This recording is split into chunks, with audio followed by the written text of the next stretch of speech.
Autopilot disabled. Waypoint reached. Finally around to catch your stream.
I'm awake. I'm awake.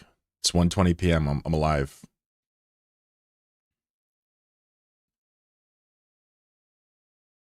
My beautiful cat is atop her roost, gazing down upon me judgingly. You're a good cat. You're a good cat. How are you? Twitch chat, YouTube chat. What's going on? Hello and whoa, didn't want to do that. We're jumping the gun here. Hello and welcome to Hold Your Horses. It is a pleasure to see you. My man bun game grows stronger by the day. And I guess what we have in store for us today is we're gonna watch Nomad Tale 16. We're going to react to it, meaning I'm going to be pausing a lot and explaining things, answering questions, and or ranting about how bad I am. So if you hate to see people kind of clown on themselves, you're gonna hate this. You're gonna hate this. I'm gonna do a bit of clowning on myself. It's just it's how I get through this. So just brace yourself. But I'm gonna watch it, kind of react to it. It may take us 2 days to get through, depending on how long. Right? It's a long video. But then maybe next week we're actually gonna watch episode 15. And the reason for that is, after I make one of these videos, I go back and watch it again a while later, and I kind of write all the corrections out in the description. I call it retrospections, right? So I haven't done that for 15 yet. So I want to go back and do that for 15 and kind of set the record straight and make sure that there's nothing on the record that's inaccurate. Cable on the 6th? It's on the 5th. It's just you can't see it. I was playing I'll Follow You Into the Dark by Death Cab for Cutie. Yeah, 6. I've never even heard of a 6th fretted capo. Or a 6th capo song. Never even seen that before. Almost everyone I've ever seen is 1, 2, or 5. I've never even thought about it until right now. Ever. Anyway. How y'all doing today? My name is Chlorokin. My cat clawed the shit out of me and gored my pinky to the bone. I'm not even joking. She stabbed her claw into my pinky flesh so strong. It was like vomiting blood out. It was not great. So we put some Neosporin on that and band-aided it up. I gotta admit, in her old age, she is still deadly. 15-year-old cat, 14-year-old cat, she's still fucking me up. Proud of her for that. So anyway, just warming up here. Good to see you. Let me go ahead and greet my handsome and beautiful chatters. First chatter of the day was Lucas. What up, Luke? How you doing? How you doing, Lucas? Lucas is a handsome name. It's a nice name. Mr. Spooky is here. FG is here. What's going on?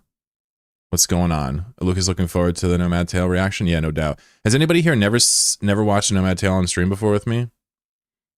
Has anybody never watched a Nomad Tale on stream with me? Raise your hand. Young Spooky is here. Blaze is here. Hope you silly nerds are having a silly awesome week. Swedish Bikini Team coming in with a subscription. Says he's been working a lot. Not a lot of time to catch the old Chloro. That's okay. We're here for you if you need us, bud. Thank you for the sub. Very kind of you. I hope you get some you time. Ingenic is here. What up? Grave is here. How you doing? How you doing? And FG's notifications are broken on Twitch. Feels bad, man. Gravy is pumping together the world's best server. We're going to host a few things on there with his blessing. A lot of 80-hour weeks. Shit, the only thing I do for 80 hours a week is sleep. Good to see that face. Aw, thanks, buddy. Well, I guess I don't get to see your faces, which kind of works for me, actually. But good to see that text. How's that? Gravy on 55 consecutive streams. You can tell Mans works from home. 50 Pals is here. What up? 50 Pals, what do you go by? Like, when you say your own name, what do you call yourself? You call yourself Fitty? Fitty Pals? Spells? Retro Fusion says, hope all is well with you. Yeah, everything's great. Thank you. Hope you're well as well. My net worth is 3 or 4 billion, but my actual ISK balance is, well, we don't talk about it. That's relatable. Stark, what up? Flex, how you doing? Adonis Anubis, what's poppin'? Mixin, what's up? What did I do to poor? Oh no, I picked her up and put her on the thing on the cat tree, but her back claw just, you know, just did a cat thing and just caught my pinky. It was bad. Luckily, it was a scrape along the. It was a scrape up the finger, and then it went right in the flesh, the soft part. So it wasn't like she cut it and like ripped it open. It was like a scrape and then a stab. So you know, it wasn't that bad.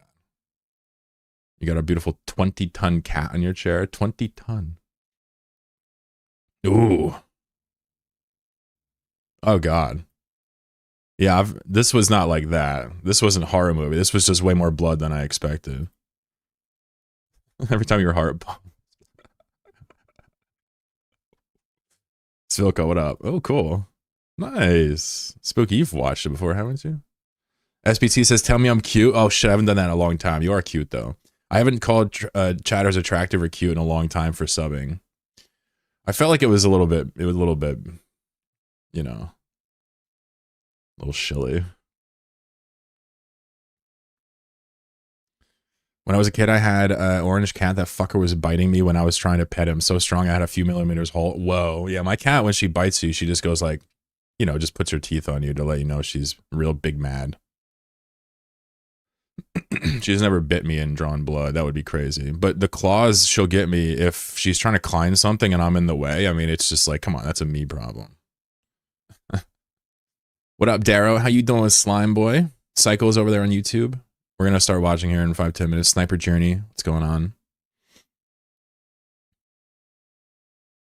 Yvonne, welcome. Does your cat use Linux?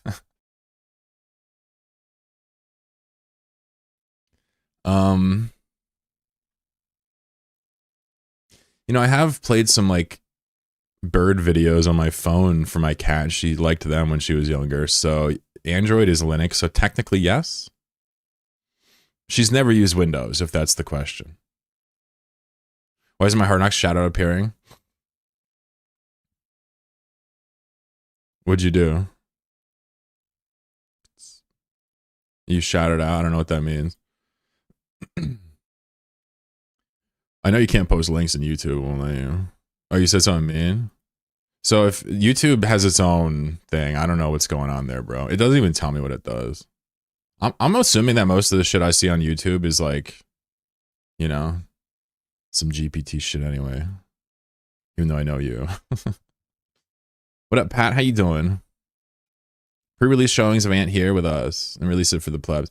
You know, a lot of people ask me, Spooky, you got to imagine, a lot of people ask me to do a premiere or watch it on stream. I just don't feel comfortable with it. I like to just get it off my chest and then watch it later with people when it's been out there and established. I want to know it's good before I watch it with people. Because my worst nightmare is like me overlooking something and like live realizing I fucked everything up. Good thing you didn't traumatize her. Well, I mean, picking her up is traumatizing for her, but she's a big baby. Ant 16, I thought you'd do Ant 15 for... Yeah, I said that before, but I'm going to do 16 today because we haven't watched it. It's been like, you know, almost 2 weeks, and I haven't thought about it in those 11 days, and I think it's time to go check it out. We'll just watch it and kill a day and be lazy. Excuse me. Also, I saw Lerm was streaming. It looked like he had the front page kind of deal, or I don't know. I don't know how he had so many viewers. He had mad viewers, but he was hamming it up. He's over there just being himself, role playing. I was in there, I subbed to him. Lerm's the fucking bee's knees, bro. If you guys don't know who Lerm the Slurm is, seriously, you might like him. It's kind of similar vibes. Tales of Lumen is his Twitch name. Similar vibes to this. Less mechanical knowledge on his show, but more role play. That's just straight up facts. I'm a bot. Me too, partner. Me too. So here's the plan. I'm going to watch Nomad Tale. It's 3 hours long. 3 hours. Okay? But the goal is, some of you might make comments and I'll pause and talk about it. I might actually just like want to talk about things remotely. So this is going to be a 3-hour video that's going to take like 5 or 6 hours to watch. And I just want you to know that now so you're not frustrated by the pause-o-ken action, because I pause more than any other streamer you've ever met. Now, if we can't do it all in one day, we'll pick it up on Thursday.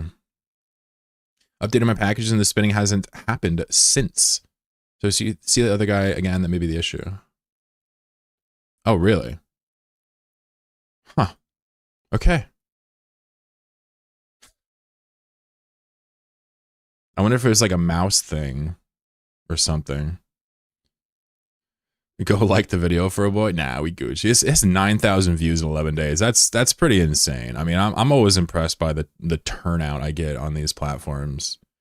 Some people come in here and they're like, oh my God, you have no viewers, but you make good content or whatever. It's like, well, I think I have a lot of viewers actually. Maybe my standards are low. Anyway, One thing I'll note real fast is that in a Nomad Tale, I always come up with some catchphrase in the description, right? For example, episodes 15, the catchphrase was "Fate is a blade, a harbinger of death. Such things may be wielded, honed, or even forged," right? And this has to do with the plot of the episode. I always put a great deal of effort into coming up with something, some one or two liner that kind of like adds like a cool story element to it. So in Nomad Tale 16, the tagline was 2 wings grant flight, 3 wings freedom. And this is a direct reference to the idea that I structure my Eve corporations in 3 distinct wings. And with these wings, we can do anything we want, right? That's kind of the whole point of this. So I think it'll be appropriate to watch the trailer first, and then we'll just get into this, yeah? Thank you guys for being here. I appreciate every last one of you. I will be sipping coffee and, you know, living my best life as we explore the mind of past Chlorokin endeavors.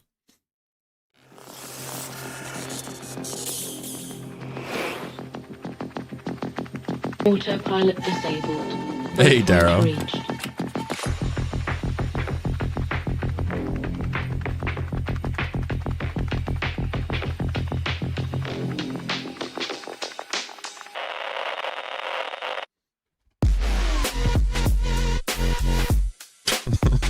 The best part about this trailer is that my dancing is terrible. This trailer, the music for this is always in the episode too. So you always get to catch this music in the actual episode. It's great.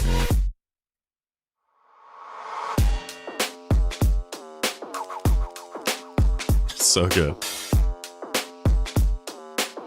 No. This is not true.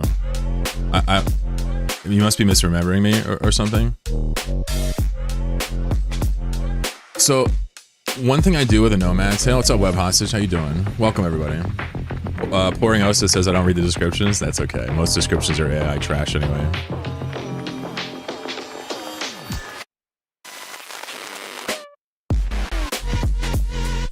What's up, Spud? I'm actually going to talk about this real quick. All up in that grill, says Scott. I love it. Would like some more insight in your VR DST build? Yeah, absolutely. If you remind me, I'll definitely talk about it, but I know other people will ask as well. There's a lot of stuff I left out of this episode. So first of all, Gravy wants to know about the music, and he remembers me saying something along the lines of, like, did you make the music for this episode? Not at all. In previous episodes, like I think 12, maybe 13, I actually did make some of my own tracks and put them in there and just never told anybody. So if you've watched all of a Nomad Tale, you've actually heard music I've created from scratch in there and have no idea. But let me just explain something to you. I have a part of a Nomad Tale is being thorough, so I can look back at it. I have, if you don't know this, in the description of every video, there is a link to every single song in order for every single episode, with the artist and the track and the chapter, right? It's a lot easier to find it early on when it was days, but now it's kind of by chapter, so it's a little bit harder to find it, but it's really not that difficult. You should be able to find the track you want in here if you just do a little bit of poking around. So you can always, this is why I'm kind of segueing into it. If you ever wonder where a song is from in a Nomad Tale, you can come here to the description and you can kind of just look, you know, like in this wing, it was these songs, or in this chapter, it was these songs, right? Nice sympathy bun. Hell yeah. I've never heard sympathy bun. That's awesome. Root Drift. Hell yeah. Anyway, so let's start watching. Again, long episode. It's a 3-hour episode. There are 3 distinct chapters. We're going to shoot for today getting through chapter 1 with full reactions. And then if we have to, we'll do the other chapters on Thursday. But I might be able to do it all today. We'll see how the energy level is. I have a bagel with cream cheese and coffee. So I'm pretty much good for like a 8-hour shift of unpaid Eve watching. Well, technically not unpaid. Darrow coming in, my boy. I had another sub too. So technically we're in the green here. Guys, let's do this. Let's watch. Hello and welcome back to a Nomad Tale. In this episode, there is only gameplay. No goal, no challenge mode, no campaign. However, for the first time ever, we're going to follow each individual wing of the Jolly Ranchers Corporation as they conduct their unique business in space. The first act of this video follows our security wing as they vie for respect, glory, and bounty. The second act shadows our labor wing. Guys, we're pausing already. You want to know something insane? Can somebody tell me where that background is from? Can somebody tell me where this is from? Anybody have any idea where that's from? Somebody will know this. It's not random. What is that a picture of?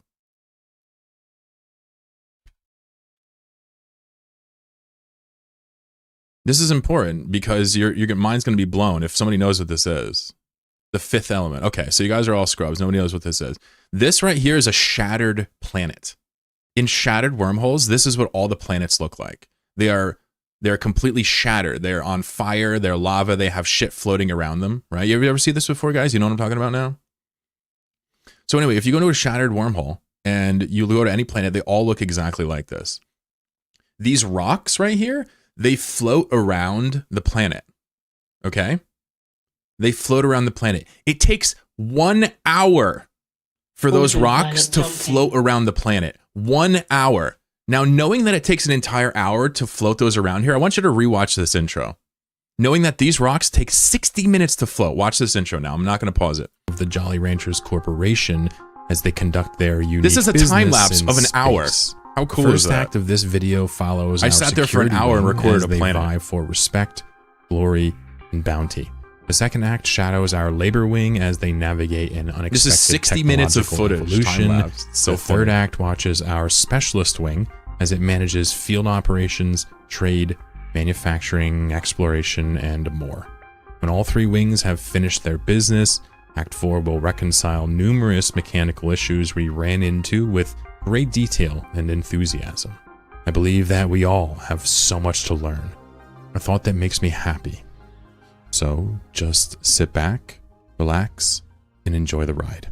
By the way, shout out to that one guy like a year ago that told me that he listens to this and sometimes gets hard. Now, I'm a heterosexual guy, you know, that doesn't do anything for me, but you know, I'm proud that he felt the need to share that with me.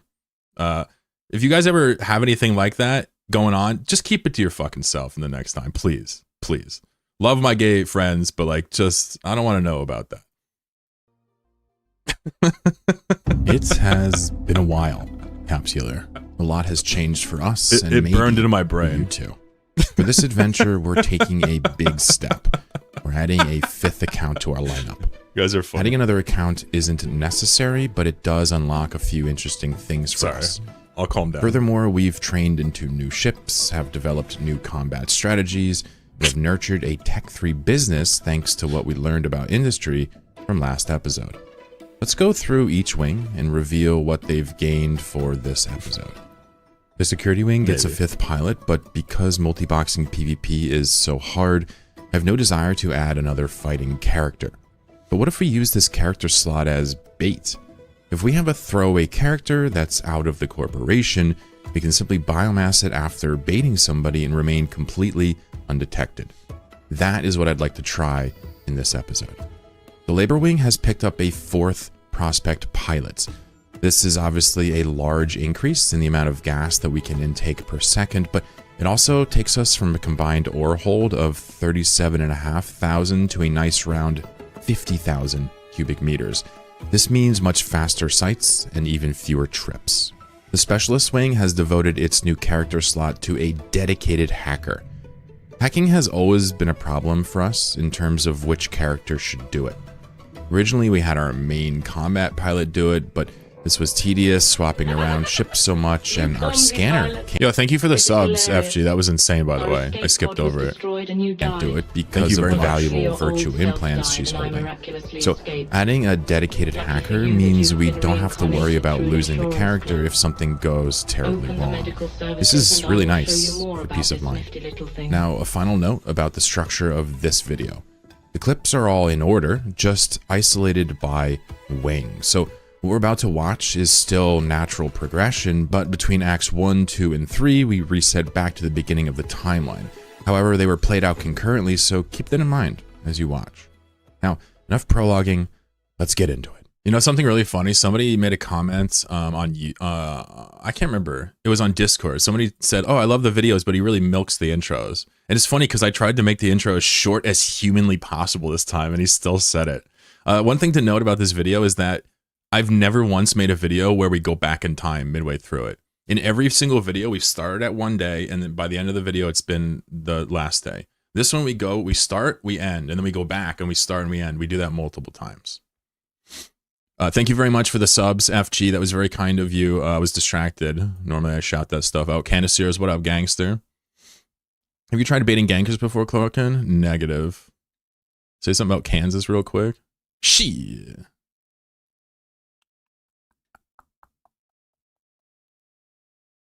All right, so let's watch chapter 1 here.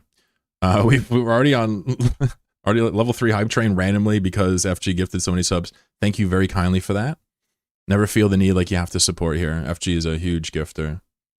Why the need to biomass the baiter? The need to biomass the baiter comes in because then your Z kill is completely clear. So nobody can tell based on your Z kill that you're a bait, right? That's the idea. All right, let's watch. Gotta support my boy. You're too kind. Obviously, you know, you don't have to, but I appreciate you. Blocking request Ender's Game accepted. Series. Salty Mike rated the stream. What up, Salty Mike? How you doing?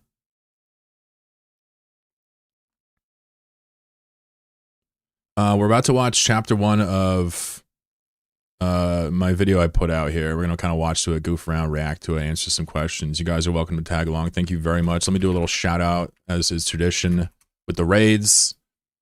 Appreciate you. If you've never seen this video before, it's on my YouTube. You're welcome to check it out. We're just goofing around today, though. Welcome. The Jolly Ranchers Corporation has 3 wings. Autopilot The first of disabled. these is the security Waypoint wing. reached. This squadron of characters is responsible for all things combat. Thank you very much for the defense, subs. offense, and reconnaissance. In the first act, we're going to explore how these security characters interact with the world around them. Thank you, From ice Mike. fishing to baiting, from ambush hunting to playing polarity games. The goal is simple. Get lots of cool, meaningful kill mills with as few losses as humanly possible. The characters that make up the security wing largely don't fly specific ships. You may notice ship lineups changing from scene to scene. This is just how I play. I hope you enjoy watching the conflict. I use this kaleidoscope effect for the intro to all 3 of these chapters, and it's actually really cool. If you have ships orbit something and do a kaleidoscope effect, and then gradually add more mirrors to the kaleidoscope, you get this really cool effect. And on the labor one in particular, it looks so cool to me. Yo, Bromas with the subs. Thank you. You ain't got to do all that. I appreciate you. Of course, for a hype train, I'll hand something out before I log off. I'll give out a little nice prize to the people for all the generosity. I'll pay it forward. Appreciate y'all. So this wormhole J001302 is one I've been in a few times, and it's notable because it's a C4 magnetar that also spawns C3 sites. This is pretty desirable for solo ratters. But I think, I mean, I just got here, but I think I saw somebody ratting in here. You're allowed to like Star Citizen, it's okay. There's an Astero on D-Scan. Nobody's mad. Yvonne's just trying to start shit. Now off of D-Scan. Thank you for the follows, folks. I appreciate y'all. Way too kind to me. Somebody was definitely ratting here. There are wrecks popping up. I'll give out, yeah, I'll give some out next. I wonder if this is somebody that rats here all the time. It's impossible to tell if this is somebody wandering in or not, but Astero is a pretty uncommon choice for scanning.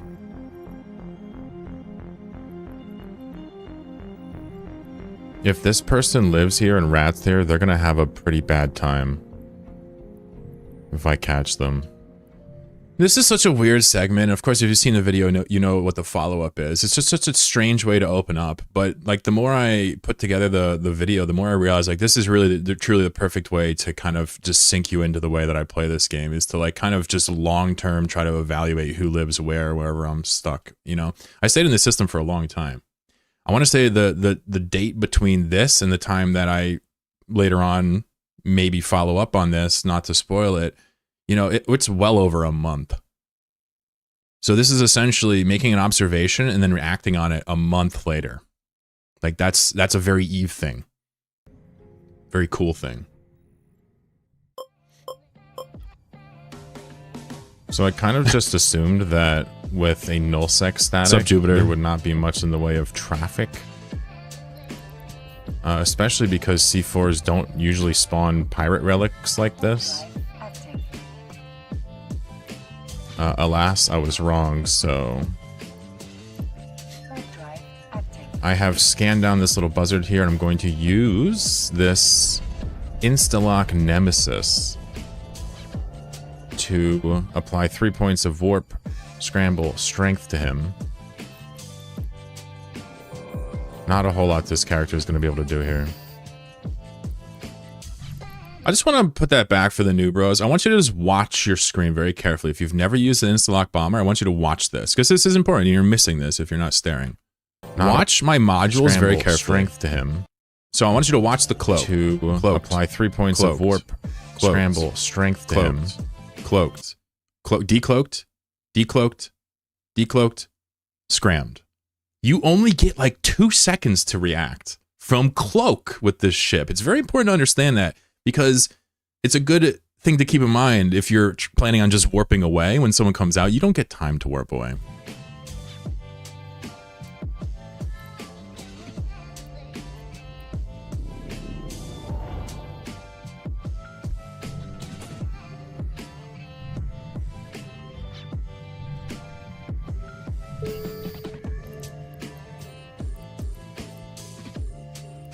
So basically, that brought me absolutely no joy, I'll be honest.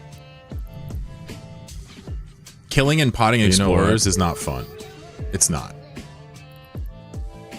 Shouldn't have been hacking in a shattered wormhole. Amateur mistake right there. But I still find myself doing it occasionally, even to this day. So there's this pacifier scanning. This is a great segment. Down. What's up, Steve? Just casually drifting off of the wormhole, uncloaked. I have no idea what's going on, but as one does, I've used my own scanning pacifier to... What's up, Bukatan?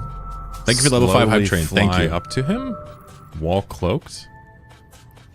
What I'm sort of hoping to do here is to use the Instalock Nemesis to catch the pacifier by warping it to mine. But I really don't know what's going on. I've never seen this behavior before with this ship.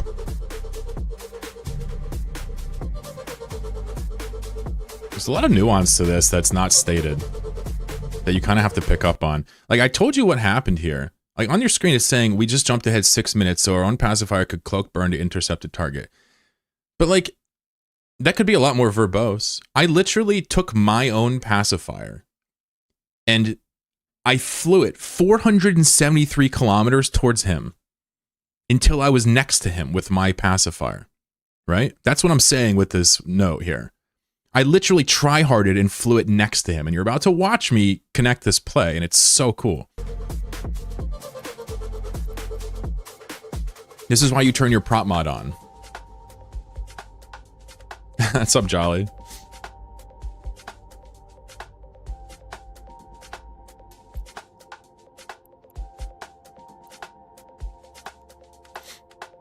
You can see my shit's right next to his, but cloaked. So I just have to warp something to my own thing and I can warp right to him. Boop, there you go. Shit's crazy. I love Eve for this shit. Instalock Bomber, no chance to react. 3 points of warp scram and it's over.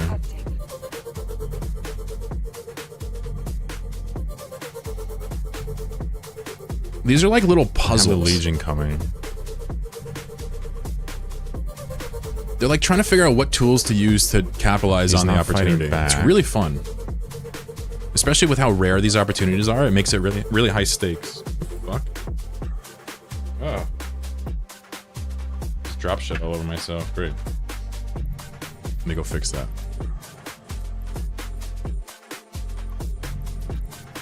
To give the command to a drone requires you to have an active target.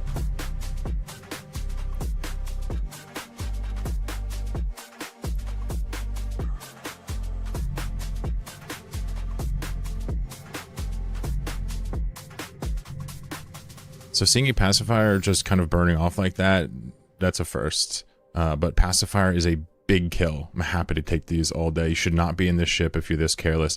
How do I know? I've personally lost them before. Insane kill. So just to be clear, like whenever something like this happens, whenever like a random pacifier just gets killed, burning off, scanning, it's because they make multiple mistakes at once. This guy has a cloak and a micro warp drive. Didn't use either of them. Just was comfortable burning off at 400 meters a second.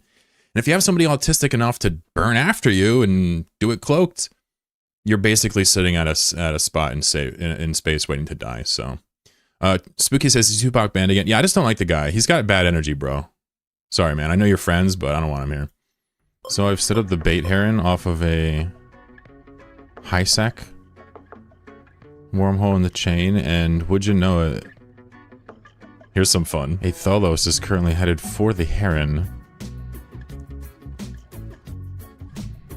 And I've got a world of hurt set up for this Tholos. If he keeps going, he's gonna keep going. Alright, let's try this. Gonna web him, go for a scram. Tackling with the insta-lock Nemesis. Now he's completely stuck. Going for the Legion now. Alright, well. Guys, I have 4 characters against this one Tholos. I just want to make it clear how ridiculously lopsided this is.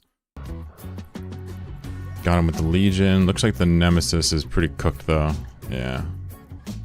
He's not getting away from the Legion though. Hey, what up, Harvey? Was good. Trying to get the Typhoon over there. A little close range with the Torps. Yikes. He's definitely not going anywhere with the Legion though. This whole episode is painful. They're all like this though, it's the best part. Let's just say I have learned the value of the Stasis Webfire module.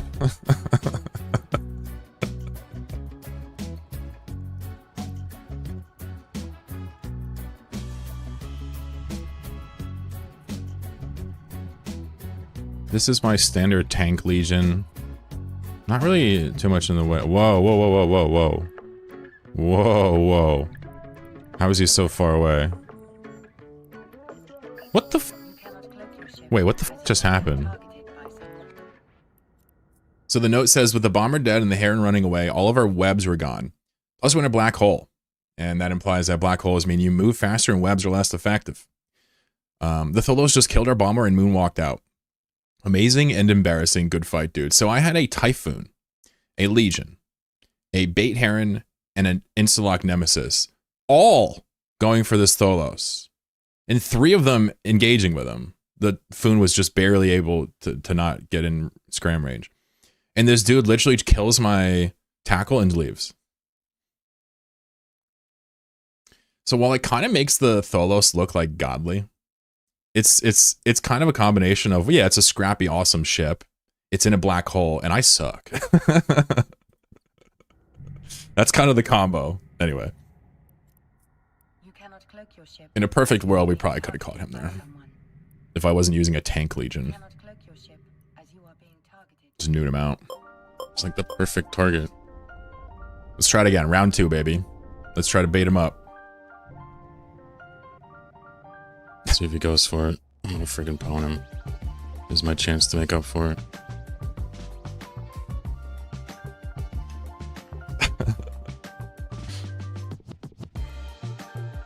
Damn, that ray was crazy. Is he going for it? Thanks for the eyeballs again, Mike. Oh yeah, he is. Oh yeah, he is.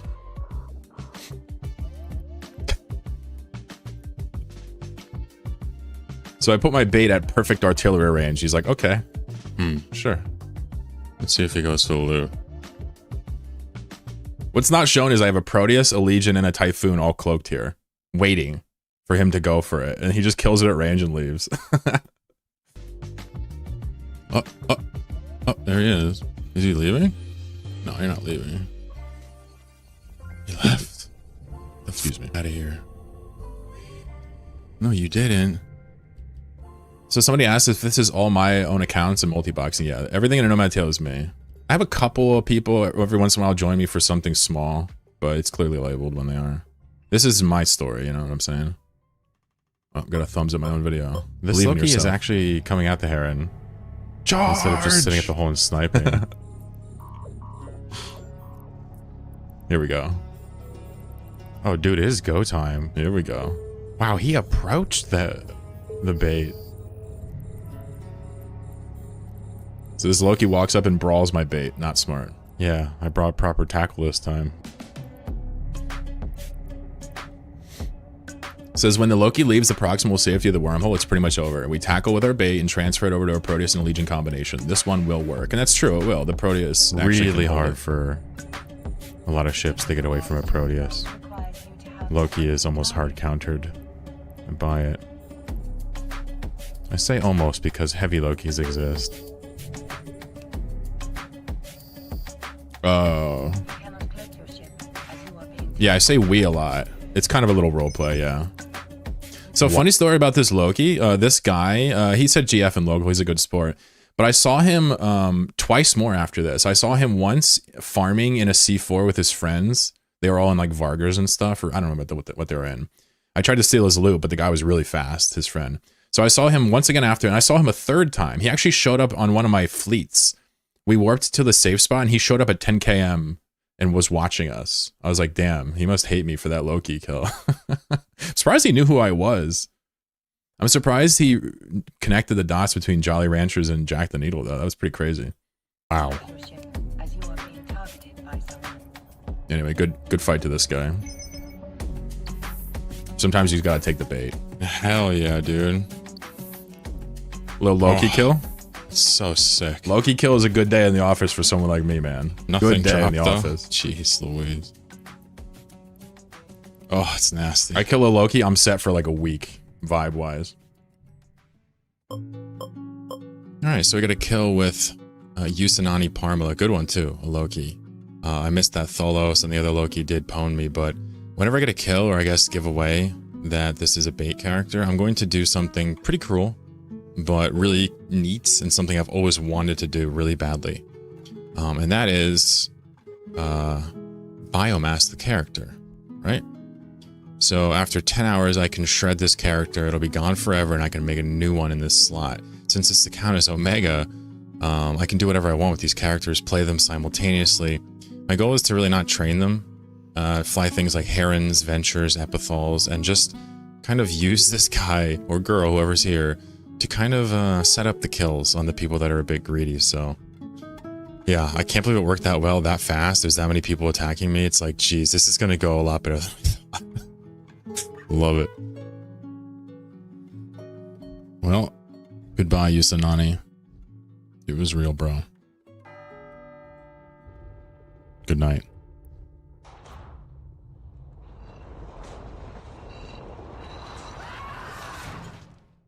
What's up, It's not J-Dub? much, but it's an honest start.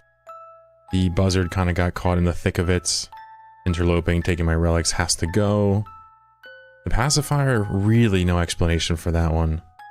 Just really poor tactic, and of course, the old bait and switch. Well, at least I got it to work once.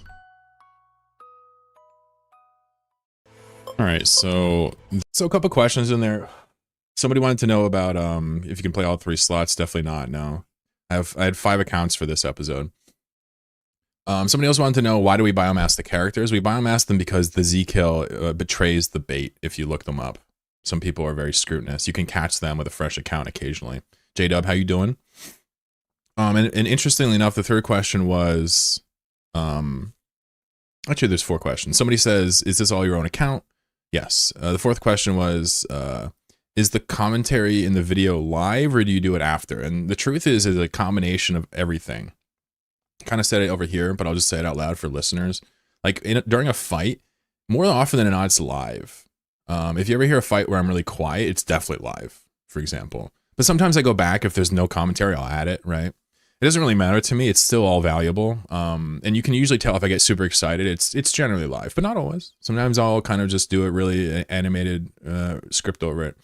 For stuff like me explaining mechanics, it's almost always scripted. So like if I'm talking about like a theory behind something, I usually write it out. Intro, prologue, all written out first. So you have like one side of it where it's totally live, one side of it where it's totally written out and I'm reading it. And then in the middle, it's kind of like where I'll do like bullet points and I'll kind of just talk about a topic. For example, when I was talking about the biomass of the character, that was just off the cuff, right? And a lot of that stuff fills up the bulk of discussing things without action. It's just me talking. So good questions. There is this coveter sitting on this wormhole. Not sure what he's doing. This is in my class 4. And just by sheer luck, there's an exit down chain at 1 jump from a Mar. So since my ships are in a Mar already, I figure, hell, let's see if I can actually race this coveter. If I can get there, I can probably kill it with the dictor. This is too funny. He's already been sitting there for like a minute, man. You guys think that's bait? McCoveter sitting there on a wormhole like that? I mean, who would just sit there with an industrial class ship and bait? That's crazy, right? Probably not bait. So I've just got to go through 2 other wormholes first. There's a class 1 and a class 5. Let's see if I can get them. Yeah, coveter weird for bait, right? There's obviously the chance it's bait, right? But I kind of get the impression it's not bait. I think the coveter's still here. I would have seen it on D-scan otherwise.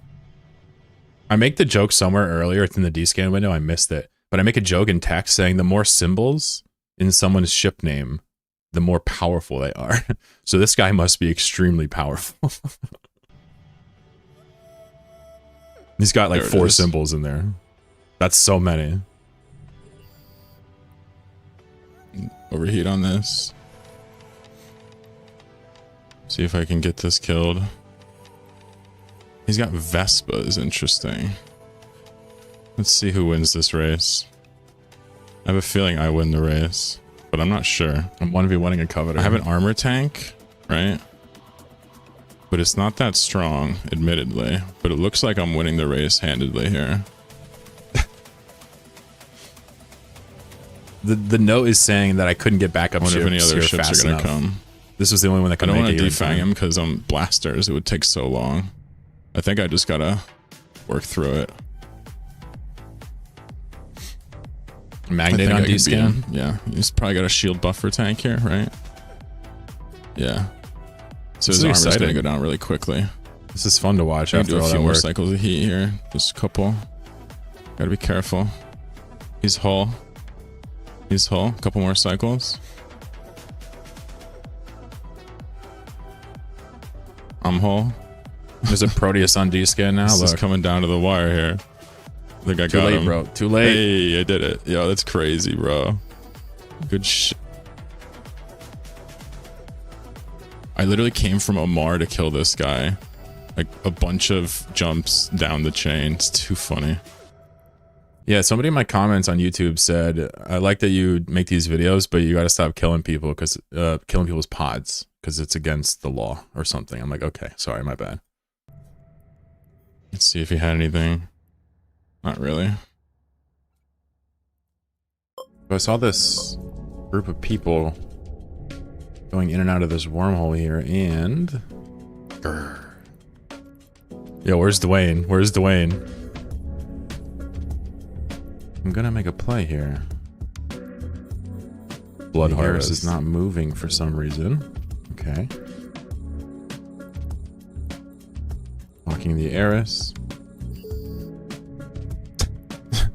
Wait, Awesome. but they just lost somebody. It is a Drake, so I'm kind of expecting it to go down quickly here. Drive active. But I'm a little bit paranoid that they're going to bring backup, so... let's see what happens. The Proteus involved here. Yeah, nothing on D-scan, 2 strategic cruisers on the Drake. I don't think he's going to live. Doesn't look like he's really doing anything to damage us either. Haven't even touched armor yet.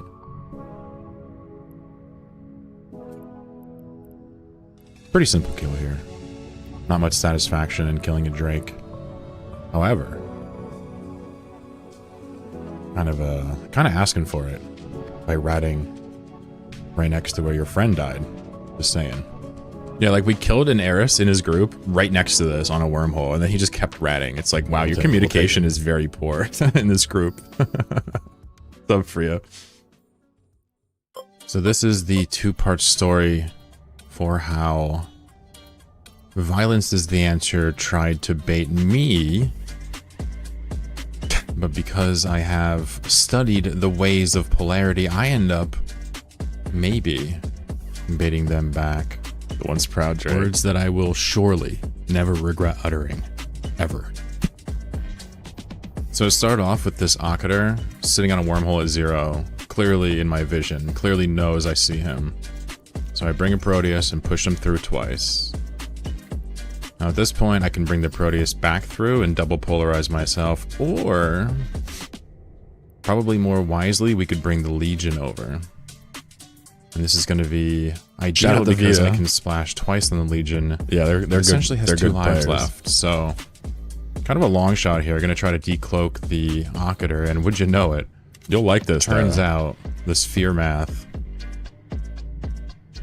was on my side. Yeah, this is some bullshit. So by the way, this is some straight bullshit. I think I put a note in here with the warriors. And yeah. I have a faction scramble on this Legion, which means... Bro, I just warped my Legion to a wormhole where I knew the Akator was, and just...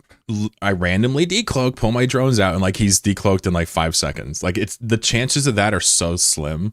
That's why he didn't expect this. Because he's probably not going anywhere, especially if I get a bump. This really made him double polarized. Not confused, but he has to do something now. I'm acutely aware this is bait at this point, so I'm just waiting for his homies to show up. But they do have to show up, make no mistake. He's in big trouble. This is such an interesting interaction, as we saw earlier with the Tholos, does not do the most damage in favor of having stronger tanks. So opportunities like this can occasionally get affected because of that. But you may be asking yourself, why doesn't he just warp off? He's a deep space transport, and I only have a scrambler. This is a faction scrambler, and he's also not going to sacrifice his tank in a bait thing with a warp core stab. So he's actually stuck here. He's double polarized, stuck next to a Legion. Here we go. Here we go. Wait, what? I've heard this so many times. I spy with my little eye a Saber, a Drake Navy issue, a Jaguar. What else we got? A broadsword. So far, I'm going to be honest, none of these things actually get us to stop shooting this Akator. None of them do enough damage or have new pressure. Now, the Drake Navy does hit pretty hard. I think I tank everything on grid right now. So this Akator is probably going to go down still. And it's been 5 minutes and the Akator lost polarity and jumped the wormhole. Pisses me off. Well, time to get my Legion out of here then. This is so confusing for a new bro, but I'll explain it after this fight. I'm gonna draw. So first things first, let's jump through and use one of our 2 lives and see who follows us. It kind of looks like everyone followed the Legion. Which means that my Legion can just go right back through, and none of them can follow me back. Which, maybe a breakdown in communication on their end, not sure, but... yeah. So Legion gets out. For people that don't understand this, I'm actually going to take some time here and explain this in a way that is going to make some more sense to you. So just to draw this out real quick. So just imagine that this is a wormhole, right? So basically, the enemy Occator was sitting here when I found him. So I was just like watching from afar, just like eyeballs over here watching him. Okay. So he was sitting there. And what I did was I uncloaked my Proteus here. I attacked him. He jumped through and then immediately jumped back and then cloaked. Okay. So my Proteus jumped through and then cloaked here. Okay. At this point, I then fly a Legion in and somehow randomly decloak this. So now he is double polarized. Every time he goes through, he has to wait 5 minutes to go through in that same direction. So now I'm attacking him here, okay?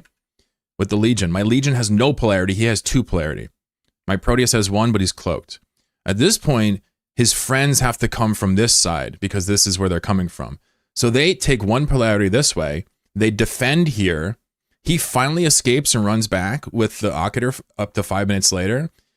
And then I follow him through. Now I'm 1 polarity and he's 2 polarity again. And then all of these friends, every last one of them, they jumped through here and then they all jumped back over here to try to finish me off. At this point, they are now double polarityed. He is double polarityed, but both of my ships are only single, which means that I can just go through it and they can't follow me.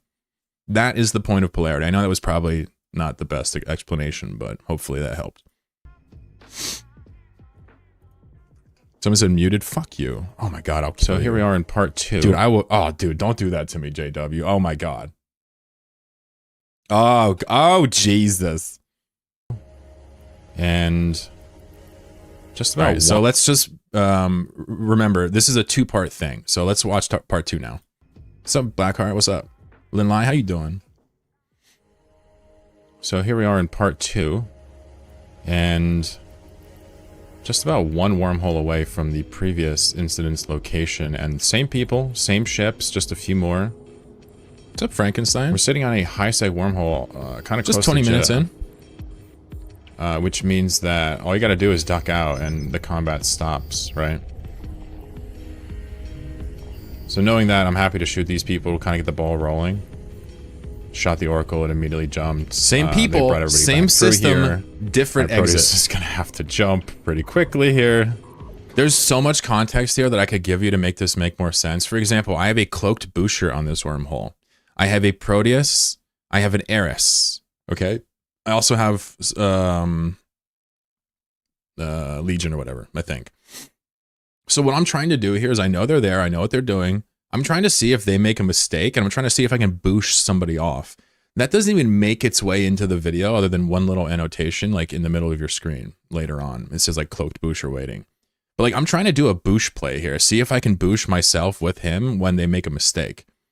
What actually happens is a lot different, but I just want to make it clear, like I am clearly, despite being outnumbered and outskilled, I have a significant advantage in that I don't have to coordinate with anybody but myself. Whereas they actually have to talk to each other and make sure that they have each other's backs and don't get trapped and blah, blah, blah, right? So let's go back real quick. And with that in mind, understand that I'm the problem, despite them being stronger. It's not like an insurgency necessarily, but this is a case where they have to basically play perfectly, and I have a lot of leeway. So let's watch this whole segment again. The previous incident's location, and same people, same ships, just a few more. We're sitting on a high-seg wormhole, kind of close to Jeddah, which means that all you got to do is duck out, and the combat stops, right? So knowing that, I'm happy to shoot these people to kind of get the ball rolling. Shot the Oracle, it immediately jumped. They brought everybody back through here. My Proteus is going to have to jump pretty quickly here. And what I'm kind of thinking here is, I know I can't beat these guys. I even just saw Immune in there. I know I can't beat them in like a brawl, and I can't ambush them. But is there some way maybe one or more of them will get isolated? And if so, how do you do that? Are they gonna be sticky like rice? So this Loki is repping. The Loki is Logi. 2 Drakes. The Bait Bustard.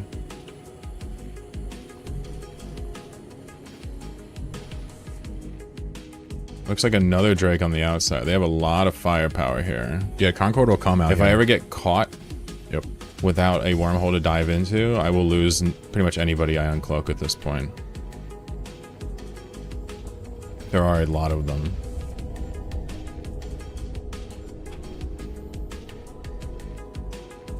There's a reference I made to the Boucher. I think I actually had it in a note too. But I have a Boucher right next to this wormhole, which they'd have no idea about, which was honestly kind of scary. Well, I think they don't. They might. It's kind of scary to think about that. Like, you know, some of these ships are slow. Like, it's very possible, like, a godly player could, what I'm trying to do here is, like, pick this group apart and maybe make a play, like, out of their range or something. What's up, Fatoteth?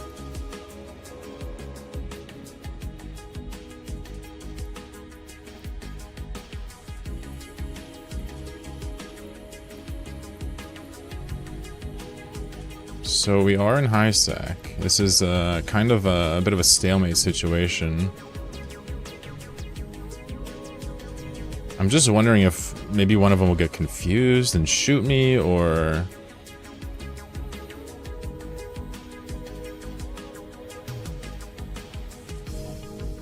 Yeah, there's an E&I here with a suspect timer. You see that? And also the Loki inside has a suspect timer.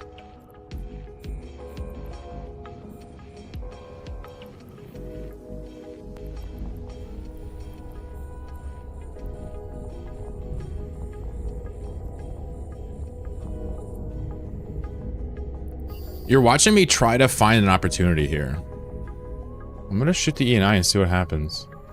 And now this E&I shows up with a suspect timer. It's like, okay, well, I'm allowed to shoot him The legally. Oracle, the Loki, they can't really stop me from doing this. They have a broadsword now with a suspect timer. I'm trying to There's find nothing something they can here. really do to stop us right now. And I think a better I'm player happy to dip in and use polarity. would have already jumped on this. Let's shoot these other two as well. The broadsword just slid in. Let's shoot the Logi Loki. You got it, Kefka. Let me know. I'm assuming he decloaks. Yeah, alt tab is buggy, especially with in J VSync. space. Definitely do not And alt tab. Has a polarity he can jump through right now. If this Loki jumped through twice just now to heal his buddy, he's in big trouble. The fact that he's not jumping is actually kind of shocking.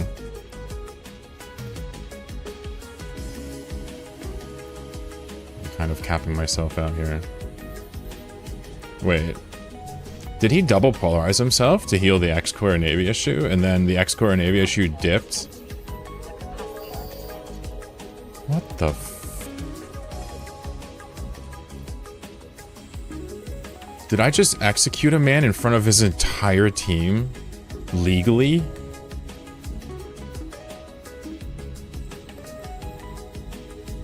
I don't know if I'm gonna be able to get through the broadsword by the time he can go back through, but...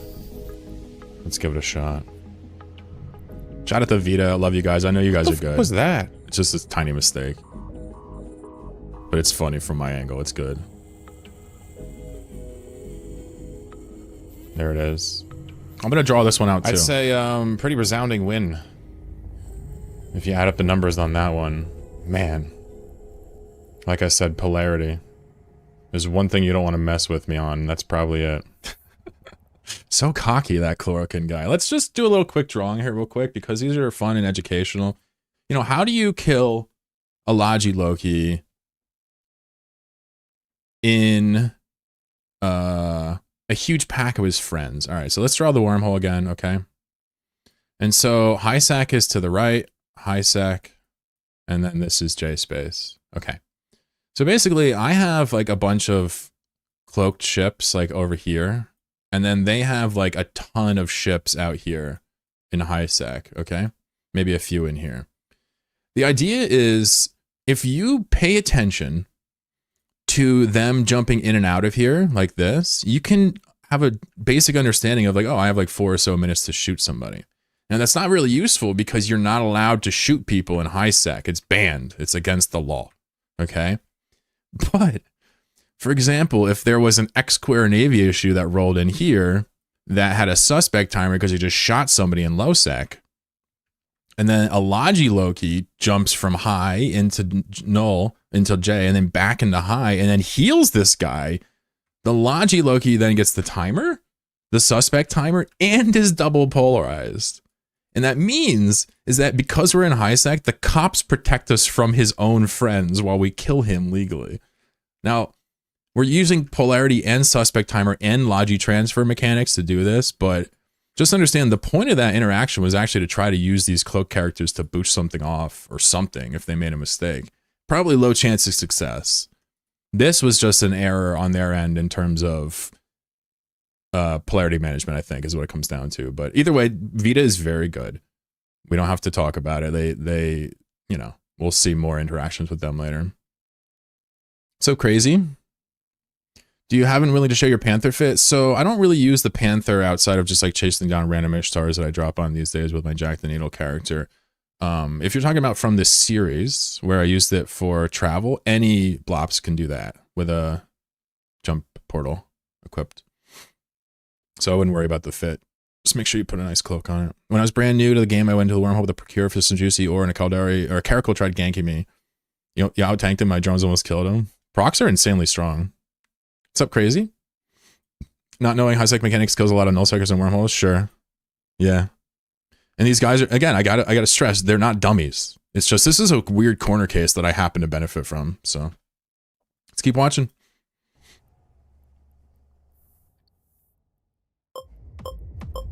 Warp drive active. Warp drive active. You ever wake up before and just see a whole pack of Hulks in your wormhole? Just happily. You know, before we watch this, here's another piece of commentary. So if you are in a system, let's say here's the solar system, here's the sun, right? And it's just like a, you know, a couple planets around here, whatever. And if you're in like a safe spot out here, like a True Strange, this is just common sense, but I want to be clear as to what you're watching is a benefit of doing this. Before you scan this, you should warp your happy ass in and do a D-scan first to see if anybody's there that you're going to scare off with your probes, right? This isn't rocket science. But if you're over here, you log in, you cloak up, you warp in, you check D-scan, then you warp back, and then you scan the system. That's way smarter than just launching your probes and scaring off potential targets. If, for example, I had logged on and I had launched my probes and scanned the system down, these dudes would have left. 100%, one of them would have saw it, right? But because I was sneaky, I was able to get an attack on them. Now, am I good at the game? No. But this is such an easy thing that even I can do it. The scanning part. Nice. The killing part, that's hard for me. Because I'm scared. I feel like this has happened to me a few too many times now for me to do anything other than exterminate the whole pack here.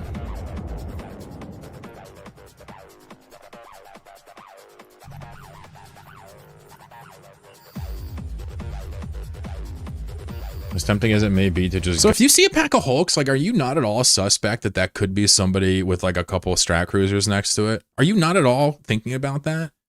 Because like, every time I see this, like the thing says, the scaredy cat in me always says that these types of finds are too good to be true. They must be bait. They must be. There's no way someone would feel this. Maybe like they're Tech 2 Hulks, like they don't actually use the good things. Like maybe, no, these are all Faction Scoop Hulks or Faction Harvester Hulks or whatever. Go in there and just absolutely YOLO it. I really feel strongly that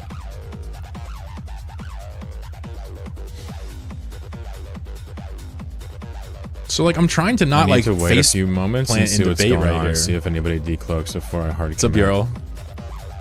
This is kind of like that period of time where Nailed it. the shark is corralling the fish into a shoal. Is that what it is? Chloro? You clown boy. All right, I don't see anything decloaking, and the Hulks are looking like they're starting to panic. I feel like it's probably time to go for it.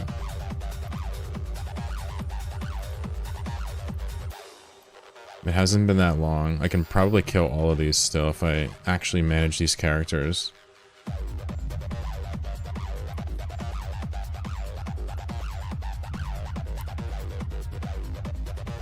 Somebody commented what happened. So I can here. tell you right now, I this still don't get Legion it. is having issues, but at least the Proteus is getting work done.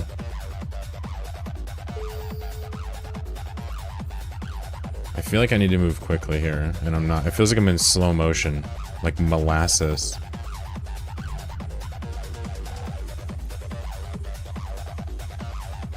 And for some reason, whatever I'm doing with the Legion, I just can't get close enough to them. I don't know what's going on with that.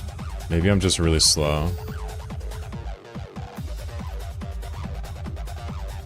Also, I don't have a bubble now. Somehow it's been several minutes since I dropped that bubble. So painful, bro. You know, when you're doing this, if you have a brain like mine, when you're doing this, like, you don't have the ability to do it right, no matter what you do. No matter what you do. Because you don't have the balls to just ignore the bait possibility. And you don't have the fucking attention management ability to actually control the tackle and corral them and kill them, the ones that try to escape first. Like, you just are screwed when you're Chloro in this situation. You just are. And you can see that because, like, the bubble comes and goes, and I'm just like, oh. God. Let's see if I can catch anything at all. People talk about the song. This is a kind of a TB303 style song. This is definitely a lot of stimuli. If you guys remember that. This. Right here. Oh my god, I'm gonna let them all go. Yeah, I have seen this movie far too many times. I like to be for it end critical. this way, but alas, it has ended this way once again. I feel like I got 2 or 3. Or I got like 4 maybe. I don't even know how many I got. You got like this as one account, yeah. Can't be mad, you know, killed a bunch of Hulks. But I'm gonna It's be crazy real, how much like, adrenaline like hunting a pack of Should be able things to get that that. can't fight back can give you. It's like they can't even fight back. What's expert the big deal? analysis. Anyway, that was an exciting way to kind of start this off. What the hell? Yeah. Definitely do not come in here and mine in a shattered wormhole without some muscle. You're gonna take some losses. Yeah, people say I'm too hard on myself. No, but the truth is, like, you know, I probably should have been able to get more of them, even with my current skill set and brain. But, you know, it's hard. It's hard. It really is hard to know what to do and to not fuck up. Especially because I know it's going to be in the series. Like, I want to be extra, you know, cautious. It's kind of like how I approach these things. When I'm on Jack the Needle, I kind of just like, hey, let's fight. And I lose Hecates to latches and shit. What's up, Techno?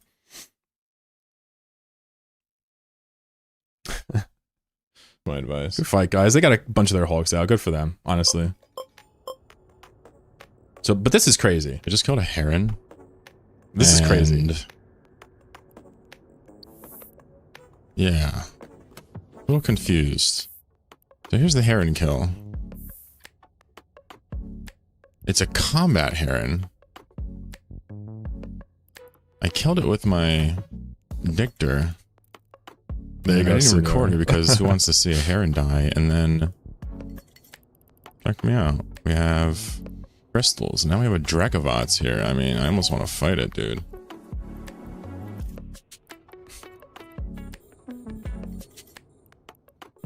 I gotta pause because, like, I've never really, I guess I haven't discussed this with anybody until now, but like, those Hulks, they reshipped into random ships. One guy comes at me with a Heron Navy issue, dies instantly, and then feeds a crystal pod, one of the Hulks.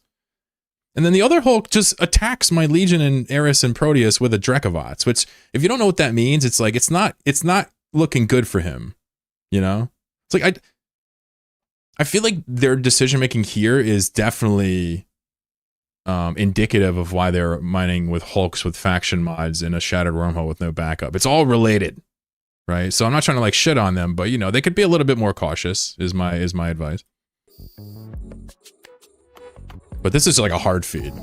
This is a hard feed. This is Pretty billions much got worth of both losses sides to of this me. wormhole completely locked down at this point. I'm not sure what the way out is for the Drakavots. These can have a micro jump drive, but I have scramblers, so that won't do. We jump through. Yeah, but why would they be mining in Hulks if they were Hold whales? them off. Transfer to the scram. You know what I mean? I mean, I hear you. A little slow here. Ah, nice. All right. Yeah, but 2 Heffel, 2 strat cruisers versus 1 Drek. Come I on. feel like No way. maybe could have got an MJD off there. I was so slow. I at like the that. Dragovots. Now no way out though. Web down. Outgunned. Dragovots is a real fine ship. It's just a little awkward when alone, and quite frankly, strategic cruisers are in a league of their own out here. They really are. See, I'm a little double polarized right now, but doing this methodically myself. Highly aware of that fact. Yeah, so like what I'm talking about there is the Proteus actually is double polarized, meaning he can't use that wormhole. So he might as well be floating in space with nowhere to go. So you got to keep hyper aware of that. Like they could just decloak a bunch of guys, punch the wormhole, tackle the Proteus, and kill it. Very important you like are aware of your polarity status, even if you're winning. Ready to fight. This is awesome to You know, watch. I'm getting this is good. flashbacks right now. We have a Stratios Here we sitting go. in a wormhole. Acting a little bit reckless, if I'm being honest. On the off chance if he double polarizes himself and goes for my bait, he's insta-toasted.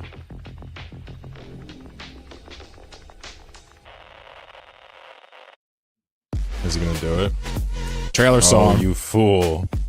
You fool. You've activated my trap card. This is a nice one because... well, he's nuding me, actually. Wait. Can we hold point? Yeah, he's screwed. Polarity plus bait mechanics. So So I now just wanna we've get off combined with the nude. both. This is a nice one because... our guys were on the other side of the wormhole. We had to jump through. It was probably terrifying for this Stratios. To hear all those thumps. And to see this. Yup, that's a Proteus and a Legion. All up in your grill. Proteus and a Legion. Proteus and a Legion. All up in your grill. Proteus and a Legion. All up in your grill. All up in your grill. All up in your grill. There's absolutely nothing you can do about it.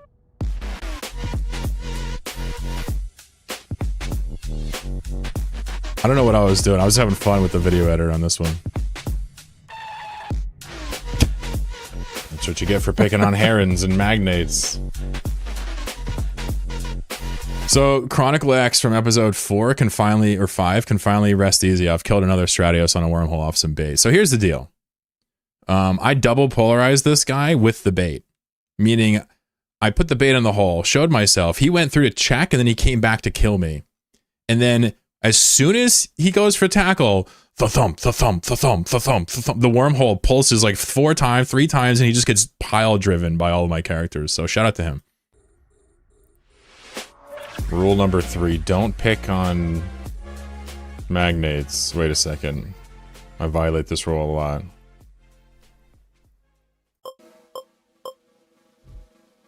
What's up, Snope? I like to have fun with a Nomad Tale, even if it's cringe, it's fun.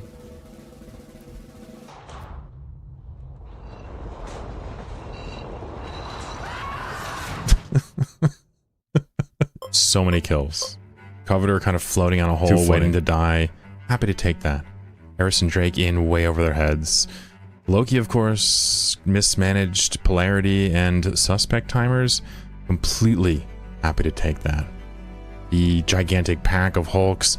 Well, I didn't get them all, but I got a couple, and I got a pod, and I got another pod, and I got an MTU, and I got a Dragovots, all from the same crew. Not bad. Finally, another bait and switch. Little crusty rusty here in the Stratios. Taking the baits and paying the iron price for it. Kind of starting to feel myself now, but maybe that's a bad thing. Either way, we have quite a crew here and a number of tactics, and really want to see what we can do next. Yeah, so we're still in chapter 1. We are halfway through chapter 1 of a Nomad Tale 16. Come on. Come on now, this is the content. You know, it's just now hitting me finally after making this for like 5 months. Like, okay, it's actually pretty fun to watch. Like, I did an alright job. It's finally hitting me now. And this is like the best moment of making these is like watching it after it's out of my system. It's great. I've noticed a bunch of mistakes, right, already, but we're allowed to make mistakes in a Nomad Tale. It's part of it. Yeah, this is the weirdest thing I've ever seen. Somebody is ratting here, but they're not on D-scan, which means they have to be in like a recon ship This is crazy. Is somebody ratting in a recon ship? It says, remember that mystery ratter at the start of this act? You remember that? When we first started watching, I was watching the map and I was looking around. I'm like, dude, somebody's ratting here, but I can't find them for some reason. This is over a month later. This is the follow-up to that. Yeah, even more bodies coming up now. Look, another one just popped up. All right, let's start figuring out where this person is. Also, do we have any drones? I don't see any drones. Let's figure out where this person is. We're assuming they're at an anomaly, right? Let's just scan them all. Yeah, let's go by distance. Make it easier on us. Oh, here it is. Found it, I found it. Oh, shit, I think I found him. Yeah, I got your Rex here, don't I, buddy? Yup.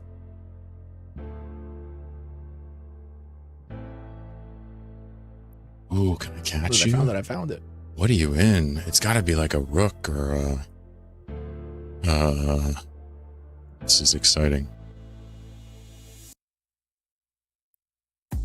It's a f***ing rook. Unbelievable.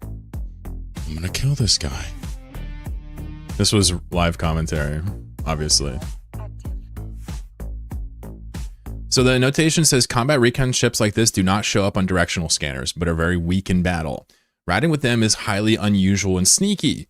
In here, it actually makes a lot of sense to do, however. I elaborate later. The little text, yeah, I put a bun. This is so cool. I should be able to do this no problem. Yeah, this was one of my favorite parts too. Just have to take my time. You got a guy ratting with a cloak, basically. Oh, this is so cool. It's crazy. Not really, but... So I'm gonna get him when he loots one of the last cans, I guess. Yvonne. Little jump cut there. Just trying to get it set up. It's a little boring. And you're caught.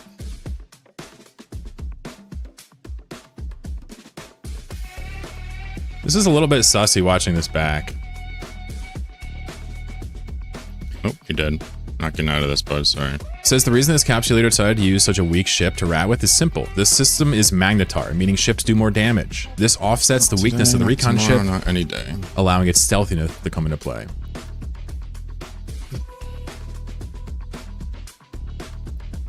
We can notice Rex popping up because there's very few items floating in shattered space. That's how we noticed him ratting in the first place. We could see the Rex popping up. Look how many things are on D-scan. Not many. Just his rats. Just his Rex. Gotcha, bud.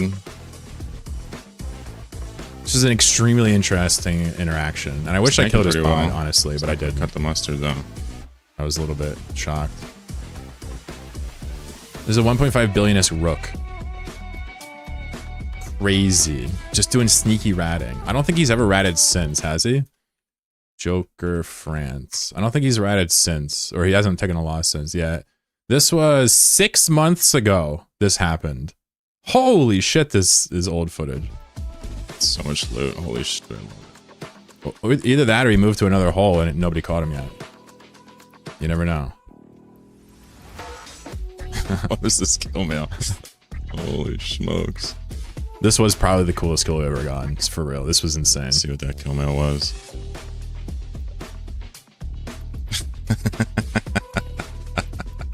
I'm just like cackling like a hyena. Oh, this game is so fun. Yes.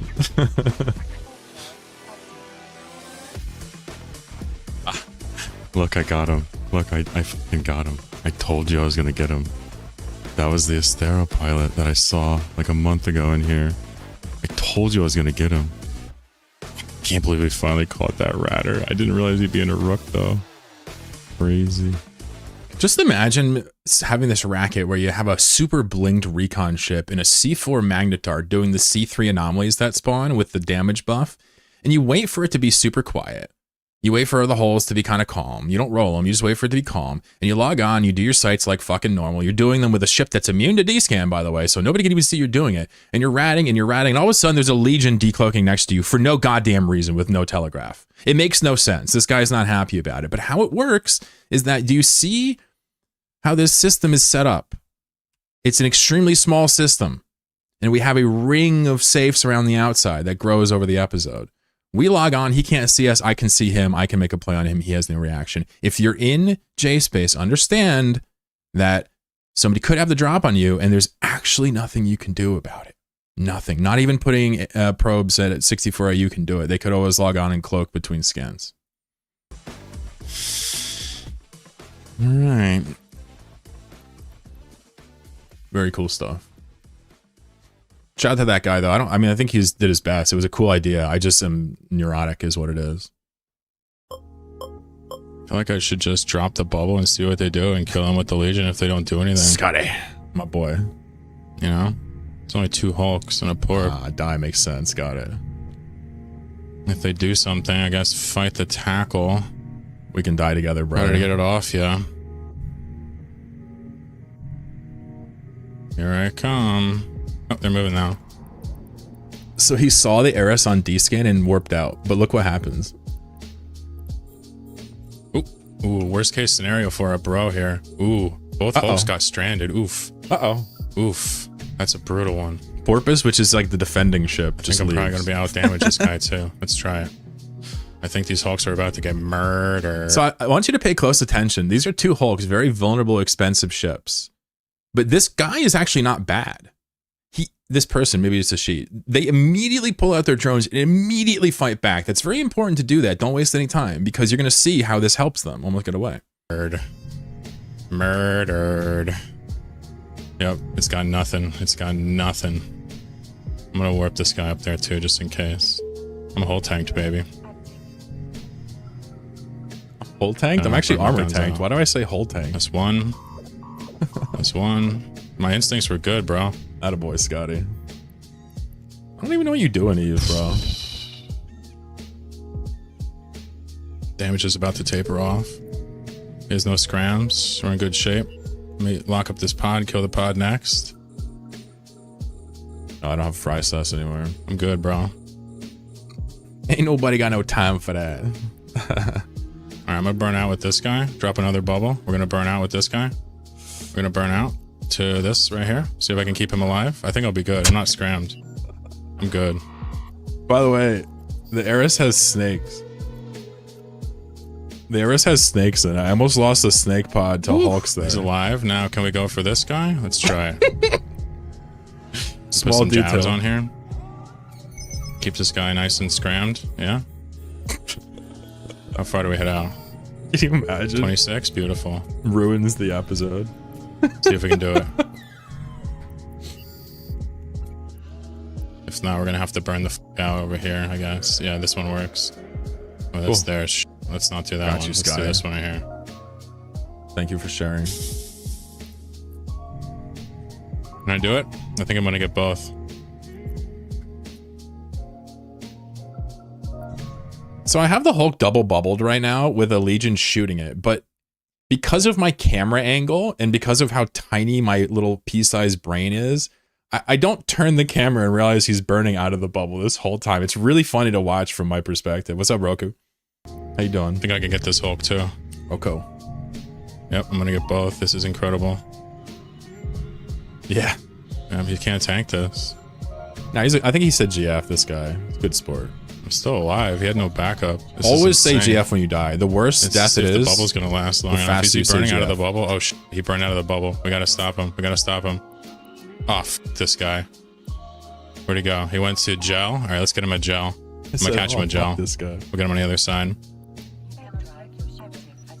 All right, let's get off the grid with this guy. Go to the far strange. This is really cool to watch, actually. All right, we'll come back to this loot. This guy's warping off. This one We're part. landing here. We're gonna bubble here. I'm gonna.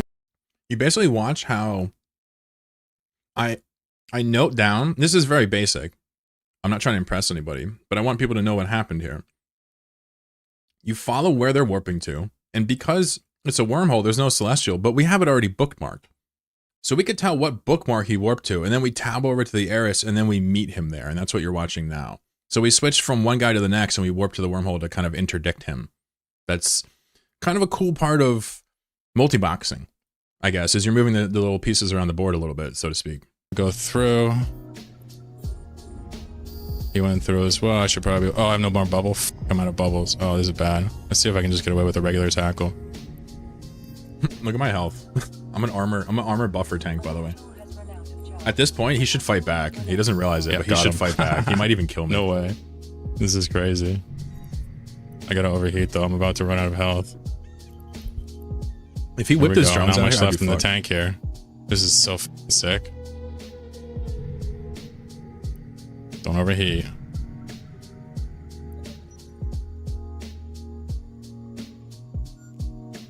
I'll let this guy's pod go.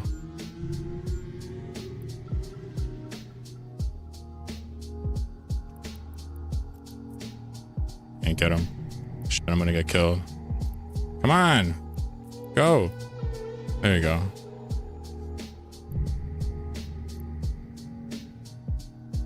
I can't fucking kill him. This is ridiculous. It's like I'm saving for the pod here.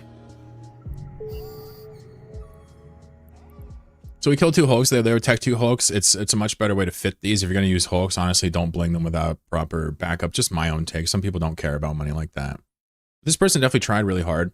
The major interesting thing is how you can connect the accounts to each other. We use a Legion and an Eris to kind of trade back and forth to make all this happen. And to a multi-boxer that's been doing it forever, this is obviously just, you know, very basic. But if you've never seen multi-boxing, never kind of understood how it can, like, you know, interact, like, this is a cool little interaction. We're basically using 2 tools to kind of corral and capture people with some luck involved. Now, I just want to point out that, again, at the end there, I had no health.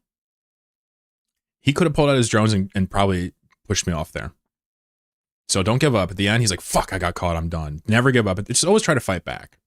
Because you never know what the conditions are until you lock the guy and see their health. So good fight to this guy. He dropped a GF in local. Power to him. I think his pod gets off. Maybe not.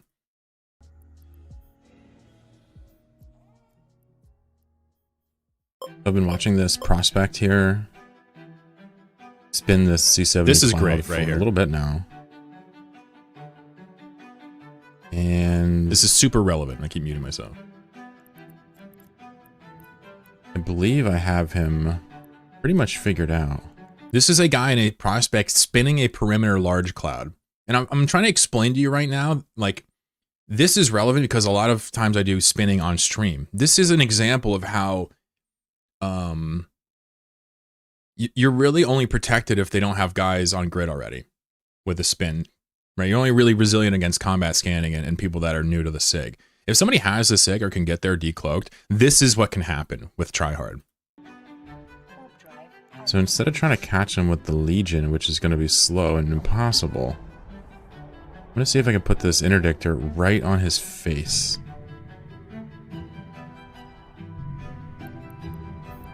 It's going to be really close. Look at that. I landed in bubble range. Oh my gosh, I landed in like scram range. That was actually luckier than I had hoped.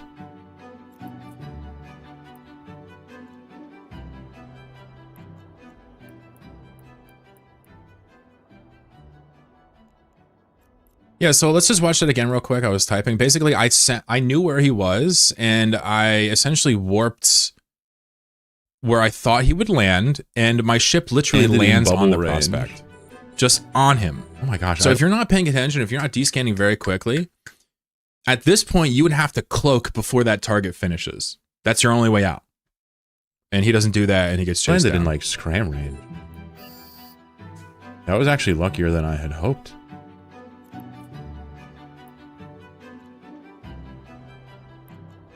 Pretty cool. He's not got Cindy's though, so it feels bad. No Cindy's, no crime. As pretty as these ice belts are, they are awfully dangerous. I respect this guy. Solo Mac mining is pretty Chad. Mackinac is about to get it. Just by himself. In a Mac. In an ice belt. In a shattered. No cares in the world. I haven't seen anybody coming in and out of the wormholes. I'm fairly certain this person is on their own. Definitely low levels of anxiety on this one. I tackle him with the Legion and then send a Bushing ship and an Eris, I think, which is just crazy to watch. It's really cool to watch if I remember this. Yeah. If I screw this up, then we have a major problem. He ejected.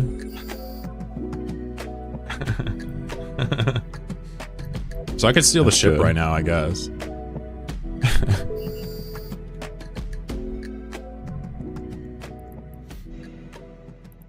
Yeah, so this system is such a honeypot. There's a lot of these shattered systems. You don't have to crush on 001, but there's a lot of these shattered systems that'll attract people for whatever reason, whether it's because there's special shattered resources like ice or whatever, or because the ratting is unique or better, right?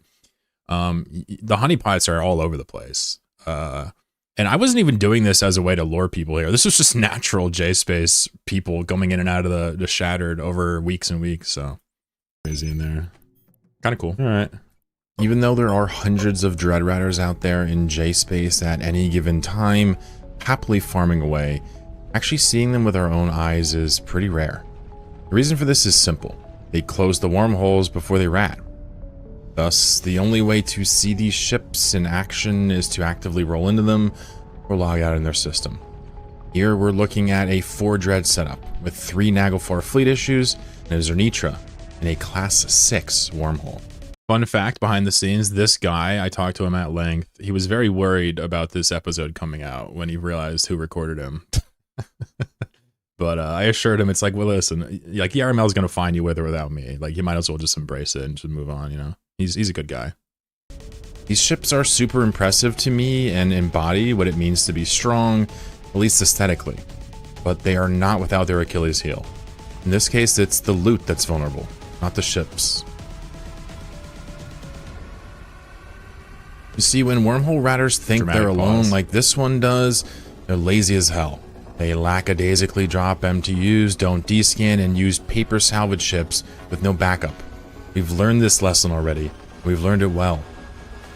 An important mechanic to know is that when clearing sleeper sites with dreads, extra reinforcements spawn, and high-class sites have an optional boss rat called a drifter that can be killed for a lot of loot. Here we see the dreads killing one now. When this NPC dies, it drops 300 million worth of blue loot in a jet can. Every time, no questions asked. Typically, this jet can is then hoovered up by an MTU, like the rest of the loot, and collected later on. But what's stopping us from just flying into the site, decloaking, and grabbing that one special jet can with all the loot in it? Well, turns out absolutely nothing. And that's exactly what we've done here. So for people listening, not watching, you're watching basically a prospect. I flew a prospect from a safe spot to a wreck and picked up 300 million ISK and then warped off cloaked. And the person ratting, of course, didn't even notice because they don't descan when they do this. Very rarely. It's just neurotically, if nothing else. So like by the time their MTU collects everything, they're going to be like, oh, this is weird. Why is it short? And just keep going. You could do this until they clear the whole system if you're really sneaky. Really sneaky. So in this segment, you're seeing me describe that. And I do it one more time to these guys, and then we have some more fun. This was definitely the easiest 300 million ISK I've ever earned in my entire life. And the only question that I have at this point is, will this capsulator even notice our mischief, or are they completely oblivious to this? Alright, well, it seems that they are none the wiser. Here they are killing another drifter. We have a choice to make. Do we keep pilfering drifter loot and potentially get noticed, or do we do something more drastic, like make a play on their salvaging or hauling ship? Either way, we're going to have to wait for an opportunity to pop up, so let's just enjoy this epic view while it lasts. We might not see it again for a long time. Yeah, so the time is now. The Noctis is here, completely unguarded, totally AFK it looks like. Usually people that use these Noctises to salvage also pick up the blue loot, so kind of anticipating he's got some blue in here as well. This is really notes here. We could have waited for him to grab more loot, but bird in the hand is worth two in the bush. What if he just did 1 or 2 sites and stopped? I'd feel pretty foolish for not attacking this right now, huh? By side note, this guy told me there's no way I should have attacked him right now. He's like, you should have waited like 2 hours. You would have had so much more loot. I was like, well, you know me. I just want to shoot stuff. Not really expecting him to bring anybody here. I didn't see anything else on D-scan anywhere. I think this person is just ratting. No defense. So we'll happily take this Noctis kill.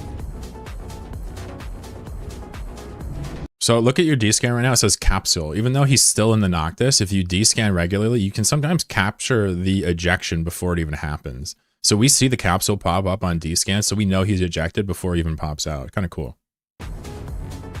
It's like a 1 second advantage, which is useful for the bubble to stop them from warping off. All right, well, overall, stealing a drifter can, killing the Noctis, and then killing 2 more MTUs that were abandoned. We took home over $1.5 billion worth of loot. Not a bad haul at all, and extremely fun to boot. Yeah, so if you add up all this loot, it doesn't add up to 1.5 billion, but I remember going back and putting MTUs down and taking the rest of the blue loot he didn't hoover up yet, so there was still some of that as well. It was a fairly lucrative little adventure. The guy was really nice. I honestly felt bad by the end of it. But fun fact about this guy, at this point during the game, he had been playing for less than 6 months from start. Just got back to stream. Did you just bully a Noctis? You missed a little context there, Chief. This is a Dread Ratter. Yeah, so this guy's brand new to EVE, by the way, at this point. This is the guy that watched a Nomad Tale and a Dread Ratting video / Reddit thread, I think, and just ejected into the dreads and just made it happen. And now he's like a gazillionaire. He did it in like, I think he was 4 months in at this time, he said. I mean, if I got the numbers wrong, whatever, but it's impressive like that, whatever it was. I think I might have even been the other way around. I think he might have even been newer. But yeah, pretty insane. He got inspired to live by himself in Shattered's and use Dread Ratting. Last share and he's just sitting there. He's a trillionaire now, I'm sure. It's bizarre. All right, so now it's everybody's favorite segment. This is a really interesting interaction with Protean concept and violence is the answer, Vita. So to really understand what's going on here, you kind of have to read the annotations and you kind of got to read between the lines. But I think I'm just going to let it run out. I might pause once or twice and talk about a few things. You can ask questions as well. We'll get to them at the end. But this is just as much of a psychological thing. And this is a good example of like why I think so hard and why like following your instincts to like chase is tough sometimes to know if you're doing it right. So let's watch this. It starts off by me seeing this guy's Lashak floating AFK. Now, he actually told me he wasn't AFK. He was just like watching or whatever, something else. But I see a Lashak here, and this is how this starts. So if you see a Lashak floating out a wormhole, what do?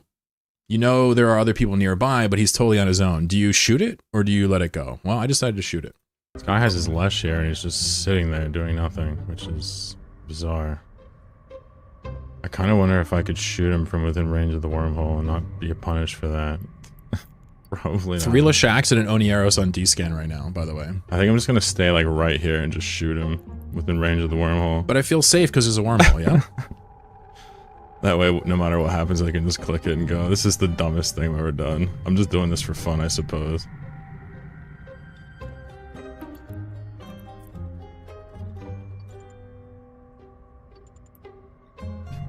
Alright, let's try it. I have a Proteus attacking him right now. I just want to see how long it takes him to notice.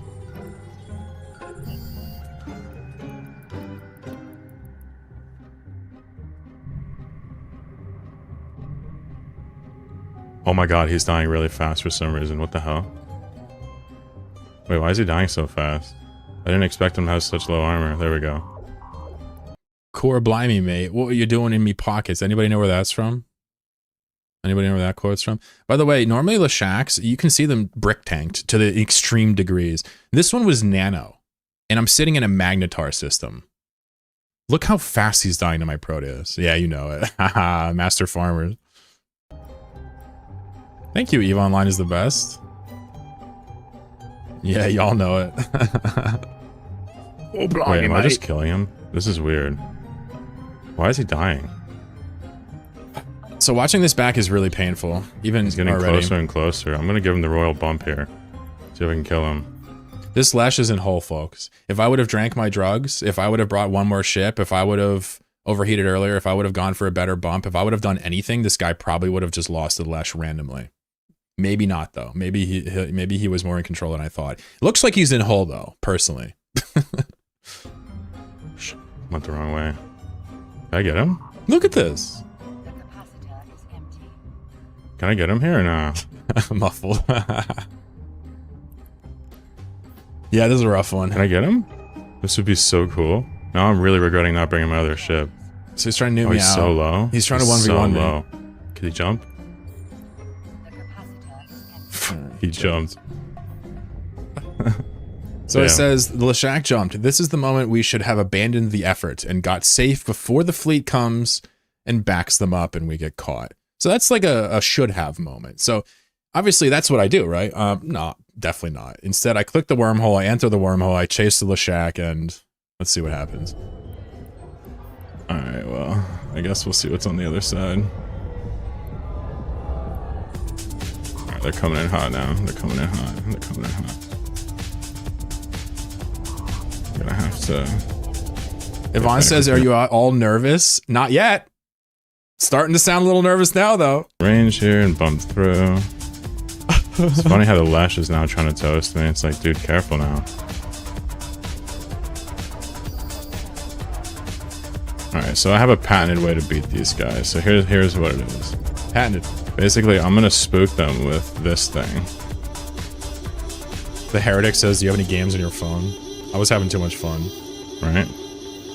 And as they go for that, this guy's gonna go this way. And get out. And then this guy's gonna go through. I've done this too many times before. Hockey boy. So it says, to assist in evacuating the Proteus, I decloaked the Legion to distract them. It's got 2 polarity charges left, whereas the Proteus just has 1. But now the Legion is taking a risk. So basically, I have 2 ships there. To get them to not attack my Proteus, I decloak the Legion, they chase the Legion, the Proteus gets safe. Now the Legion has to get away. Look at that Lash, it's so low. I'd love to like finish it off, but I'm not gonna be able to. So there's the Flycatcher. Let's see if he can go for the decloak. I highly doubt it. Flycatcher instantly decloaks my Legion. Okay. Well, we still have one so this is polarity good. left. This We is still have good. 1 left. Ready for it? Alright. Watch this.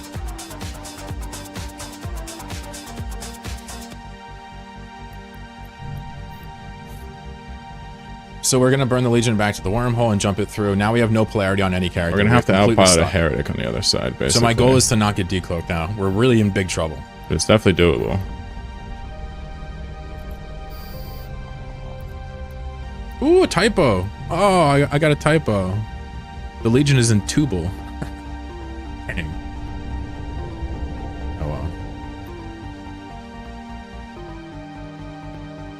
So basically, we're dealing with people that are very good at the game. Protean Concept, no joke. Vita, quite talented at the game. These guys are going to go for a Just decloak. watch this and they're probably Heretic and gonna make hit sure he doesn't get anywhere close to me. it. So at this So point, I'm we're gonna trying to have to figure go out how to get this out of way. this.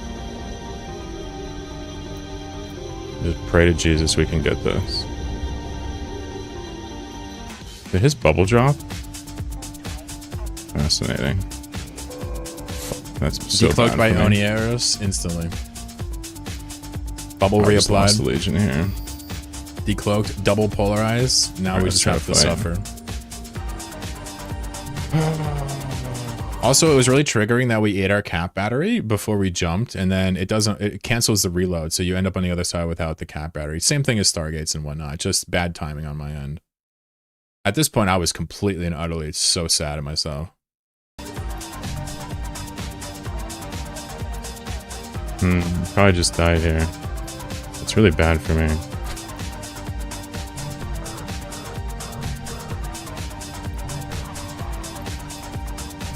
I don't know how I got decloaked.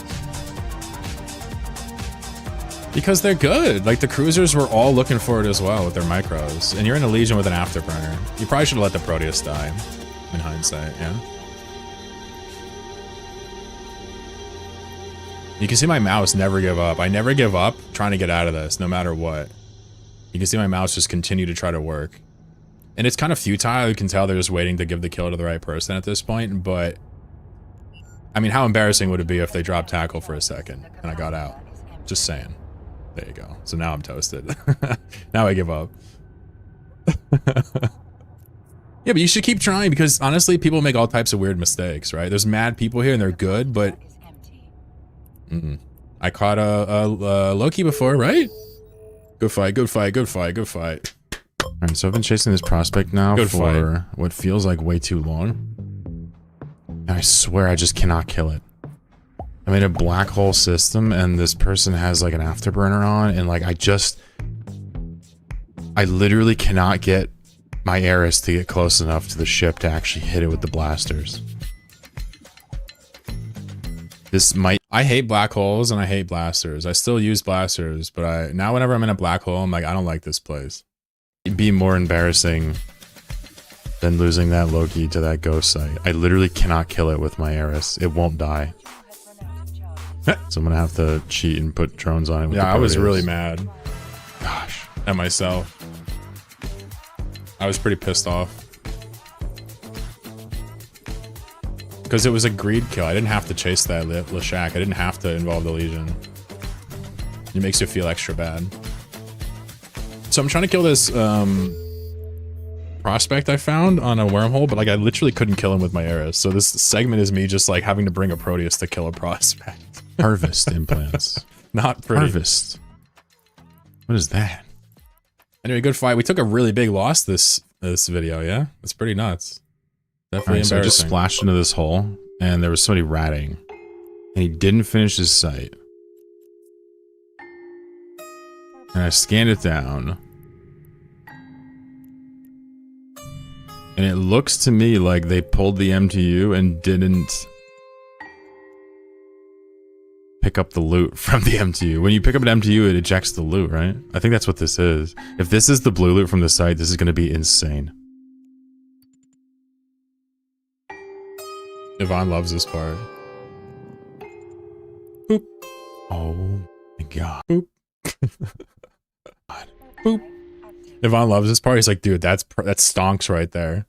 This technically could have been in the chapter 3, technically. This was more of a specialist segment. I thought about this at one point. There's really no combat in here. No security characters. But it just kind of made sense to go after the dread ratting, I guess. But yeah, we have a ratter here. He was using, I think, 2 Leshes and a Nestor, or maybe this guy was in Marauders. I can't remember what he was in. I come in his system, I put out probes, he runs off, he picks up his MTU, but forgets to loot it first, and leaves 779 million ISK on the ground in a jet can. And I'm just like... And like, I warped to the site because I see a jet can on my D-scan when I'm looking through it. I'm like, all right, what are the odds this dude did this? Drop a perch, look at it.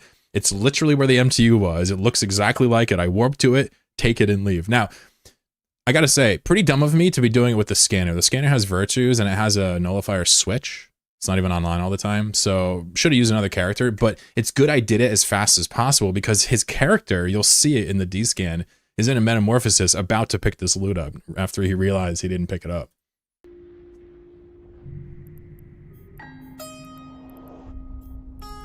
Pretty nuts. 779 million ISK sitting in a jet can, floating in space. I just walked up and took it.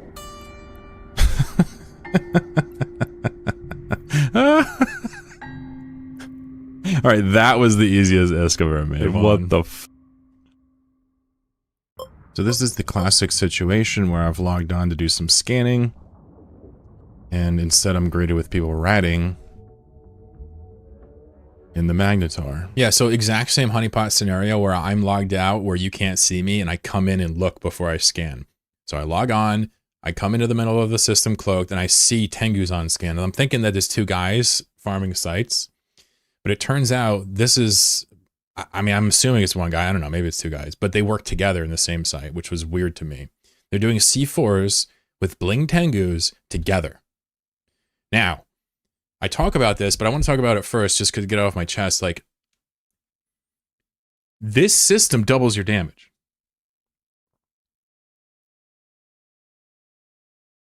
Right? So when you go for a kill on something, if they actually know what they're doing and like fight back quickly, things could be very strange for you. Things could go awry awfully quickly. So as I'm looking at these Tengus, like I'm having this dread in my head of like I'm gonna get out DPS'd by these ratting ships when they're together. Okay? Just keep that in mind as we watch this. That I'm greeted with people ratting in the Magnetar. I've never seen this before though. This person's using 2 Tengus. I just have 3 vessels for this.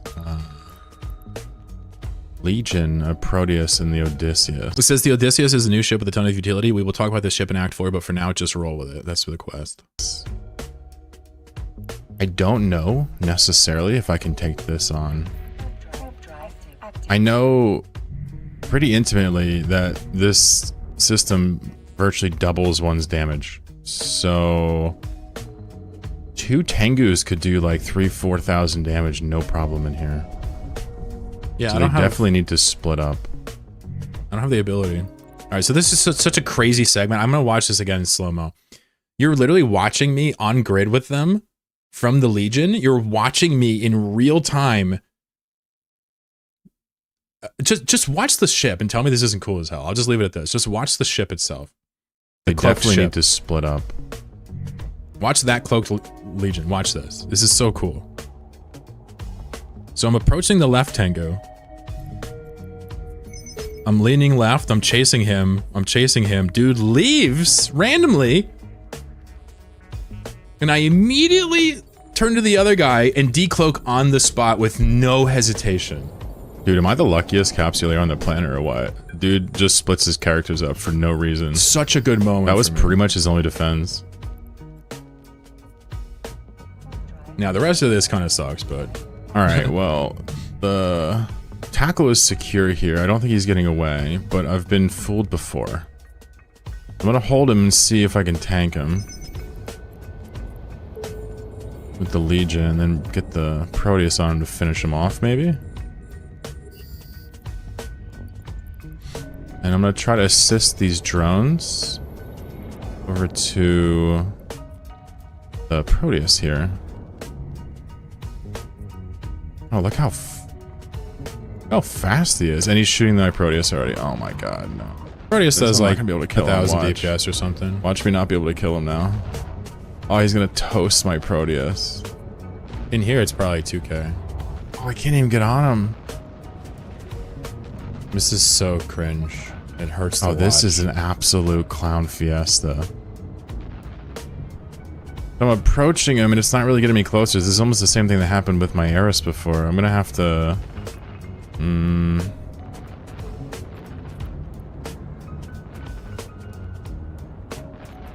Yeah, I'm gonna have to orbit, I think. That'll get me to go on his side and get in front of him, maybe. Yeah, I mean, I even have I think I'm gonna die to this guy. How is he tanking? Wait, the drones aren't working? What happened? Why did assist not work?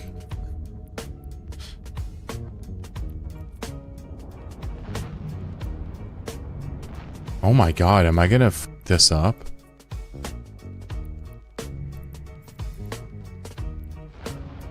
Oh my god, the Legion was so useless here again. And he's about to get out of the Proteus's range. I cannot stay on top of him. This is not great. I'm gonna have to like leave and let him go. I cannot believe this.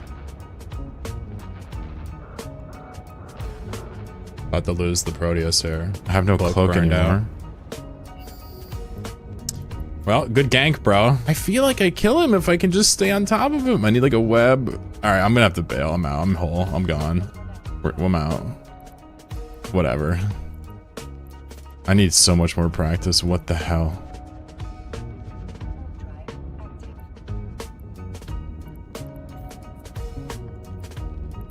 Am I gonna die? Wait. Wait, he died. This is such a precious moment. Wait, he died, not me. I'm such a noob. I'm like, oh yes, of course, I've destroyed the enemy.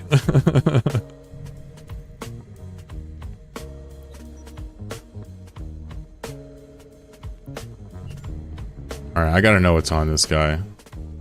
2 Tengus doing C4 ratting. What do you got?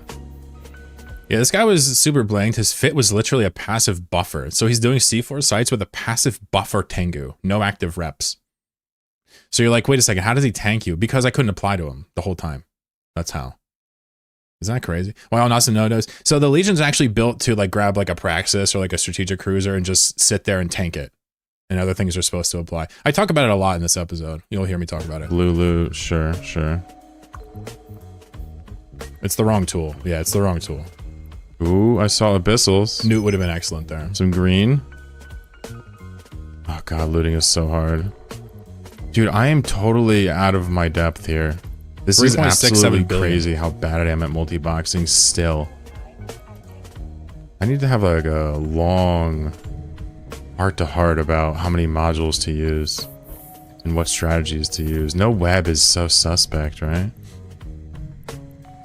Anyway, I got a lifetime to plan that out. You can kind of tell that the Legion is running a support subsystem by the bursts. We have 2 command bursts on there, right? Yeah, so it turns out one of the shield extenders is worth $1 billion, and the ballistic control is worth like 500 million, so wow.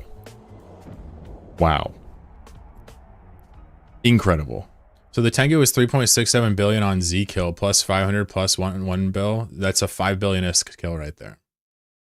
If you care about abyssals, at least. That's pretty nuts. That's the single highest kill I've ever gotten for like a real kill.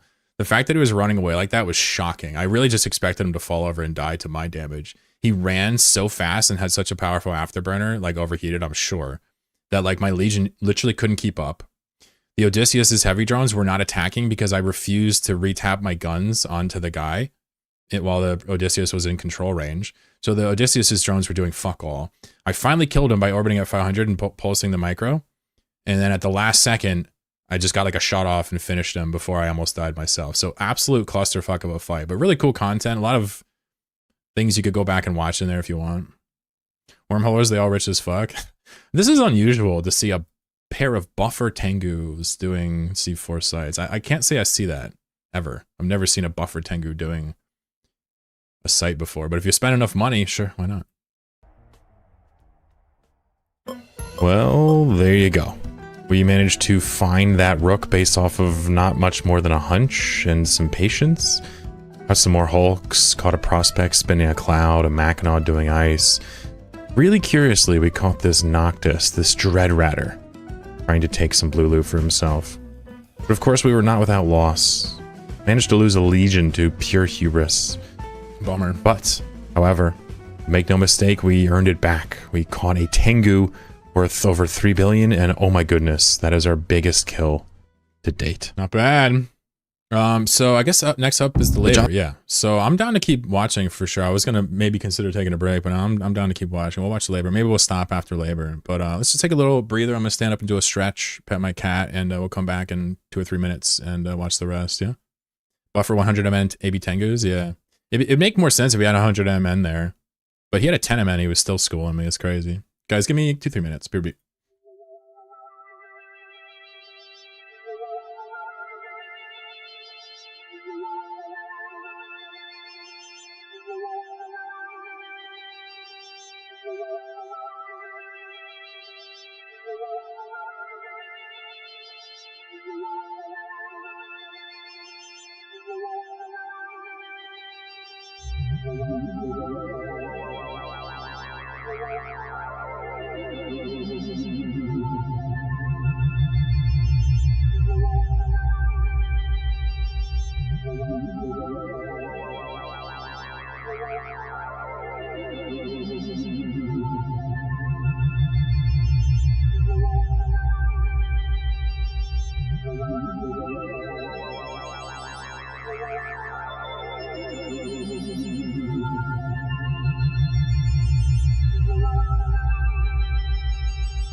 Hello, hello, hello. I'm boiling some water for some coffee, but we're gonna watch the labor wing now.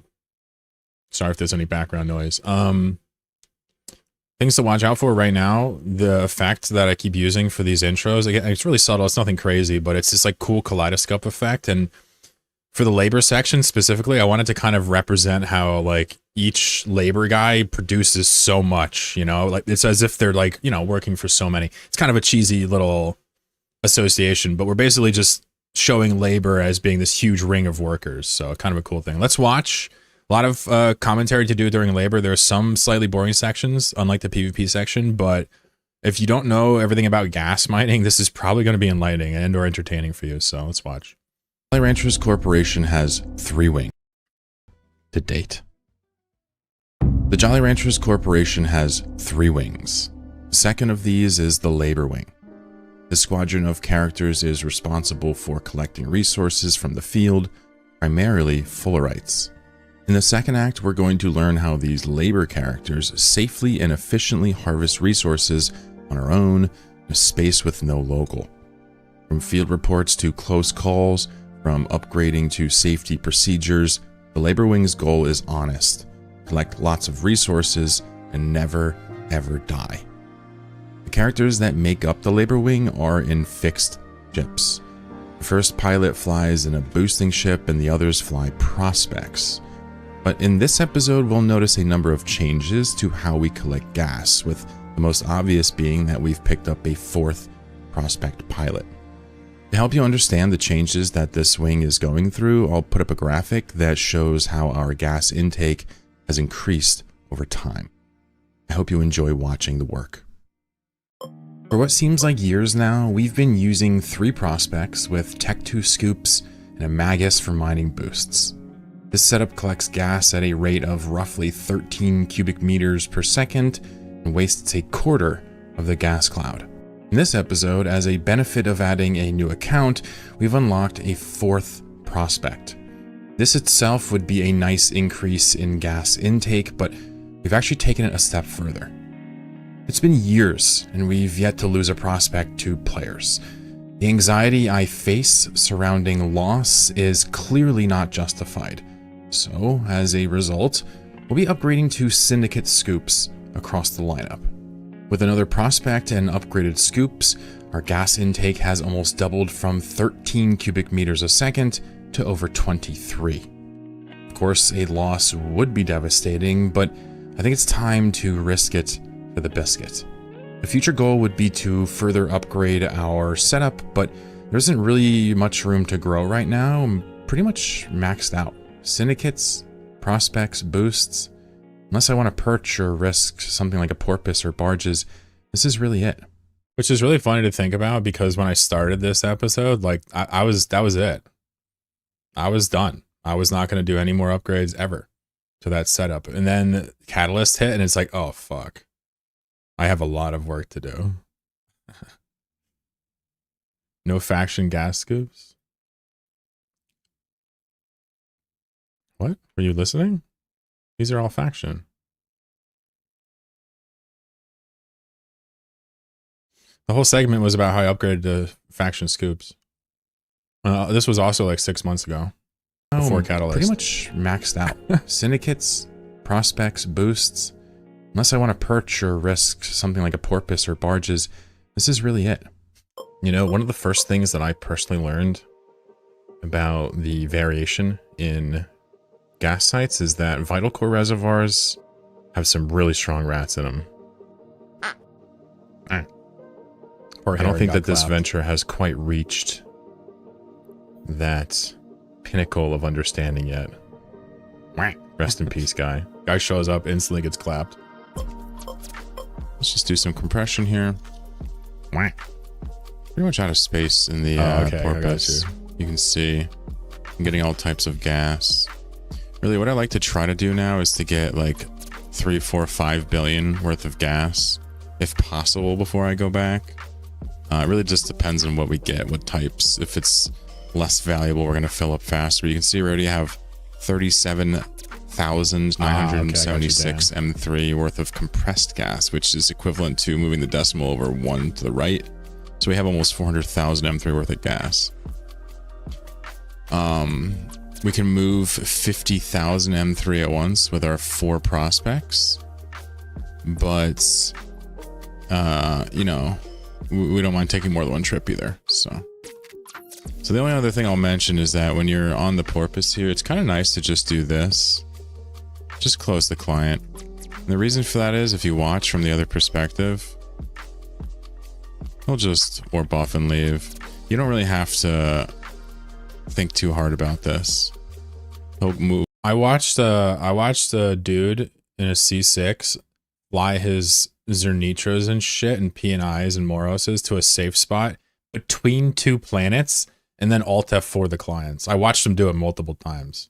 It was at that moment I realized, like, damn, I overthink this. I'm just gonna Alt F4 all my clients. With 1,000,000 kilometers away and log off. The other thing is if you actually close the client when the industrial core has a while to go left, over 30 seconds, your porpoise will actually log off right here. It'll just, it won't even warp off. It'll just cloak. So kind of cool stuff.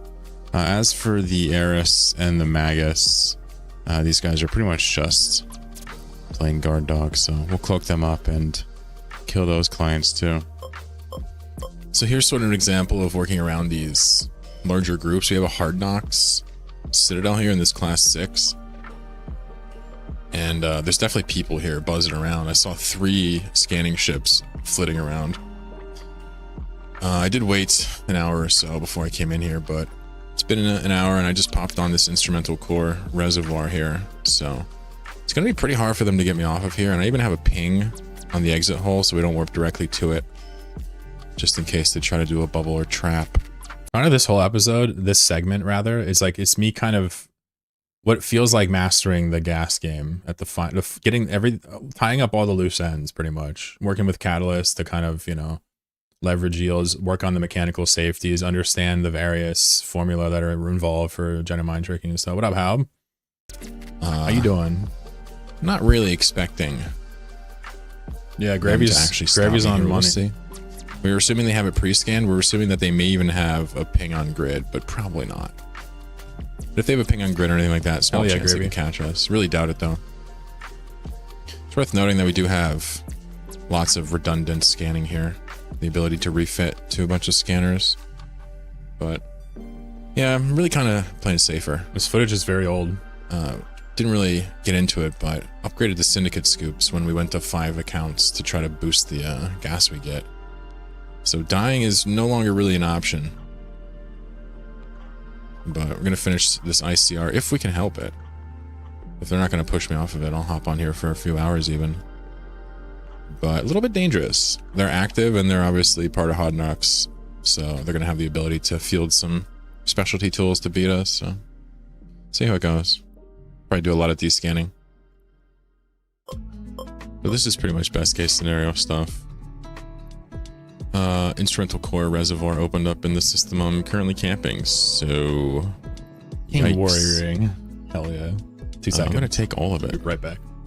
Now granted, I might not get all this 540 before the end of the day, because when the rats spawn I'm gonna have to get on the big cloud. But this should be good for 1 billion-esque or so worth of gas.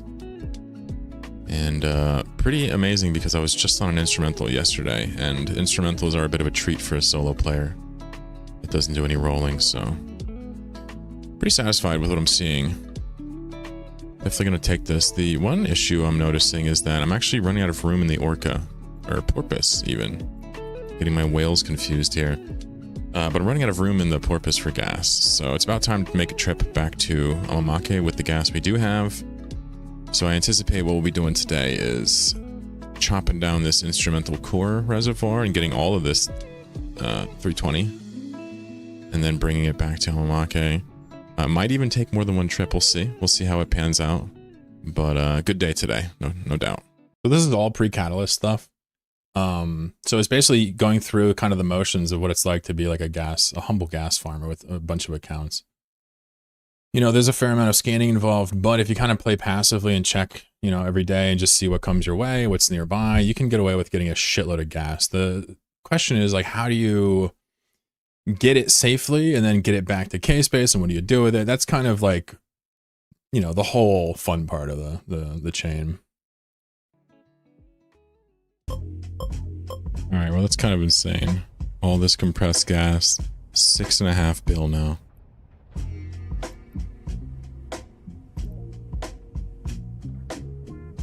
$3 bill worth of 320 alone. Yeah, this was a try-hard day for sure. What up, Arc Swift? What up, I'm actually Silas? too tired to even think about the industry, so I'm gonna send these boys and girls back to the wormhole through Majamar one more time, and I'm gonna check this out tomorrow. That was so much gas. What the hell? I think what had happened, I guess I didn't really detail it for some reason, but I had like 2 bill worth of gas in JSpace, and I figured I'd bring it back. But like in the process of bringing it back, I found like 4 bill worth of gas and took that all in a day. So I was just like, I was sitting pretty that day. And this was pre-catalyst, so that's still a lot of gas, right? Not like these newfangled numbers we got now. Oh, I gotta drop this junk off. The Keep Star. Anyway, let's check back in tomorrow. All right, so this is a little bit weird. There are 2 ventures on a vital core reservoir in a class 6 right next to me. And all of my PvP characters are currently doing filthy baiting near a Mars, so I have nothing to really kill these prospects with. I did combat scan them down. I have a venture or a Magus here with some warriors, so I mean, if they're AFK, I can probably get them here. If they're not AFK, they'll just run off, so let's see what happens. I don't know what's going on here. This is... Oh, this chatter said, I'm just coding, vibing. I'm like, oh, I thought you were talking about vibe coding. That's funny. He's like, no, I was. Let me see. Someone wants to know about endurance. Endurance is you can use for certain mineral tasks. They have like a fair amount of drone capacity and they carry a shitload of minerals. So they're also useful for like little transport ships. But in the age of like the pioneers, I don't even know if the endurance is even in the discussion. I have no idea. Will you keep this VOD up on YouTube, please? Yeah. I don't know if the music will... Yeah, the music should actually stay. I have the license for it. All my VODs go on YouTube now. You ever see the playlist for it? Here, let me just make sure you know they're there. If you go to my YouTube and you go down here to live streams, all the episodes have been here. So you can always go back. Interesting. I wonder what the rats are going. Looks like the rats are chasing those prospects. It looks like they're almost AFK. Hell yeah. No, I got you. I just let the Twitch ones expire though. I didn't know endurance was for us. I didn't even pay attention. Kind of funny notes. Oh, that's too funny, bro. That's too funny. He legit died to the rats. Let's see if I can get off in time before I die. Oh, I love that. Oh, it's so funny. Let me go loot him and see if he's got Cindy's or not. That's insane. Even though Sleepless Keepers in the Vital Core Reservoirs, they can one-shot you easily, they do take a while to lock you. So you're allowed to go and loot stuff. I was wondering, like, what are you planning on doing here, man? This is insane. This can't work. But how long it is exactly, well, that's a dangerous line to play with. Suppose you can. Damn, he's got mad gas here.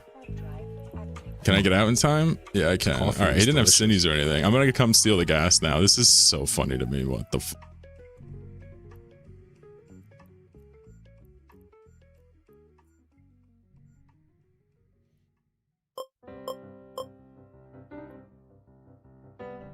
So we have this guy here with a bunch of arbitrators. Uh-oh, Gas Wars 3. Uh-oh. Named his ship Go Away Chlorokin. And he's like yelling at me to leave. Not so sure what's happening. But these arbitrators are getting awfully close to me. It's kind of ridiculous.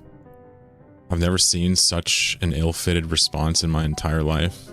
But I'm about to just bounce to the other site now. You ready? So we're at the miner right now. Oh, did you get some combats out? Nice. Let's go to the Baron. Watch this. Ready? This is awesome.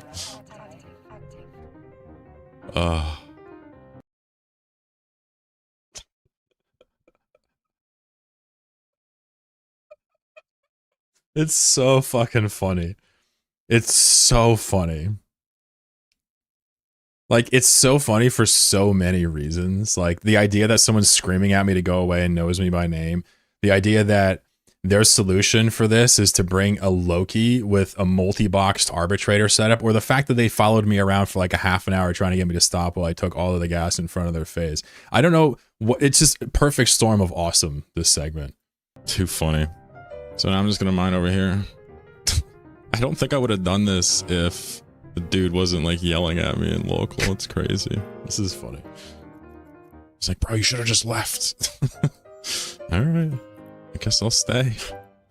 Reverse psychology. It's a hell of a drug. I guess I should keep doing some mining. Is this gas wars? Are we doing gas wars right now? Yeah, he's burning at me. I don't know how far an arbitrator could hit, but I'm pretty sure he's gonna like tracking disrupt me or some sh. Maybe he's gonna land the Loki right on top of me. I don't know, man. I don't know. I got a boosh ready to rock. Loki's a bad tool in the first place. This is really funny, man. Oh, is he trying to head me off? Look, he's trying to head me off. Look. Oh god, this was so fun. How much gas is left? Yeah, he's I'm coming doing in this now. with 8 syndicate scoops, right, at this time. So this is a ball of prospects with a Magoose with 8 syndicate scoops. So it's not like there's no risk. It's still like a bill and change or whatever. I don't know. 1.2 bill or whatever plus the ship. So it's still like a little bit of a risk, but like the ships that he's using are so non-threatening that like it's almost impossible to not goof around and have fun. Like this guy's probably perfectly cool, but like how do you get to like multi-boxing arbitrators? Like I don't know how somebody can control 5 accounts but be this clueless in terms of how to actually solve the puzzle, right? You know what I mean? Maybe I'm just being an asshole and I don't get it, but like multi-boxing 5 dudes is not easy. But like catching a prospect, like at least get like a scepter or something on grid, right? What the anyway. I'm probably gonna warp at the center. Yep. Right on top of me. Here we go. Yeah, the music is so good. Cloud's dead. Ready? Boop. Got him. Yeah, he was just an RB short. That's what it was, yep.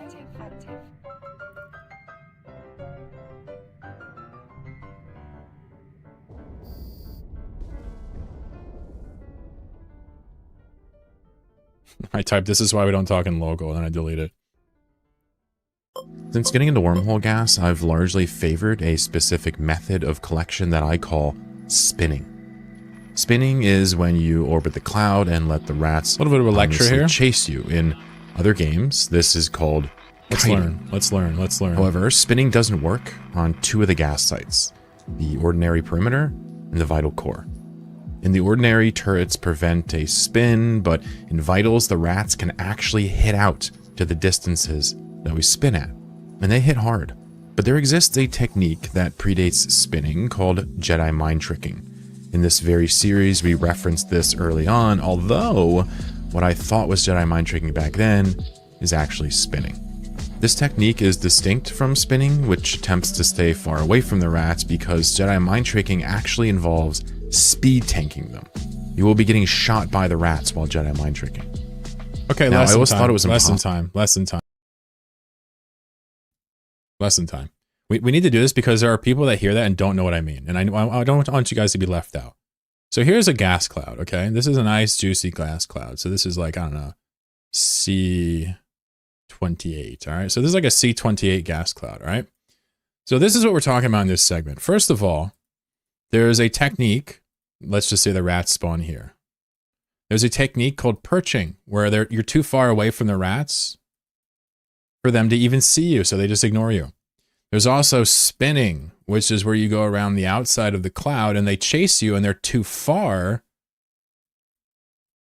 to actually apply their weaponry to you.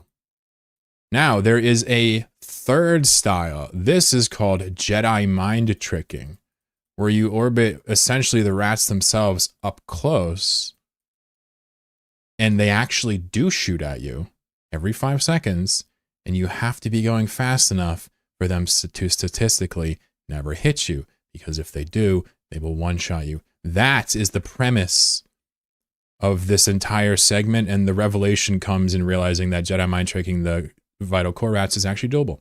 possible to speed tank vital core reservoir rats with any degree of reliability, but it turns out that this is wrong. With the 10 meganewton afterburner, a couple of boosts, and some cojones, the rats actually can't hit us. Cojones. But don't take my word for it. I've done the math, and here it is. The rats have something like a 1 in a billion chance to hit us. It's not happening. What's up, fish? That's more than What's enough. going on, bro? Learning how to Jedi mind trick vital core reservoirs was really the last missing piece of the puzzle for us. No gas dares to be uncollected now, and with ease. This is truly a monumental moment for the Jolly Ranchers Toiler Squadron, and I could not be happier now that I know how to conquer a vital core reservoir. Yeah, so far in this series, what I've been doing is I've been perching these. I've been like kind of running around up top to try to dodge combat scans, but I've never really actually fully embraced the mechanics and figured out how to get up close and personal with these rats. I had a friend that taught me how to do it in modern times, and it's very easy, and it led me to kind of read up on the mechanics and become familiar with it. And the rest of this segment is largely me talking about scoops and also understanding that formula. You got it, Retro. Why not bring a ship to just kill the rats? You can. Busy morning, thankfully, in the office for the rest of the day so I can listen in. There's a few reasons why you wouldn't want to. First of all, these rats require a marauder to kill. Second of all, having them on grid like this actually makes you immune to pretty much all solo players. If they land to kill you, the rats kill them instead. All the way up to strategic cruisers. It'll volley a strategic cruiser. Unless it's brick fit. So basically, this ends up being a protection. Right? So it's twofold. Now, clearing the rats is totally... People do it all the time. I just don't do ratting. I just don't clear rats. It's just not something I do, right? Your angular velocity relative to the rats has to be high enough. That was a major misconception that I had, not base speed and your speed relative. Yeah, a lot of people think it's transversal. No, it's angular. It's your transversal compared to their transversal, right? It's a stat called angular, right? And it compares signature radius, tracking, angular. We look at the formula later. It's really interesting, but turns out in modern times, orbiting the VCR rats at 100 with a 10 MN is enough. Mars. This person attacking me right now. There they are. Capybara. Saw them pop up some probes not that long ago. What's up, Shaw? How you doing? How you doing? Thank you, Gravy. But you can kind of see that the location they combat scanned me at was very far away. It's a nice example, actually, of what happens when you combat scan someone spinning. You land very far away from them. Now, this person was way too far away from me. They must have waited quite some time before actually warping, so... Wait, are they gonna burn at me? Oh, look, they're burning at me. Oh, this is sick. You know, you really don't get attacked a lot in J-Space when you do gas. Unless you're reckless with it and do it in an active chain, then you will get attacked every time. But if you keep it calm and pass on gas sites that are high, you don't really get attacked. But even still, if you're playing it calm, every once in a while somebody will come in on you like this. This person was, I don't know if they're still learning the ropes, just goofing around, but they had no chance to actually catch us. So instead of running off, we just kept scooping, and we were going to see if they're actually going to chase us down. And the goal is to put the rats between us and them. So we're now manually piloting behind the rats. You know, normally you would just F off here, but I think I'm going to manually pilot a little bit, maybe. See if I can get this Eris killed by the rats. I do move faster than the Eris, which I don't know if he noticed.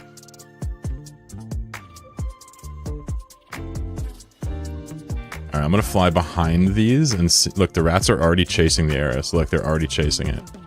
Come on. Come on. This is half the fun of gas, is trying to get ships killed. You know you want to kill that Eris. Come on, rats. Do something for your boy.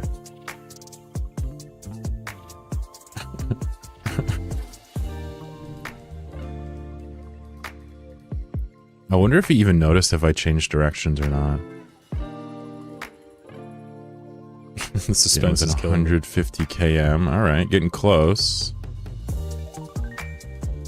Are the rats gonna shoot him?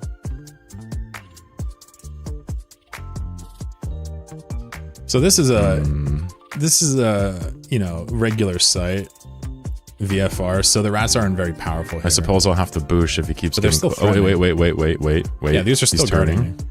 They just suck at their job. There he goes. The keepers. Goodbye, friend. Thank you, rats. Appreciate you guys. Much love. I'm gonna have to start naming these rats. Jeez. Petunia, Gerald, Steve. Love you guys. Gerald, shout out. Damn, Gerald gets so many shout outs in my bodies of work. My Redeemer's named Gerald. He gets an Ant 16 shout out. Probably doesn't even watch it anymore. I wonder what the play is. This is a great segment. Seriously, I wonder what the play is. Oh, I see. You're gonna use the Moa to sleep. I'm doing a Jedi. I'm gonna explain it in the segment. I know, but I'm doing a Jedi mind trick on Vital Core Reservoir rats, and a cruiser comes to attack me.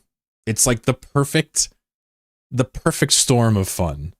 I can't get shot by the rats. He will get one shot by the rats, and he can't even apply to me without getting in range. Let's see what happens. I mean, it's crazy. Moa's got a micro warp drive. Yeah, it's just a something. coincidence.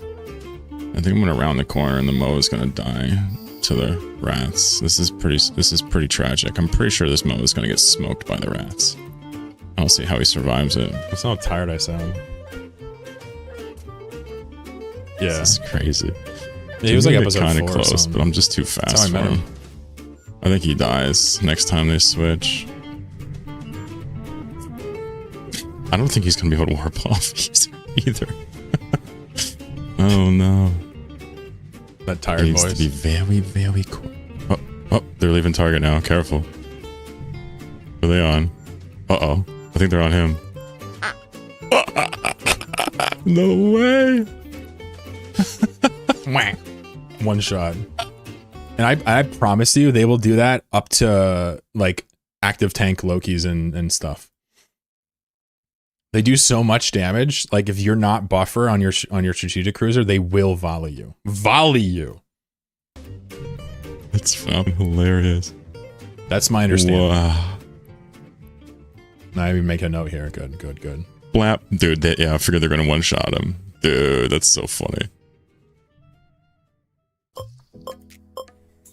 So there's a big patch, catalyst, and long story short, in that patch, a couple new things for the gas and nomad playstyles. Cutting right to the chase, there's an upgraded new mining destroyer called the Outrider. You make it out of a Pioneer. And this is going to largely replace the Magus in my setup. I'm going to talk about the various upgrades and why I would be so sure it's going to replace it. Talk a little bit about the other gas changes as well, but just wanted to show you real quick. I bought the blueprint out in Ore Space, and I made a copy of some of the blueprints, and I used Invention on those to try to create these Outrider blueprints. So I'm hoping that between one of these three, I get it. That one failed. So I guess I recognize that the Outrider is old news at this point, but this was basically me learning what it was right when it came out. So kind of cool footage. All right, we got one at least. All right, we got two. Beautiful. Beautiful. And they've got 5 runs each. This should be enough to last me a while. Now, if we put it in here, you'll see I actually have the materials already. I'm so happy. I can make 2 of them right now, and I think I will. It's only 11 hours. Tomorrow I could have one, so I'm gonna do that. It sounds fun. And when I get that, I'm going to slowly edit my characters to kind of allow for the ship to take over. I built this like as fast as possible. Once again, right when it came out. Pretty cool. I'm super geeked out about it. So one thing at a time. Let me build it first, and then we'll talk about it. This was like bleeding edge for me, which is rare. The Outrider is the new command destroyer that we'll be using. It boosts stronger. It has a 20,000 M3 gas bay, and it can actually equip its own boosts stronger, and has a 20 M3 1000 M3 gas bay. And I'm very tired when I'm doing this narration. Goops and benefit from its own boosts. It is in many ways a direct upgrade over the Magoose we've been using for so long. Welcome. Alright, so a patch has introduced a new ship, the Outrider. This is a command destroyer that offers a direct upgrade over our humble Magus. It can also equip scoops itself, and although it's not bonus, it can collect at a rate roughly half of that of a prospect. With this single ship upgrade, our gas intake has increased from 23 cubic meters a second to almost 28. This is a pretty massive upgrade, however. it's not the end of the upgrade train. The patch also introduced mutaplasmids for gas cloud scoops, which means in the future we can roll our scoops and attempt to achieve even greater intake rates. So these segments, whenever you see like the Iridia Nebula, these are me talking about upgrades. So you saw at the start of the episode, I started at 13. I went from 13 to 23 when I added another account and upgraded to syndicates. My third upgrade I've done is from a Magus to a Outrider. So this ship has boosted my M3 just by itself from 23 to 28, just on its own. That's insane. In the future, we can roll our scoops and attempt to achieve even greater intake rates. Insane. So the Outrider is a pretty insane upgrade for me. I did the math, and it's something like a 20% increase to the active amount of intake I'm getting, of course, per second with my setup. It still has an MJFD, it just has better boosts, but what's really kind of nuts about it, and the reason why I get so much, and the reason why somebody with 4 or even 3 accounts would get so much out of this is because, yeah, the Outrider scoops gas itself. The Outrider is about, with its own boosts, equal to about half of one of these. So it's just massive. The one thing that kind of changes, and I noticed this right away, was that it's significantly slower than the Magus or the Bivrost or something like that. What I was trying to make known there was that the fewer prospects you have, the bigger the percent boost this ship is going to add to you because it can scoop itself. So for someone like One Crazy Monkey who has like 850,000 gas scoopers going at once, he wouldn't see like a 20% bonus from switching this. He would see like less, like 15 or something. Do you include the mining foreman implant? Of course, yep. Yeah, max skills, max mining implant, and you know, everything is maxed out in terms of the boost. Now this doesn't matter for pretty much all of these sites where we just kind of spin around the outside, but for the Jedi Mind Trick, I'm a little bit worried it's going to have a worse tank. Well, I know it's going to have a worse tank, speed tank, but I guess I just got to check the math on it and get some confidence. But really the last hurdle with this would be to just see if it can tank those VCRs. Final note here about the ship's equipment itself is it has a 20,000 M3 gas bay. A little bit of redundancy in this commentary, but it's okay. I was excited. Super, super awesome. Small change to mining ships in general is this mining overlay. It'll kind of transpose the information on the overlay now about what's in it and how much is left and what the value is, which is kind of nice to watch. I particularly like going into tactical mode here and kind of zooming out like this. I think this is really cool. Of course, you want to be safe, so keep an eye on it. But yeah, this is a really welcome upgrade to the amount of intake that I can get from this setup, and I think you're going to see every serious kind of spinning style solo multi-boxing gas collector pick these up in short order because it is just an undeniable amount of extra gas. So super happy about that. If I could find a vital core here, I'll switch over to the 10MN and we'll test some theory craft I've kind of built up.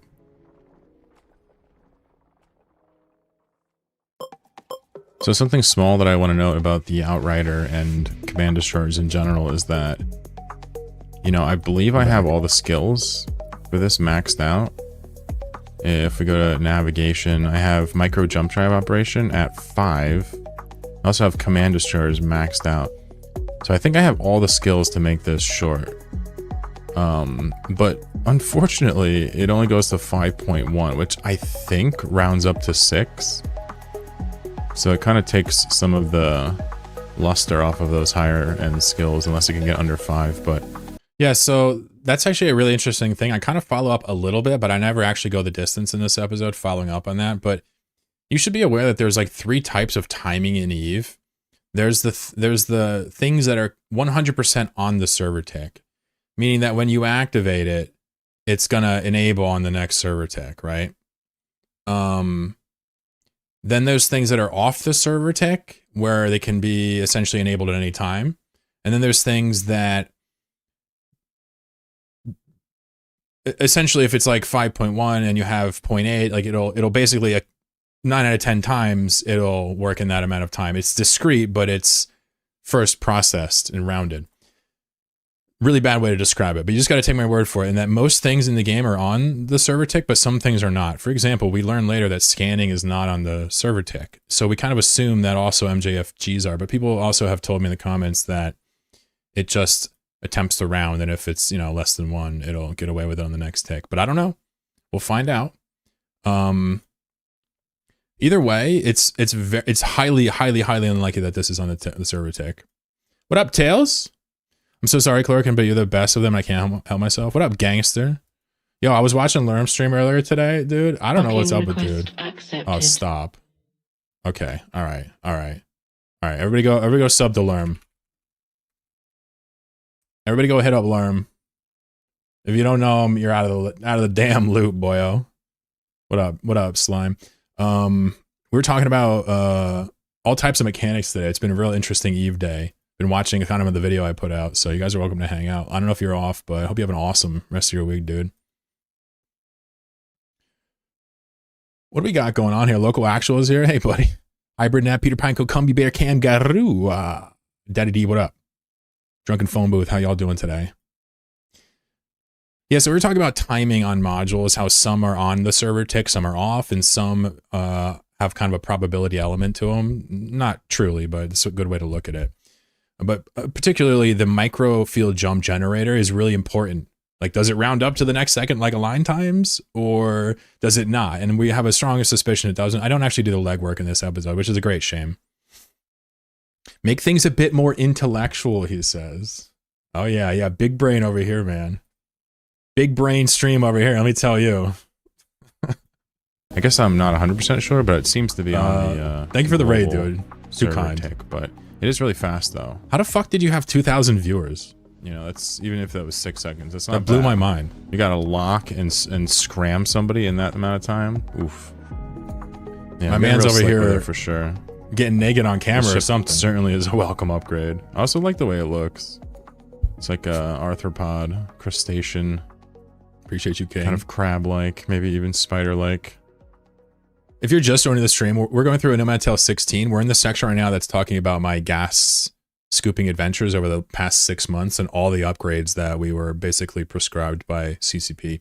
Right now we're going through the Outrider, and it's pretty interesting because this ship is a huge upgrade to us, and it really kind of enables kind of insane levels of gas harvesting. So this is one of the last stops we have upgrade-wise, but still a lot longer to go. What up, Pooks? Front page feature? Hell yeah. Oh, you did the front page thing? Okay, I see. Cool, man.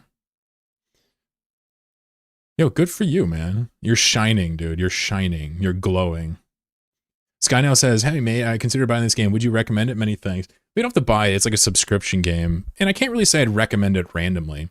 If you find yourself liking sandboxes, MMOs, space games, it's worth a shot. But it is quite unique.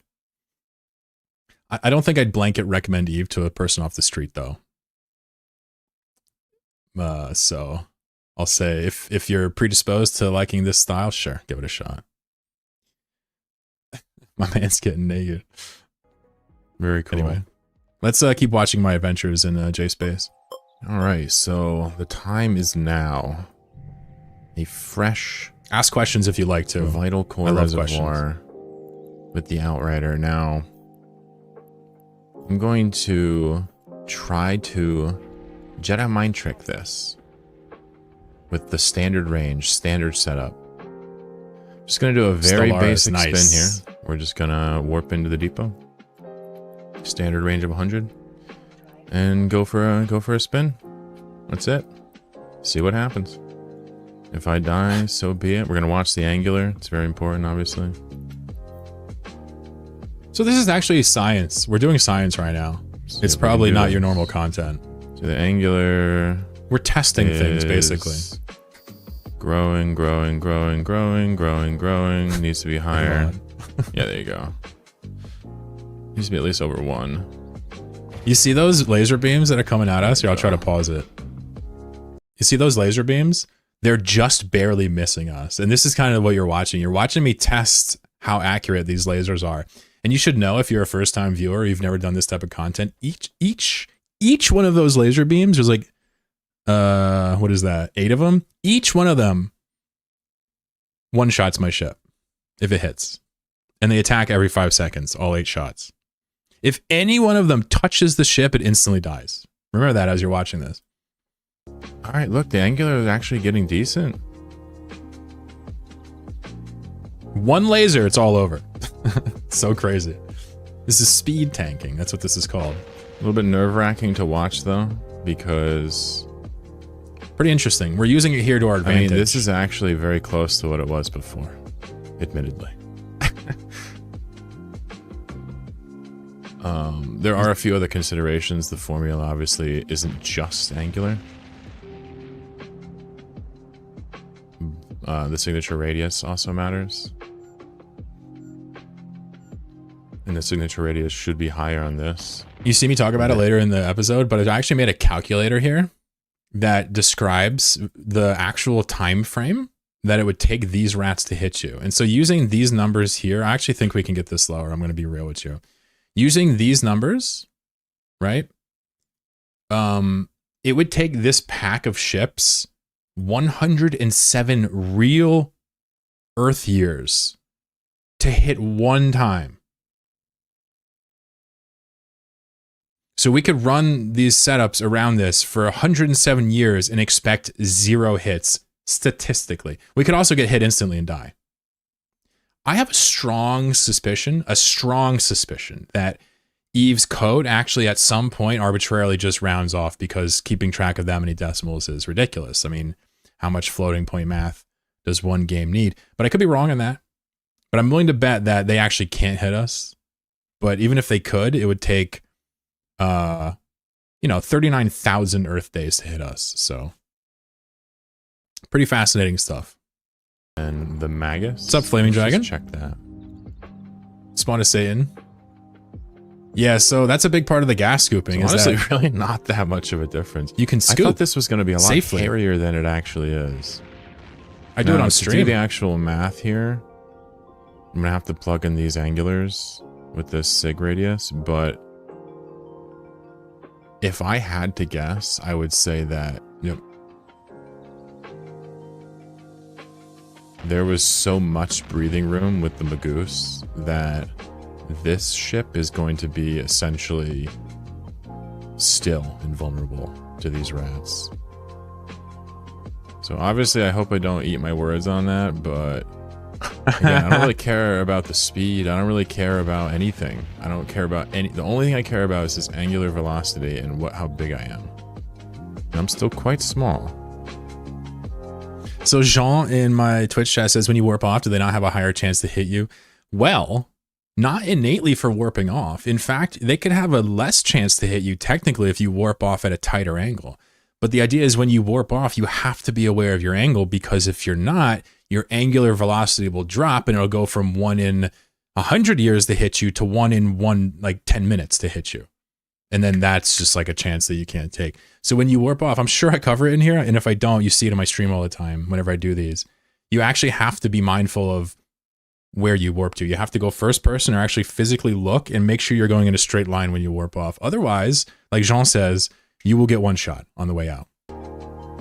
So I was wondering if I was going to have to put implants in. If I lost this, I was going to put maybe snakes in or something. Get a little speed up. Get the angular velocity higher. But it's looking like it actually is good just out of the box. So I kind of feel like letting this run for a while just to make me feel good about it before we start mining. Because what happens is, if this ship dies, all the prospects just like slow down, and then they just instantly die to the rats as well. So just want to be super confident in this. Wow, that's gross. Again, I'm pretty sure the math tells me that we're not going to lose it, but let's just run it for a while. So pretty interesting stuff. I know if you're not into gas, you've never seen this before, maybe this is Greek, but just understand that I'm developing in my own world. These people already know of this for years and years and years. People have known of this. And I know that because people like Yodik, Kadesh, Runner, etc., these people that I could actually point to and talk to, they have been doing this since long before the gas clouds actually got doubled in size, where the only way to tank them was to Jedi Mind Trick them. Spinning did not exist prior to that patch. So I know for a fact that this technique, I didn't invent it, and not even close. Yodik was the one that actually popularized the name, as far as I know, with the Jedi Mind Trick. He's a huge fan of Star Wars, so. Yodik, famously that crazy capsuleer, well, I won't say crazy because that's whatever. He's a silly capsuleer who got a GM to move his Rorqual to a C13 and then lost it to players. He's just built differently. Shout out to Yodik. But anyway, if any of this is crazy or if you want to learn about what's going on here, please do not hesitate to ask questions because this is very advanced mechanics at this point in the video and I don't want to like lose you, but you can also just gloss over it. We're probably going to watch the whole video today, so feel free to hang out.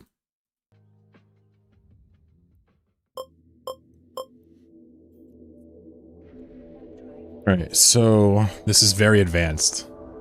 Sorry. The Outrider has the same Lerm. bonus that Your poor viewers are like, what the fuck's he say? Commander Destroyers do, which reduces the signature radius bloom of micro warp drives. And now that I've kind of studied how hit chances work, I'm almost wondering, is it possible to Jedi Mind Trick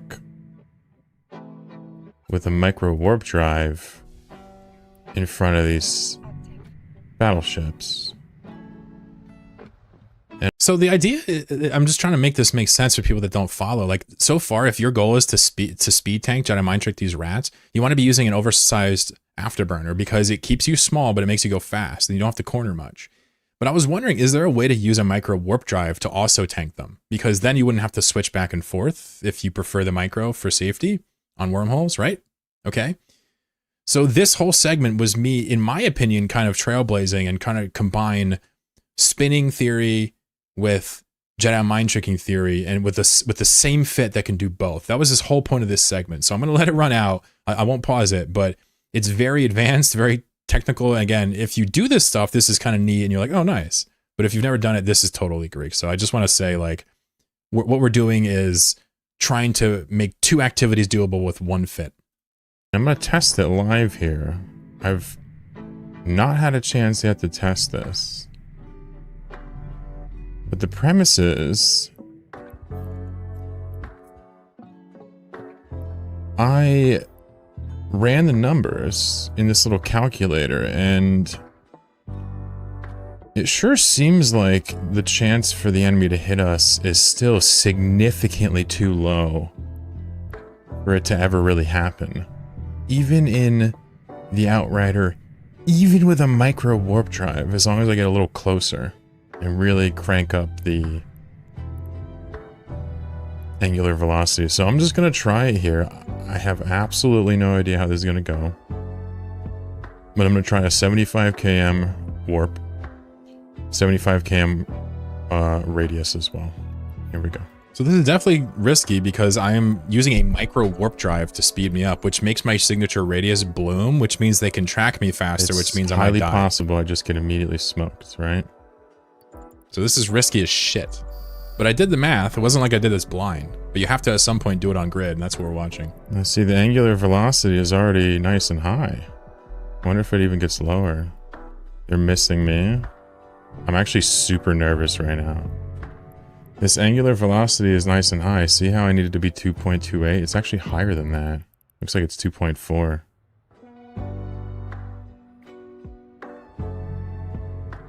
So if I'm not mistaken, I have finally unified Jedi mind tricking and spinning in terms of fits. I no longer have to, assuming this is all right, I no longer have to shuffle 10MN afterburners with 5 meganewton micro warp drives. I don't have to do it anymore. I can just use 5 meganewton micro warp drives for everything. This is pretty shocking.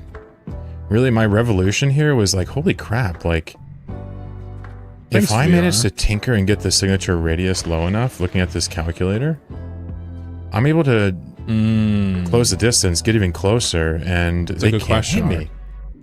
Now, Yeah, so Ark wants to know, why are we orbiting the micro warp drive instead of a cloud? All right, here's the cloud. Here is the warp-in point. Here are the rats. And then here is the center of the cloud. So traditionally with a spin, we go around the outside, right? But you can't do that on a vital core because the rats can easily hit out that far. When you're that far, your angular is very low, so they can track you. Okay? You are allowed to sit up here on this side and they won't notice you. You can do that. But it's not very safe because somebody can combat scan you and kill you. Capiche? So he wants to know why we're orbiting the mobile depot, which I guess will be in purple here, and not the cloud center. So first of all, you can't actually orbit the center of a cloud. You'll always orbit from the outside of the cloud. So first of all, you can't actually do that. But I'm assuming you're saying, why don't you drop the depot here? And the answer is because this is a really sensitive activity. These rats will one-shot you if you make any mistakes. So what happens is you actually, since they spawn on the warp-in, you drop the depot on the warp-in, right? And you orbit the depot. You don't orbit them because technically they could get split up and one could head you off. Technically, over time. And we're dealing with fractions here. So what you do is you put the depot right on top of them, you orbit that, and that way they kind of self-correct back to the center over time, even if one drifts off. That's the premise. There are other ways to do this, though. You know, the mechanics are a sandbox. So you don't need to drop a depot and orbit at 100. You could find another way to do it. You could ostensibly orbit these guys and have great success doing it at 120 and still never run into issues. So hopefully that answers it. You're basically orbiting the warp-in point. The depot, it just marks the warp-in point. I did actually spend a fair amount on this, but not a crazy amount. I bought a set of halos, high-grade halos. Don't buy these, by the way. This was for science. The Outrider pilot. It's funny because I was originally thinking I was going to use like snakes or nomads, but it turns out halos like really chop down on the signature radius. They shrink it by a lot.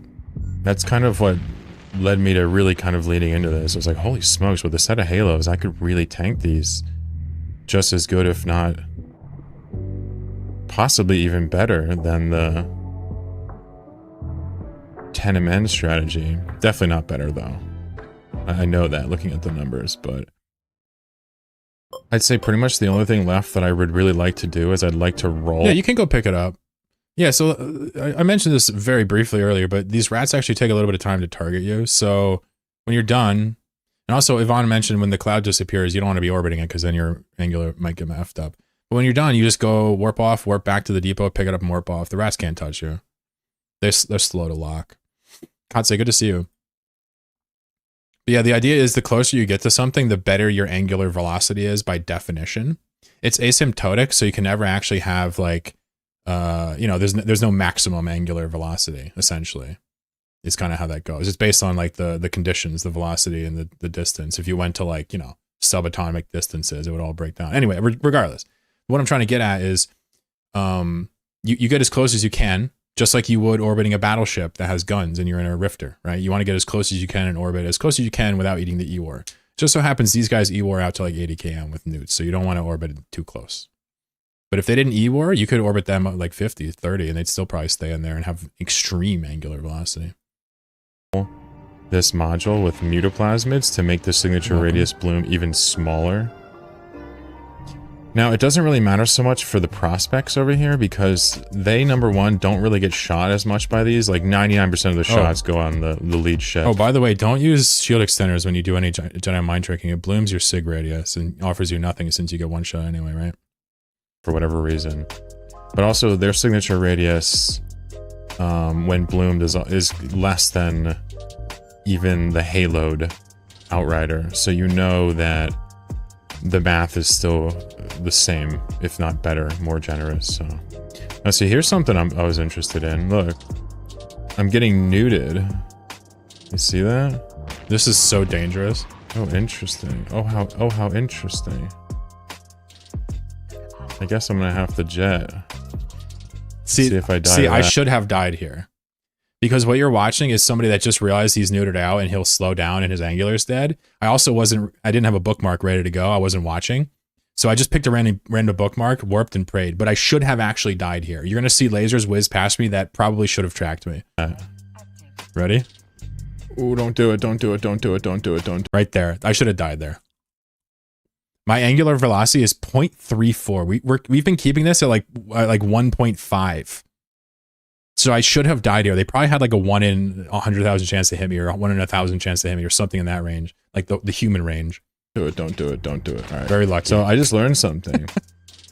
If you orbit too close, they're gonna get their newts off. Do the calculator. What were the odds? Okay, so 0.3, and these were really big, by the way, because we had micros. Actually, these went back down. The micros are off. We'll put these at 60 again.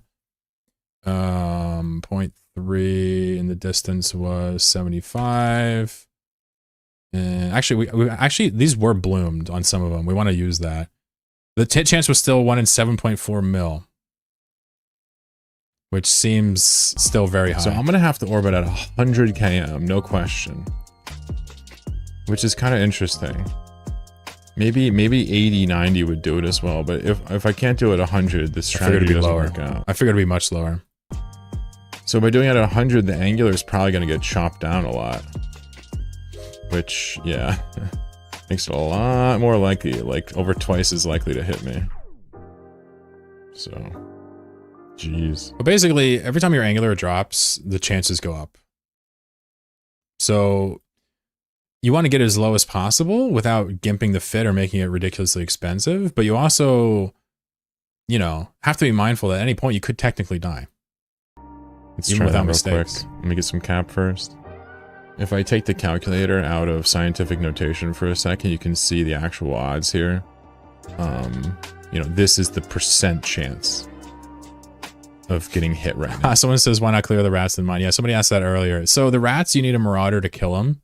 But the other thing is that if the rats are there, they actually protect you while you mine and make you almost invincible.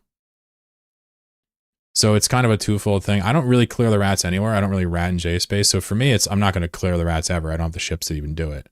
So I need to. But for other people, they don't do it because it wastes time.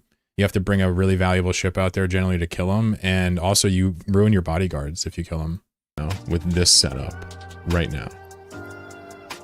So they have a very small % chance, like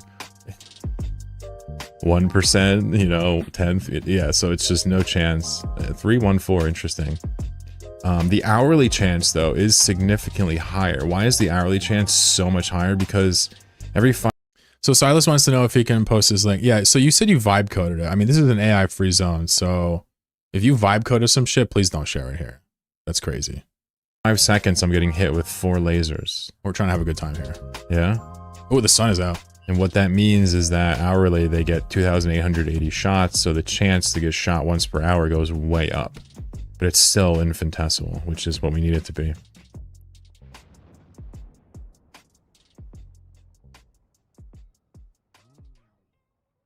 Yeah, so we upgraded the micro warp drive on the Outrider to have lower signature radius. So this is a really cool section. But I have a feeling I'm gonna have to talk about AI. Yeah. Yeah. So he says no link. Haha. I don't know how to program without AI. And obviously, when you're gonna softball it in like that, I have to hit it out of the park. I have no choice. Let me come on camera so I don't hide. My friend, even with AI, you don't know how to program.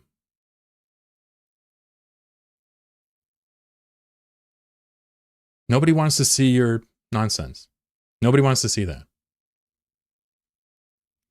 You may have fun vibe coding stuff. The fuck away from me. Cool. All right, let's get back to it. There's really not a whole lot. All right, so let's watch some scoops. And this is a great section. This is kind of moving away from the mechanics and more into some itemization and some gambling, some statistics. Turns out I actually got the probabilities completely wrong. You are actually supposed to do the math on this and realize you're going to get more good rolls than bad. I actually assumed it was evenly distributed, so set myself up for success.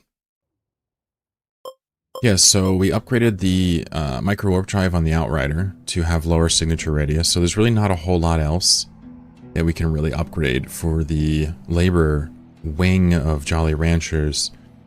But for... He says, wow. I thought Eve devs could pop up here in chat. My bad, dude. You're not an Eve dev. You are somebody who vibe codes things and tries to share links to people that aren't interested.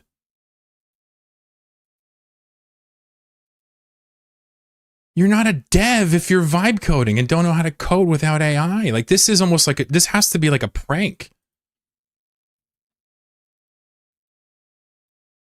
I wish you nothing but the best of luck, but goddamn, you're not a dev. You're not an Eve dev. Nobody wants to see your thing, and yeah, you should totally leave.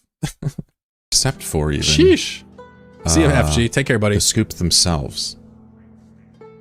Now, this is a tremendously expensive endeavor, but we have a little bit of ISK floating around, and this is kind of a cool way to spend it. I hope so. So basically, let's just look at this real quick. I think this is terribly interesting. I am a big fan of ARPGs and the way the itemization works in there with the affixes. This is Eve's kind of like silly little version of it. Now, I've talked about mutaplasmids before. We've used them on PvP ships, but nothing quite like this. This is such a good section.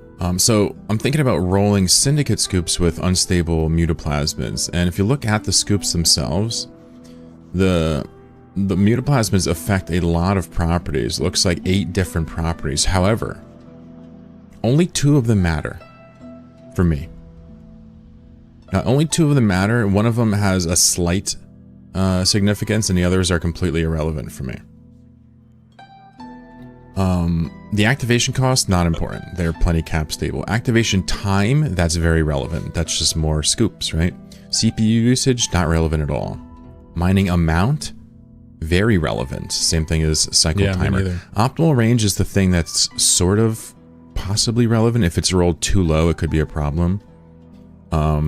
But I actually don't think it'll be an issue. Yeah, so spoiler alert, you know, optimal range is worth considering a bit more than I thought. I do have a couple really good scoops that have a terrible optimal range roll on it. It's really not a huge deal, but it does make it slightly more tedious. I already favor inertia over speed, but if you're a guy or a girl that favors speed over inertia for these setups, you want to pay close attention to that optimal range.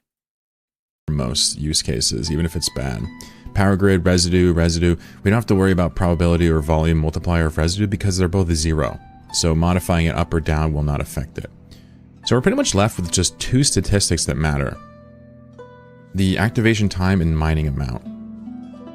Now, I'm no mutaplasmid expert, but if this is activation time and this is mining amount, the way I understand it is that you have the same probability of rolling the lowest roll possible, regardless of what that roll is. So for example, this would be the same chance, -10 or +30, and this would be the same chance, -10 and so this is wrong, 15, by the way. right? This is just straight wrong. I thought it would be equally distributed. I mentioned this earlier, but this is like something like half the chance of this. Crazy. Should be +10, excuse me. So basically what I'm trying to say is that if we wanted to somehow get both of these to be really high, we would easily be able to figure that math out, depending on how high we want them. So for example, if we just went with a simple 20 here, 1 in 20 chance of hitting this roll, which would be -10. We also would have a 1 in 20 chance of this as well. So it'd be 45 divided by 2. We'll just say 28 here. So to get -10 and then 28 here, it would be 20 times 20, 1 in 400. Okay? We only have 100 scoops. And we need a lot of them. So we're not actually going to shoot for that high of a percentile. We're going to shoot for something more in the middle here. Let's say, for example, instead of 1 in 20, you wanted to go for the 4th percentile, quarter percentile. You just wanted this roll right here, right? You only really want this. You're going to throw out everything that's not in both of these. Well, this is a lot easier. This is just 1 in 16, right? 4 times 4. This is kind of the best way to look at this. And it's really easy with these syndicate scoops because, again, only 2 things really matter. So what I'm kind of expecting here is to roll these 100 scoops and to get a handful of quarter percentiles and then a few that are just basic upgrades. I'm not really looking to hit jackpot stuff here. I'm looking to get like a nice baseline of slightly upgraded syndicate scoops and then maybe upgrade them a la carte later over time from the market. There's not a whole lot of science here. It's just statistics, which I'm not very good at in the first place, but I am going to roll these now, and we're going to see what we get. With a little bit of luck, maybe we'll get a couple bangers. But again, we're just looking for one thing, and that is to increase the lowest. We want to speed up the slowest prospect. So if we have 3 prospects with perfect scoops, well, the 4th one needs to have good scoops, because that's the only one that matters to me, because the other ones are going to fill up before him, right? So we're really trying to improve, we're trying to increase, or... Your trip finishes when the first prospect is full. That's what you got to remember. So if you stack your best scoops on one guy and the other guys have tech 1s, you're not really thinking this one through logistically. raise the floor instead of the ceiling more than anything else, so... Anyway, let's roll these here in a second. Yeah, buddy, let's roll some scoops. Alright, it is time. We are going to roll 100 Syndicate Gas Cloud scoops. Now, should probably set your expectations pretty low, because probably not going to get a godly one, but might get a couple good ones. So here we go. Gonna click through this, and when I'm all done, we'll look at it.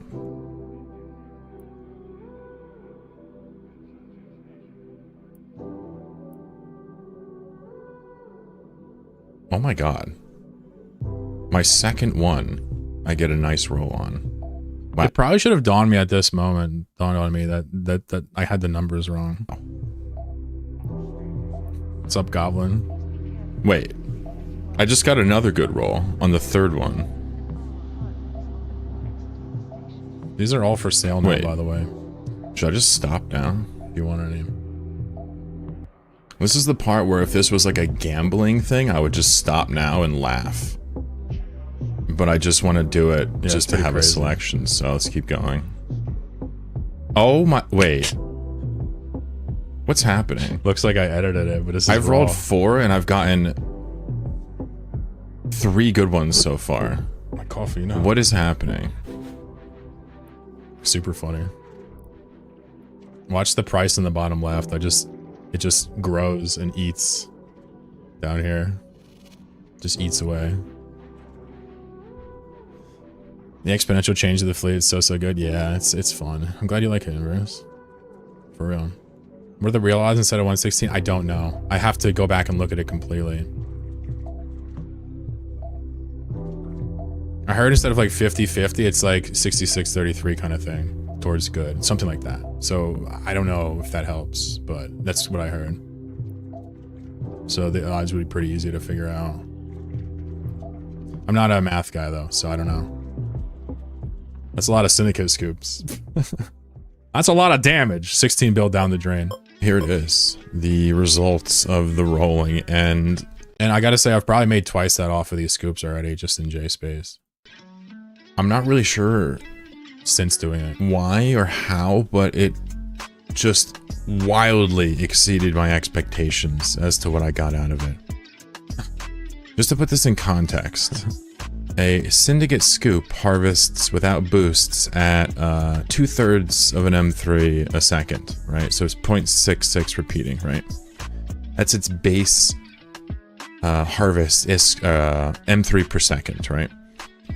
So when we roll these, we're adjusting the duration, reducing it, increasing the M3 per second. We're also increasing the amounts, which increases the M3 a second.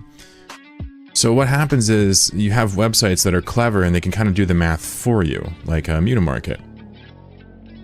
And so by combining the duration and the amount modifiers, they can come up with a pseudo stat called mining speed. It's really not a pseudo stat now that I think about it, because it's in game too. When you hover the tooltip, it shows you this too. It's hard to call it a pseudo stat when it's in the damn game. Basically, this just tells you the actual mining speed of the module, as if you'd see in game by hovering it. And turns out the best one we got, we have 2.92 M3Ss. This is a massive increase because it gets the bonuses and blooms out like it would otherwise. This is crazy. When I actually put this on and apply boost to it, it's gonna blow my absolutely tiny brain. But what's better than these two extremely well rolled ones is that, look at this. We have like 20 really good rolled ones that go from a 0.66 to a 0.8 or higher. And they're all usable. Even if we lose a set, we could still have another set ready to rock. It just won't be quite as good. We call this like a base. So in essence, I've kind of like rolled a really godly set of syndicates for myself, in my opinion, by my standards. I've also rolled a backup set that's not as good, but it'll do. I mean, if I lose a set, I'm not going to want to roll more, right? Lucifer. I also just got a ton of extra syndicates down here that... By the way, anybody think it's sketch how Eve is doing a PvP fest and then Steam's doing a PvP fest at the same time? Is this something like the game industry is getting in on together? I could maybe sell on the cheap to like gas miners that I meet. You know, this type of stuff. So, holy smokes. Next thing I'm going to do is go get the prospects and equip these. These absolute insane ones. You may be asking yourself, if you've never used a website like this, like how do you actually find the modules in here? What, do you just have to like hunt and pack? Well, no. The website tells you the position in the container. So it's the 15th position, right? So if this is 10 across, we know that this is the godly one right here. Look at that. What'd you see, Retro? Drat says, did you end up balancing each of your prospects? Yeah, they're roughly the same, yeah. They're off by like 0.1. But if you're using +9s, +8s exclusively, it's pretty close. See that? Yeah. Super cool. Yep. Anyway, I'm gonna go equip these, see what they look like on the actual prospects, and get a final kind of tally of what my gas M3 per second is, just kind of to celebrate this new era of gas harvesting. Jeez, I cannot believe these rolls. Yes. Thought I just revealed something embarrassing. Well, after evaluating the scoop upgrades, it's been incredible. I am sort of in shock. From roughly 28 cubic meters a second, we've upgraded to over 37. We've now gone from 13 to 37 cubic meters a second in this episode. Almost a 300% increase. I got yelled at for saying that. 300% increase. It's not technically right, grammatically. Sorry. I really didn't expect this to be possible, because how could one see such a viable patch for gas miners? But at this point, it almost seems silly how fast these labor characters can clear clouds. We can full clear some perimeter sites in 8 minutes flat, and even vital core reservoirs, which once took us damn near all day, take us less than 2 hours now. To say this is game-changing would be an understatement. So let's plug this into the calculator. We know 37, we have 50,000 M3. So when we're doing this, we're making 1 billion ISK per hour on 320 gas. 1 billion ISK per hour on 320 gas. That's how fast gas has become. Back before Catalyst, like, yeah, you could use syndicates and a good amount. You'd probably get like 600 mil or whatever, you know? Now it's just so stupid. You're sitting there for 63 minutes to clear an entire instrumental. It's just nutty. It's honestly too fast now. Are you supposed to say it? What remains to be seen what this massive increase in gas intake has in store for the gas economy. It would be a 200% Corporation increase. has 3 wings. I think. The third of these wings is the Specialist Wing. This squadron of characters is responsible for managing the corporation and its various operations in all sectors. All right, so Specialist is here. Let's take another little break. I'm going to stand up and stretch, and we'll come back and we'll watch the Specialist. Specialist section is interesting. A lot of like actual social elements to it, but it is quite long and there's a lot of stuff to cover in there. So let's take a little breather. I think I'm going to watch the whole thing though. So give me 5 minutes. We'll be back. Thanks for being here, by the way. Bunch of raids. I know maybe if you don't know who I am or you don't like this stuff, maybe it's not worth sticking around for. But I'm having a good time. So if you like this, stick around. See you in a couple minutes.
right, so let's watch the specialist section. I'm probably gonna get a little bit tired of streaming midway through this. If I decide to stop midway through, no problem. We'll pick it up where I left off. But I'm gonna try to watch it. We might as well. This is, of course, a lot of interesting mechanics in here, and we'll just go for as long as I feel like streaming. Yeah, appreciate y'all. Let's go through the intro here, and we will kind of set sail for another leg of the adventure. This is the specialist side. It's going to tell you what that means, but this is kind of like real nitty and gritty mechanics. This is how I interact with other players, with these guys, etc., etc. You should start saying cubes. Gas economy. All right, let's The watch. Jolly Ranchers Corporation has 3 wings. Loud. A third of these wings is the Specialist Wing. This squadron of characters is responsible for managing the corporation and its various operations in all sectors. In the third act, we're going to learn how these specialist characters create and manage a Tech 3 manufacturing business from scratch. From sourcing materials and hauling to scanning and hacking, from market PvP to manufacturing efficiency, the specialist's goal is obvious: to make as much ISK as possible without taking financial loss. The characters that make up the specialist wing are in highly specialized ships belonging to specific archetypes. In this episode, we'll spend ample time discussing the business itself, trade routes, and the various ships and strategies we've chosen. I hope you enjoy watching the growth. We're here at the Tatara, which is where the gas is, which is where the reactions take place in Alamake. And if we go to the materials tab, this is where I keep my gas and fuel blocks and minerals, which are the materials you need to react. This is where I keep them. But every time we do this, we basically just turn our labor into valuation of the business. Now, what does valuation of the business mean? Well, first of all, let me decompress this stuff. And when you decompress gas, you do lose 5% of it with max skills. So we did lose a little bit of value there, but we'll stack it all up with the other stuff. We're going to copy this, literally Control C after grabbing these, and let's pull it into our spreadsheet. So if we go over to our spreadsheet here and add it in, you're going to see these values go from red here and yellow all the way up to much flusher numbers. And I have this spreadsheet set up so that the nicer the color, the more close we are to what we need. So a nice stock of gas here. We have a few we need a bit more of, right? But these are all low class gases. You can also see that we're doing fine on fuel blocks and we're doing all right with minerals. So, but we talked about the term valuation. What does that mean? How do I take labor and turn it into valuation? Well, that's where we kind of look at the dashboard here, and we can kind of see all of the different systems involved in this industry and break them into accounts and kind of keep track of sales for fun.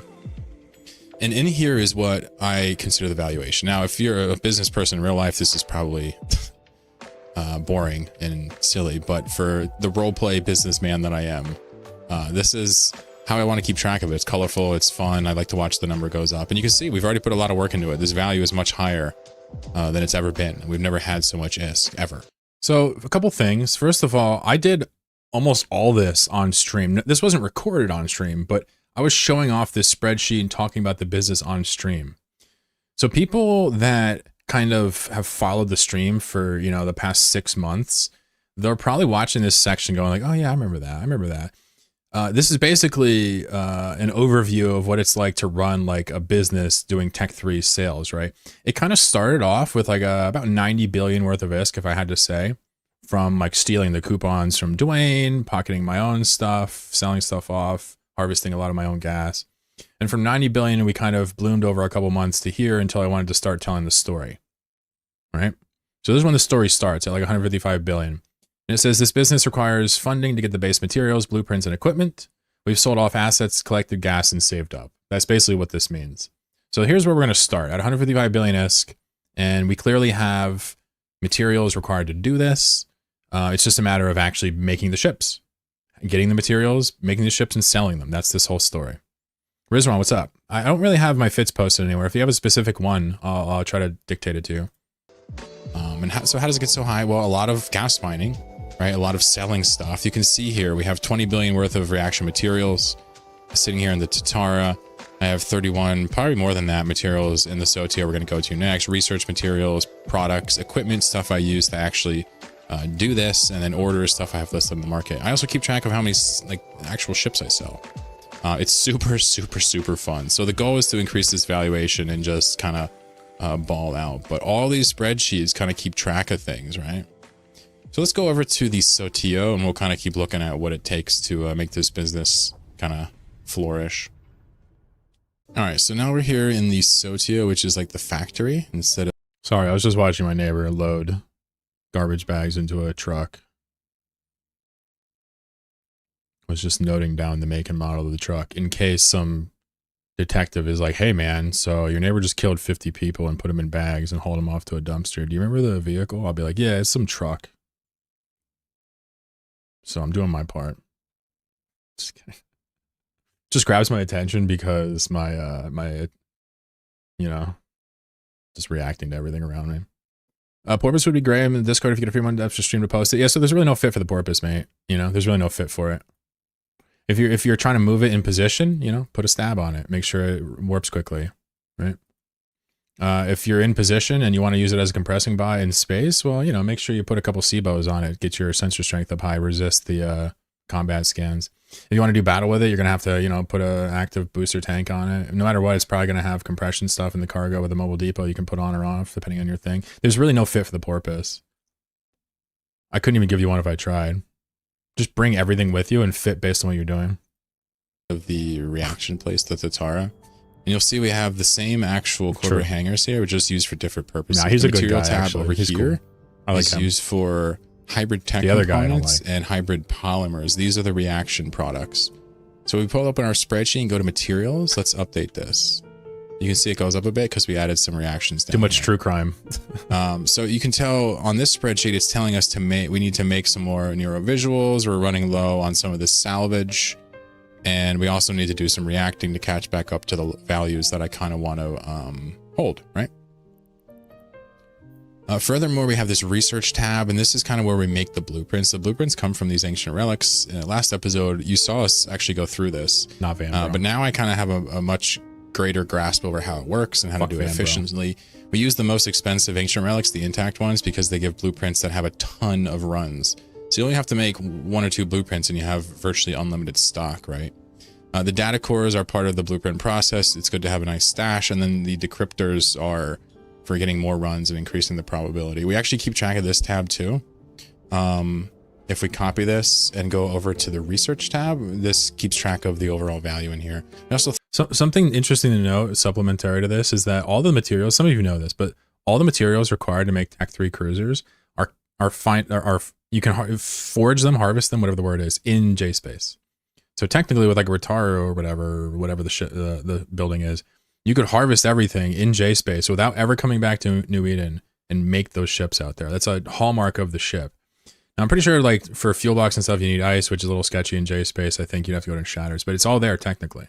So when they made strategic cruisers with wormholes in mind, right? They made them so that they can go through them with low mass, plus be built out there back in the ages of passes. So throw the reaction formulas in here to keep track of them as well. All these things are from the research over everything. Here. Now the products tab is where we keep all the ships and subsystems. We do have all 48 subsystems in decent numbers. The subsystems alone are 42 billion, right? And the ships we have 12 billion. We only have about 10 of each ships, but we also keep track of this tab, right? If we go back to the spreadsheet and go to the products tab and paste this in, it should be up to date though. You can see the numbers here, the colors kind of represents what I need to maybe make more of. Blue means probably have more than enough, dude. And green means it's okay for now. I think it would probably be impossible to do industry without spreadsheets.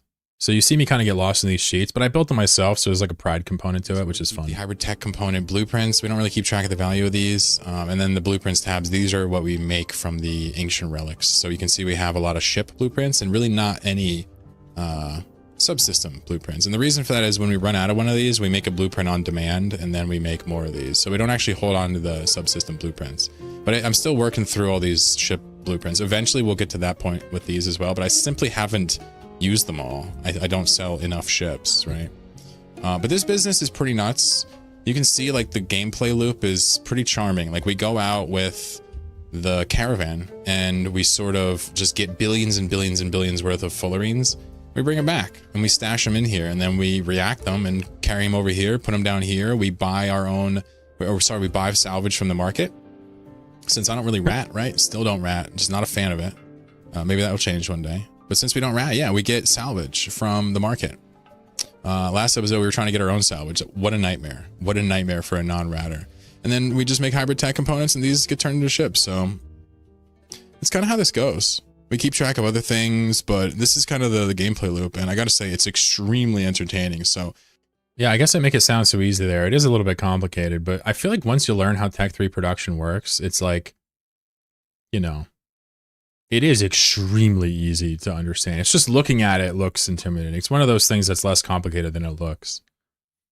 Now, to actually do it all obviously requires a large amount of capital to actually make it all happen instead of just building one ship, which you could do on the fly. To make a ton of ships, like, yeah, all right, it's getting more complicated. But I can tell you one thing, if you don't keep track of profits, it's way less complicated. So there's my little tip to you. If you want to make a lot of money, don't keep track of profits. No, actually, you probably should. Not tracking profits was a choice I made specifically so that I wouldn't be chasing the numbers into oblivion and just kind of have fun doing it. And I still, to this day, I've never tracked the profits. Corp activity, This is that's a pretty fun. average map for me. And while there's not a whole lot of Yeah, gas it's a bit much for one. available in these few systems I've scanned down, there are a few sites in this C3. But I just kind of wanted to I linked this in the Wanderer Discord in the Patreon channel, and he's like, nice. quickly point out that The Wanderer dev, your eyes do not fail you. We are using a different mapper. like this timestamp. This is called Wanderer. He's like, yes, The publicity. idea is, as awesome as Pathfinder is, You guys it's should- no longer in development and probably won't receive any actual design changes, just a couple patches from the community. Definitely support What Wanderer is doing Yeah. is starting from So good. scratch and doing ongoing developing. So it's been really cool to watch it kind of grow a little bit. But I just like the application. It's quite nice. It's very colorful. It certainly looks less professional than Pathfinder, but in this sense, I almost prefer it. We love Wanderer. There are features in here that are excellent. Most of Pathfinder's features are here. But what's really attractive about this is My pinky hurts from my cat. this blip Ow. feature here. So whenever you add a wormhole and you haven't actually gone through it, you get this little blip underneath the system. And that means that is an unsplashed hole. So for example, in the C4 I'm in right now, 001, 302. You see it has a null 6 and a 5 static, and you can see that we have the 5 and the 6 already splashed. We've been in them. So it's telling us that we have a null sec static that we haven't checked. So that's really cool. Once you go through this chain, you can start to quickly see potentially where these could go if you want to. And so what that lets you do is visually kind of just look up and down the chain and see like, oh, okay, you know, we have a 3 here. We can go through the 3, maybe try to find a high sec exit, that kind of thing. So it's a really nice little visual feature. But really, it's just the ongoing development. I definitely want to get on board with that. So even if I didn't like it, I'd probably give it a chance. But Yeah, if you use freaking Tripwire, Galaxy Finder, Pathfinder, one of these mappers, like, don't get me wrong, like, chances are you know how to use it really well, you're really fast with it, it meets your needs, you like it, you're comfortable, but you should still try Wanderer because Wanderer is being changed in 2026, meaning there might be new things that you didn't even know existed in Wanderer, right? This footage is pretty old now. There's already been a lot more features added to it.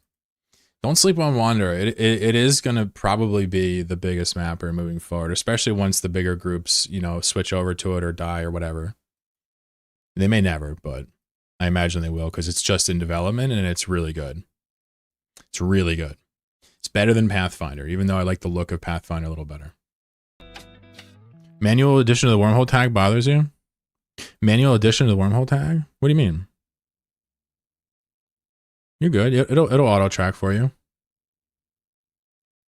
When you go to a new system, it just says, hey, what SIG was that? You click the SIG and it's linked, right? so right now I sell goods out of the east primarily in Amamake, next door in Rennes, up the way in Heck, and down the alley in Turner. I only sell subsystems here, but I sell ships in the other 3 locations as well. As far as market sales, it's just these 4 locations. but I want to expand my operations. Now, I don't think I'm really able to build enough ships right now to sell them in all these locations and still be able to stock up on them. So what I'd like to do is to take my subsystems and expand them to these 4 markets to try to generate more income. So the 4 markets I've identified are Abazin, Amar, Dodixie, and Villiers. Villiers. That's a French one right there. And so Amar is quite close, and so is Dodixie actually to us. They're not that far at all. So just some context posting here real fast. Like when I first started doing this, I obviously didn't want to use Jitta. It's annoying to get there from Amamake, but I didn't really know what I wanted to do. I didn't realize how easy it was to sell these things. I had no idea what was going on. So my idea was to list subsystems everywhere, see what sells, and then replace the stuff that sold. It was a good start, good idea, but you can see me work through some of these situations with futility though. Let's check this out. Let's look up Amar. Should be 7 jumps, right? 8 jumps. And if we look up Dodixie, not much more, even fewer actually. So 7. So these are actually very close to me right now. But Abazin is quite a bit further, and Villiers is much, much further. So what I'm thinking about doing is to stock them, it's not bad. We just have to make 1 trip out and we can seed a bunch of subsystems. But to refresh the prices, right, we have to actually get our trader out here. Now, getting to Abazin, not a problem. We have a jump clone in Jitta. We can just take a couple jumps down to reset the prices once a week or whatever.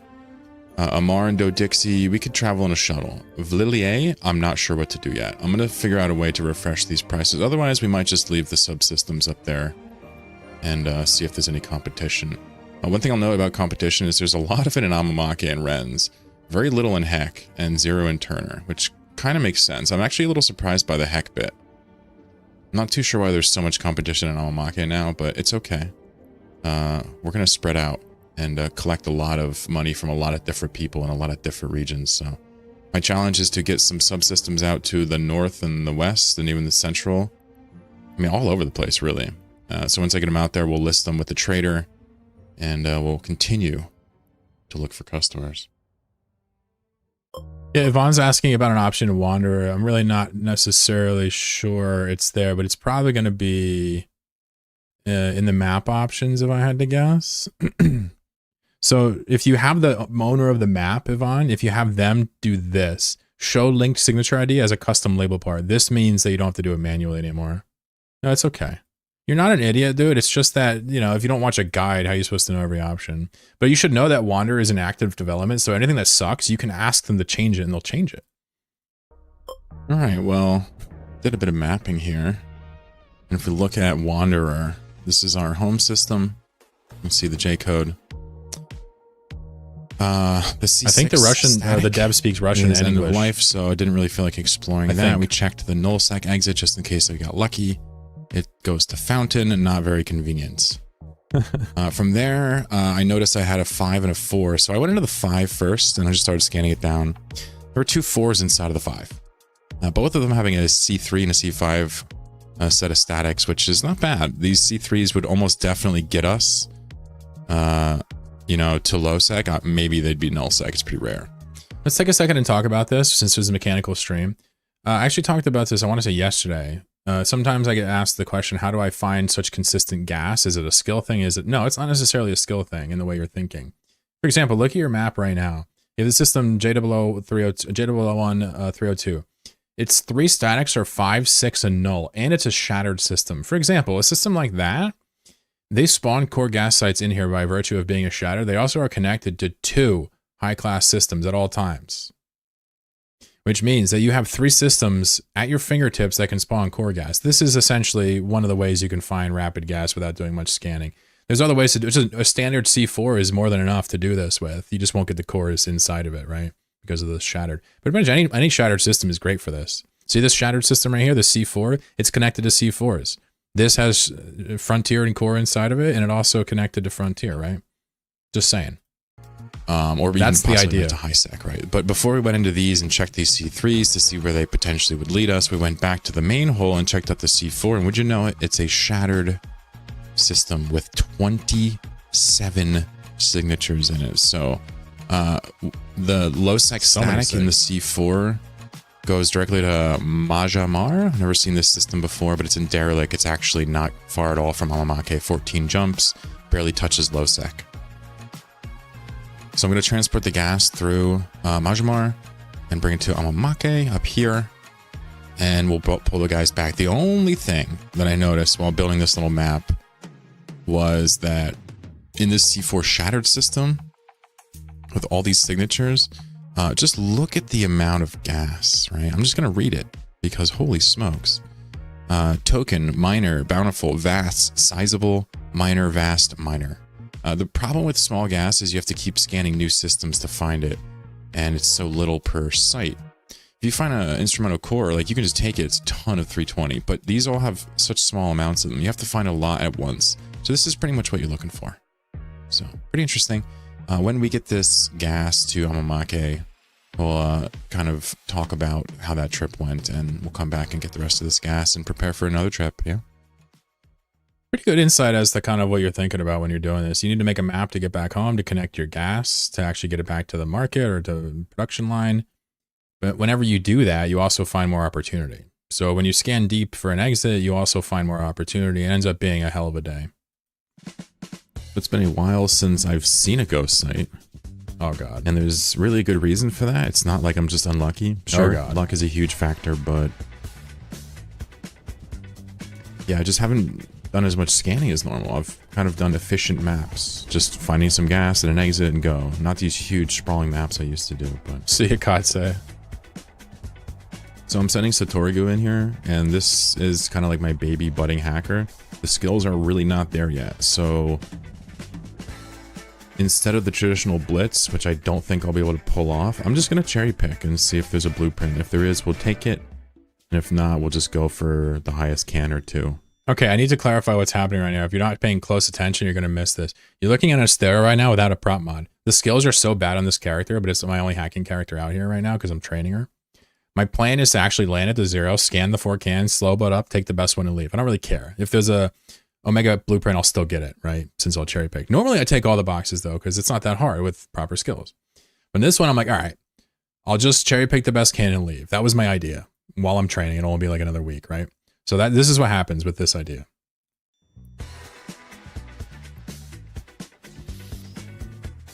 I slow boat up, takes you like 20 seconds to slow boat, you know what I'm saying? Do your scan. And then I decide, unilaterally, mind you, to do a little bed shitting. I should have put a dynamic zoom here and slowly zoomed in. Uh-oh. Look at this. Look at this. My brain is just becoming gelatinous. So what do? Yeah, I'm just going to leave. You leave. That's kind of a fail. Luckily, the loot was trash, but the rats also came. So this was like the funniest possible thing. It's like you tried to get away with some bullshit, and like not only did you not succeed, you got called out on it. And you had to put it in your series. And the rats are here really quick. Oh no. Yeah, so not what I was hoping. Not great. I was hoping to steal a can and get out. But because the cherry pick takes so long, we wasted like 10-20 seconds slow boating to it. We didn't even get the single can. That's awesome. Yeah, I desperately need to get this character up to speed so that we don't have to waste ghost sites like that. That feels really bad, but oh well. So I did the run around town and managed to list my subsystems at a lot more than just the east. One thing I'll note is that I didn't actually put it in Villiers. I actually put it in Orvol. This is in Highsack, right nearby. Looks like we're going to get more traffic there, so... at this point in time, all of these systems have a full set of subsystems for sale at them. So that's 48 times 8. So now what I'm going to do is I'm going to watch the orders history, right? And we're going to copy these into our spreadsheet. And whenever one of these sells, we're going to note it down and then take one of these things. For example, let's go projectile. We've sold one of these, right? I can't type. So we would just take one of these and then drag it into the Amar folder. It's so funny. Like, this is pretty early on into me setting up the business still, despite being halfway through the act. The pacing is interesting, but this is still pretty early on. This is still kind of before I figure out what to do. You can tell when I start figuring out what to do, like when we start getting the kind of quasi-cinematic segments with the little tickers. And then we know to restock that when we go to Amar next, right? We don't even have to think about it. We can front load what needs to be replaced. So that's going to be the gameplay loop here. That's going to keep all the subsystems stocked. Now, as far as, I guess, adjusting the price, that's going to be on me to kind of fly around. Luckily, you can adjust the price remotely when you're in region with the right skills, so it's really not that bad with a jump clone or two. It doesn't take that long, especially when there's not a lot of competition. You can just leave it up, so... But I felt like this was important to include because this was where I was like finding my bearings, trying to figure out where to list the stuff.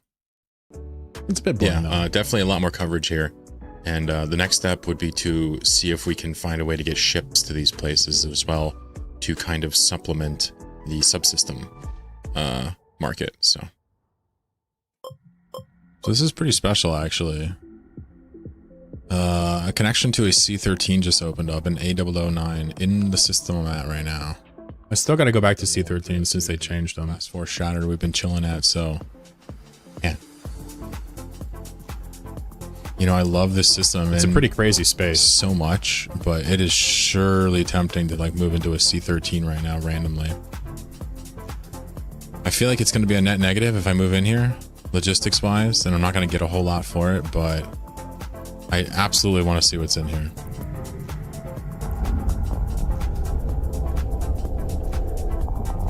So it has a class 1, a null, class 1 and a null exit. Here's the static right here. Excuse me, my sig box is too big. So here it is. It's a class 1 with a null. Wow. So kind of an interesting wormhole. So C13 space is really interesting. We've talked about it so much in the series. We've gone there. We've like hung out in there, but it's more interesting now than ever because the wormholes, the wanderings are now down to 4.5 hours from 16 or whatever. So every single wormhole in and out of a C13 is now short. Every single one. It's also interesting because the Odysseus can fit in there, which, you know, you're not really going to be ratting with it necessarily, but you're not going to not be ratting with it. You know, I'm sure somebody might try it. It's just not very good because there's no sentries and blah, blah, blah. Too expensive. 69 Odysseus is in C13 It's not going to cut the mustard for me right now, but I'm willing to bet there's some decent signatures in here. So all 17 of them. So usually some core gas in here as well. I'm gonna scan this down and see what we got. Definitely not moving in here though. What constellation is this? You know, it's extra weird because today's trash night. Why would his buddy be coming to pick up his trash?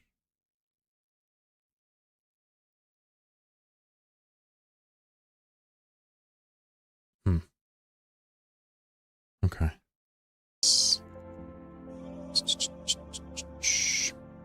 That's my trash. Okay, so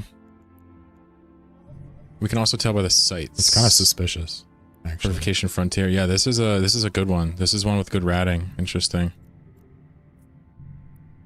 All right, well, let's take a quick scan, yeah? I don't think homie smokes weed. Donating clothes, maybe. Yeah. Yeah, they were just trash bags. Could be anything in there. Could be clothes, could be trash, could be dead bodies, you know? Could be anything. Could be more bags in the bags. I don't know. All right, got the data analyzer, the explosive hard,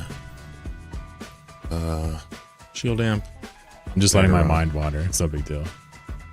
He's a cool guy. I'm in a black hole, which means cornering is definitely a lot slower to do. Another ghost site? Can to can. Remember, these ghost sites can contain billions of ISK, so they're worth taking seriously. But there's a chance I will take longer to get from can to can. Either way, let's go. I found a couple of these recently. They've changed these with a patch recently that's made them easier. Easier as in the rats take longer to come, so... let's just kind of take our time here. So now that this character, Satorigu, by the way, her name is an amalgamation, or I guess a portamento of whatever the fuck the thing is, of Satori Horigu. These are the new probes, and I got a character named her Satorigu. This name wasn't taken. So this is my new hacker character. So I made this, and she's finally trained up now to an okay level, to the point where we're going to do this normally and blitz it. But as the cookie crumbles, there are other extraneous factors that I'm not being humble enough to respect in this ghost site that you will find out shortly. Approach. Stay tuned. No, I'm just kidding. I'm running out of steam on the stream. If they come, I'm just gonna burn off. If anybody comes, I'll burn off. It's alright. We Gucci. Here we go. Having a good time.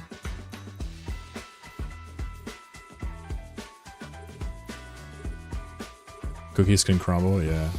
I like a slightly moist cookie. Are you guys feeling moisturized, chat, or no?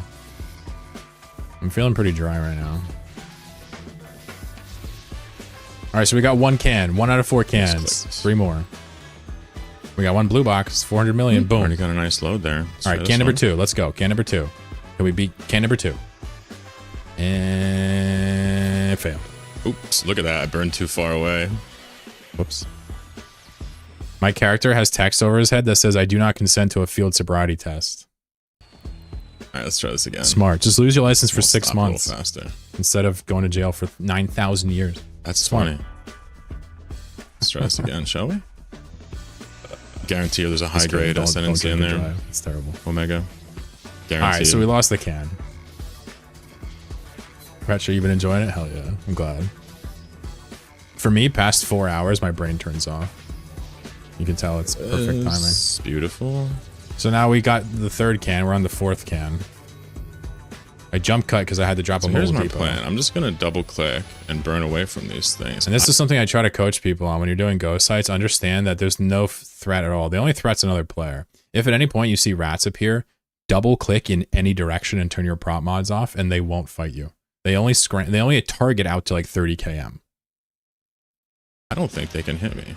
Look, they're not even targeting me. Well, okay, they target out to 40, but they don't shoot past a couple They're of fucking km. It's really crazy. slow to actually react. So you can just burn away. Not exactly the prettiest of ghost sites there. The black hole really did screw me up. Still made a fair amount though off that. 800 million. But I can't complain. Got 2 valuable parts from it.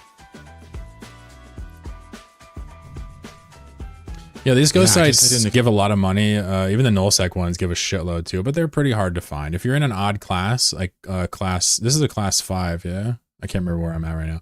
Oh, yeah, class 5. But if you're in like class 4 or class 1, you might run into a lot of them. Just saying. Expect to overshoot the can. I just expect it to take longer to turn. Sheesh.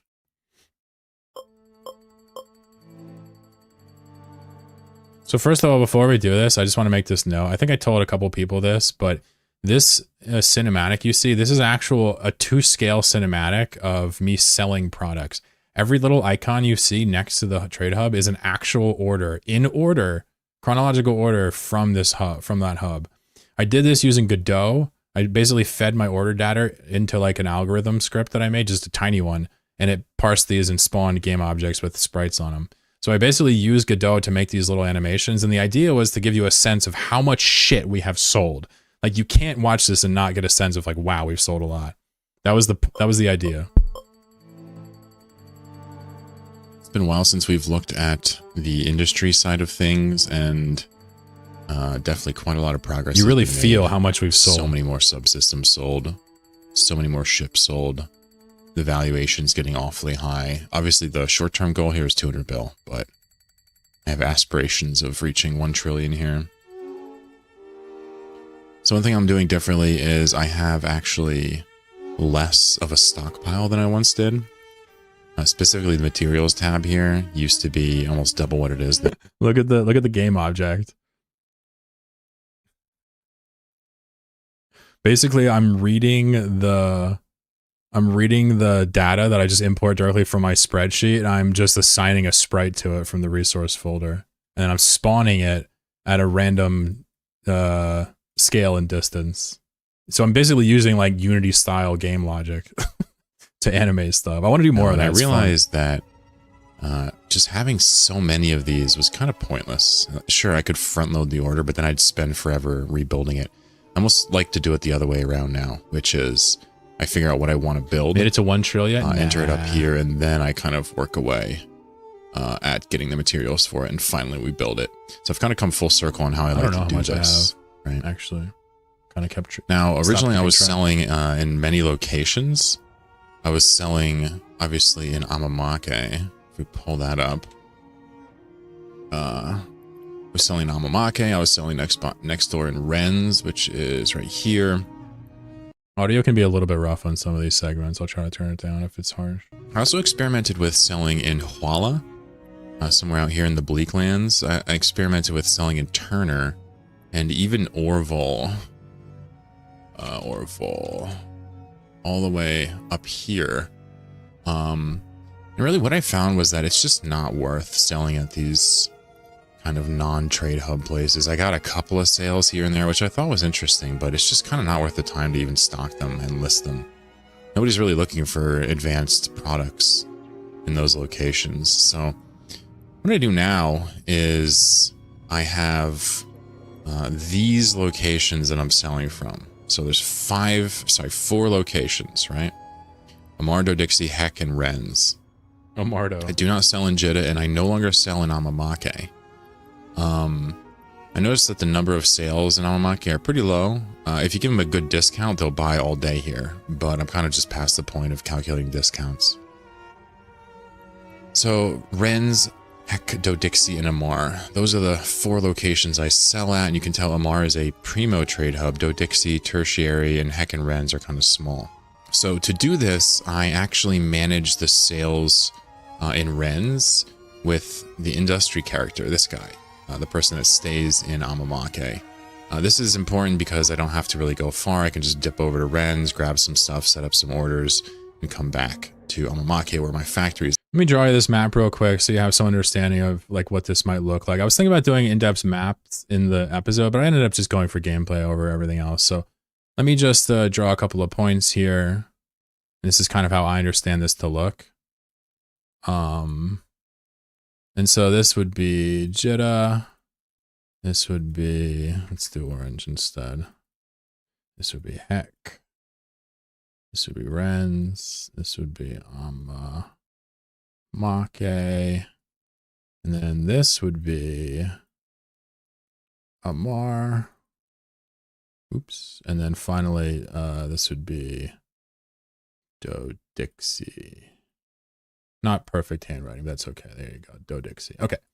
So the idea is, you know, this is kind of how I understand the map to look like when I sell stuff. And I was trying to sell stuff over here and all over the place. But basically, the premise is if we're here in Amamake, we have 3 jumps to Ren's and then another 7 to Heck through high sec. This is high sec or whatever. We also have 1, 2, 3, 4, 5, 6, 7 or so jumps to Amar, and 1, 2, 3, 4, 5, 6, 7 or 8 jumps to Dodixie. Now, if we want to go to Jeddah, sure, but we have to actually pass through Rancer if we want to go there quickly. And plus, I don't really like competing in Jeddah, so it ends up being a bit of a wash. I don't really fuck with it. But the idea is you have one centralized location. You're close to all the product hubs. How do you get them there safely? Because keep in mind that in this area, let me see. Like this is all low sec. The purple here is low sec. So how do you stay safe? Autopilot disabled. How do you Waypoint reached. How do you do a business out of low sec and stay safe on the gates? Do you just use capital ships to Sino so you don't have to interact with the gates? Well, no, I don't use a single capital for any of this. I have a Oracle, but I don't really use it. The answer is simple. You understand where people hang out. They hang out here. They set up camps here. Occasionally you'll find a couple of dudes chilling in the Ossier gate, but this shit is all clean and clear. The reason is because this is all faction warfare and people clear it out constantly. So as you're watching this, understand, like, you know, these are not arbitrary locations. This is where I settled on logically. What about Bizarker? Thank you for the prime. Too kind. Appreciate you. Yvonne, take care, buddy. But for Amardo, Dixie, and Heck, it's a bit of a travel to get out there, right? It's 7-8 jumps in any one direction involving low sec, so a little bit of a risk. To update the prices, I actually go on this character, my trader. And I'll go from Heck, update the prices, set destination Dodixie, fly over to Dodixie, set the prices, and then jump clone to Amar. Set the prices there. The next day I'll come back, set the prices in Amar, jump clone to Dodixie, and then fly back to Heck, right? So basically, I'm describing the idea of how do you update prices. So I generally stay at a Jeddah, but the premise would be if you start here, if you log on here in this area, you would jump clone over to Do-Dixie and then travel over to Heck as a short stunt or a short jaunt over there. You know, it's just a couple of jumps through High-Sec or whatever it is, I forget. And then you would touch Rennes since you're right there. And then you would stop at Rennes, and then next day you would jump clone back to Omar and then do the same thing. I'm just describing how to do prices. You can't do it remotely outside of the region. You could do it jump clone one a day kind of thing. I just like to do the whole route. This is still kind of how I do it to this day. I kind of will just update all the prices at once. So people that are super sharkish at one station, they'll obviously outcompete me. I'm not going to refresh that hard. But also I learned another lesson. Refreshing too hard wastes the shit out of your money. You can do this pretty much every day, but I don't hit it every day on the dot. If I'm going to sit somewhere, I prefer to sit in Amar since there's so many more sales there, but today we're sitting in Heck, so this is kind of how it goes. Now, most of the sales I do get are in Amar, and it's of subsystems, and we can kind of take a look at this. If we look at the orders tab here, you can see I actually keep track of all the orders, right? So this is from the start. You can see I sold an Amamake in Heck, Amamake, Rennes, Amamake, Heck, right? And then we finally get into Do-Dixie and Amar. And once I start selling an Amar, you'll notice. So I still have this spreadsheet. I do keep track of every single order I've ever done. So what that means is I can always feed that data into something if I wanted to analyze it, which we did to make those graphics. Just that Amar kind of takes over. There's just a lot of yellow here. So Amar is a big part of my ability to sell things off. So it's not the only place I list things, but it is the most competitive, and I can get good prices there and sell a lot of product very quickly. Now, as for the actual process of updating the market orders, well, it's not glamorous. You're quite literally clicking on them and finding your own products in blue and just bumping the price down. You can match the price to the lowest, and it will actually put yours on top, but you actually get really fast at this over time. You just have to be kind of careful to not make a mistake, because if you do, right, see this? Kind of only one time have I accidentally sold an item to a buy order instead of listing it properly. It was like a stack of like subsystems. I guess pretty painful, but I immediately forgot about it and didn't care. The joys of not tracking profit. We're just fumbling here, trying to get the price right. If you make a mistake, you have to wait 5 minutes and do it right. So you can see my goal is to really just set it to be the lowest price in Heck. Right? So I'd go through and do this for all 48 subsystems too. And you can see that there's a couple that are lower than me already. So we just go through and bump all those up. One thing I do is I buy products in Rennes. So if you actually go to, let's see here, the market out here in Rennes and go to the buy orders tab, you can see I have buy orders set up for every type of gas, and I'm pretty on the ball with these. I'm usually the main person buying here in Rennes, it seems. Buy orders is something that as a non-industrialist I didn't really consider, but it's like an extremely easy way to make a lot of money. A shocking number of people sell to buy orders, just saying. I try to buy these, and this is actually a good source of income. If we buy gas cheaper, it's just pure money in our pocket. So also try to buy some NVIMs out here, but not many people sell them, so pretty much the last piece of this puzzle is how do we get the subsystems and ships from Amamake to Amar, Do-Dixie, and Hex. So for example, if we right click on Amar from here and set it to shorter, you'll see we actually do go through low-sec. If we go Do-Dixie, same thing, couple low-sec systems, and finally if we set it to Heck, there you go. It wants us to go all the way through low-sec. Funny thing about Heck is if you set it to safer, it's the same amount of jumps through high-sec, right? So Heck is really not that hard for us to get to. But Do-Dixie and Amar do require some low-sec travel. Now, I can obviously take the blockade runners out there. Yeah, so I had a chatter ask me before we even started to talk about the deep space transports and the blockade runners more. I mean, I do talk a lot about it in the video, but if you want to ask specific questions about them, let me know. I mean, I do discuss that fairly thoroughly.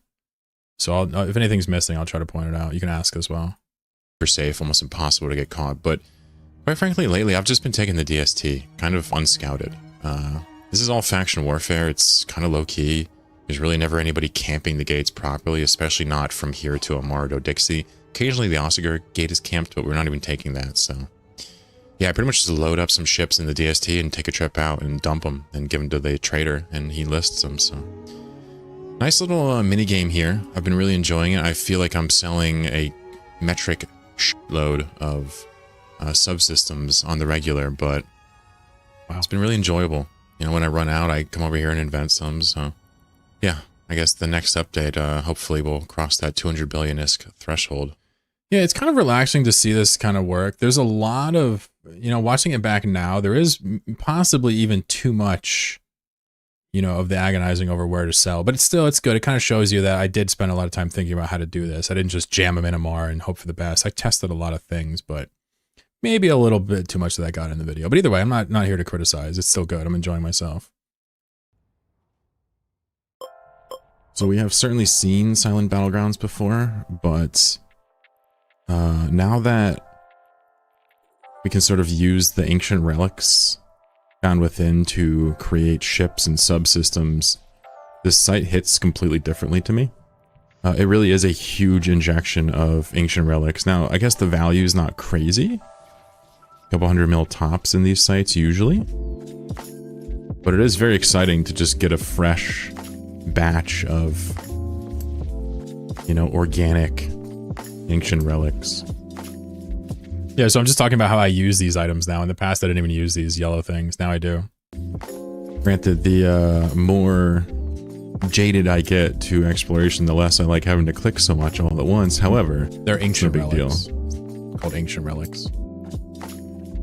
Something I've been doing for these Silent Battlegrounds when I see them is trying to manage the volume more. So here I just have a depot, and I'm just dropping everything in the depot. But these relics are really heavy, especially the hull ones. So it's pretty important to not just expect to show up to a Silent Battleground and cherry pick one item and leave. You should have a plan to get the loot out. I've seen a lot of these, and the only way you're ever going to see these is if you spend extended time in shattered systems. It's very rare for you to see a shattered in the first place doing normal guy mapping. But the chances of scanning one of these down in it is extremely rare even so. There's 100 shattered systems. There's probably only like, you know, 5 of these or 6 of them, right? 1 for each class or whatever it is, right? So the chances are very low that you're going to find this. But if you do, if you hang out there, you're going to see them all the time. Straight up. So I just wanted to show kind of what the whole site looked like, sped up. I think it's a pretty neat perspective.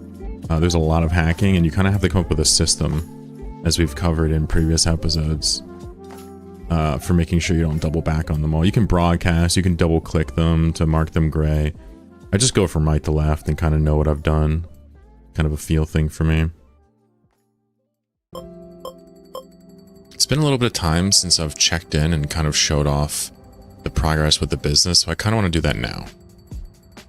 If we take a quick look at the spreadsheet, go to the dashboard, you can see we're up to almost a quarter of a Yeah, another animation here. You can see, I actually tell you how many billions of ISK in revenue I've got, which means like the total amount that we've sold at it all together. Obviously, you know what revenue is. But all these animations are still unique. I know it's the same thing over and over again, but I did take the time to make all of these unique. This is the actual data.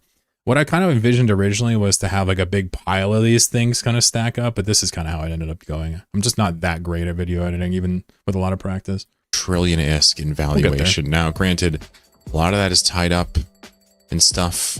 I have 25 bill worth of equipment now, right? A lot of the accounts are completely flush. I have very little liquid, which you'd expect to have more for this style of business. But I'm doing just fine keeping it around there. But yeah, the money's going higher, and I'm still not really keeping track of profits, but I'm just doing a lot of business all over the place. You can see the subsystem count is ridiculous. So I've focused pretty heavily on subsystems so far, and I'm going to start moving into destroyers and cruisers, and that segues beautifully into the next point I want to make, is that there was a patch that buffed the Confessor and the Sveeple, and the price of these ships, it was astronomical for a short period of time, and it may still be. You see the Confessor going for 90 mil in heck, the Sveeple going for 98 mil. That's actually a bit low. Some of these trade hubs still have these things at 100, 110, 120 million. I've sold mad of these things for 140 million during this time. It's funny, there was actually another crunch after this video was recorded kind of thing, like during the end of it, that didn't really get included. There was another crunch like after Christmas. So Halloween and Christmas both crunched these items to an extreme degree. I've ranted about it on stream a lot, but it's all because of the neural visual input matrices. which is almost double the price. So once I kind of realized that these things were going for so much, I kind of shifted gears and I made about 50 confessors and 30 steeples or something like that. And I've been kind of selling them off all over the place. I've also been looking for buy orders to just sell them to right away. So that's been a bit of a windfall and definitely part of the reason why the number goes up. I've also been scooping a lot of gas. It's almost trivial at this point, I think, to report on it. But yeah, I'm hitting clouds all day long. Just scooped up another vital yesterday. Fat clouds, baby. We're talking about how I'm combining labor and working the market at the same time to make this number go up. It's pretty important to understand that. This is not just like dank profits off of other people. No, I'm contributing with my own gas too. Today, super fun, very lucrative, very chill, right? I have not gotten to upgrading my prospect pilots yet, but it is definitely on the to-do list. One thing I did do though, which is terribly exciting and very expensive, and I never thought I'd be doing this. I actually never thought I'd be doing this. This was extremely important to do. This was something I don't regret. I would have done it faster if I knew how awesome it was. If you're somebody who uses your BRs constantly, you should watch this segment and look at like what you do on a daily basis and ask yourself, how much time would it save to use these and how much are you actually risking? Anyway, let's watch. This playthrough. But on my hauler character, I've actually gone ahead and purchased high grade ascendancies, which is fantastic. This is the very blueprint right here that I've found a handful of times that's given us just massive windfalls of ISK right when we needed it most. So I've kind of come full Yeah, coincidentally, these come from ghost sites. The blueprints, cool. circle. Now I'm using this.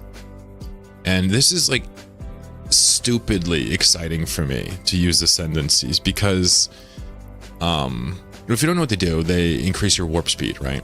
And this character is industry and hauling. So warp speed is very relevant for hauling. If we switch over to this pro raider I have fit up and take a quick look at it, it's got 3 inertials, Tech 2 inertials, and then a high grade hyperspatial accelerator.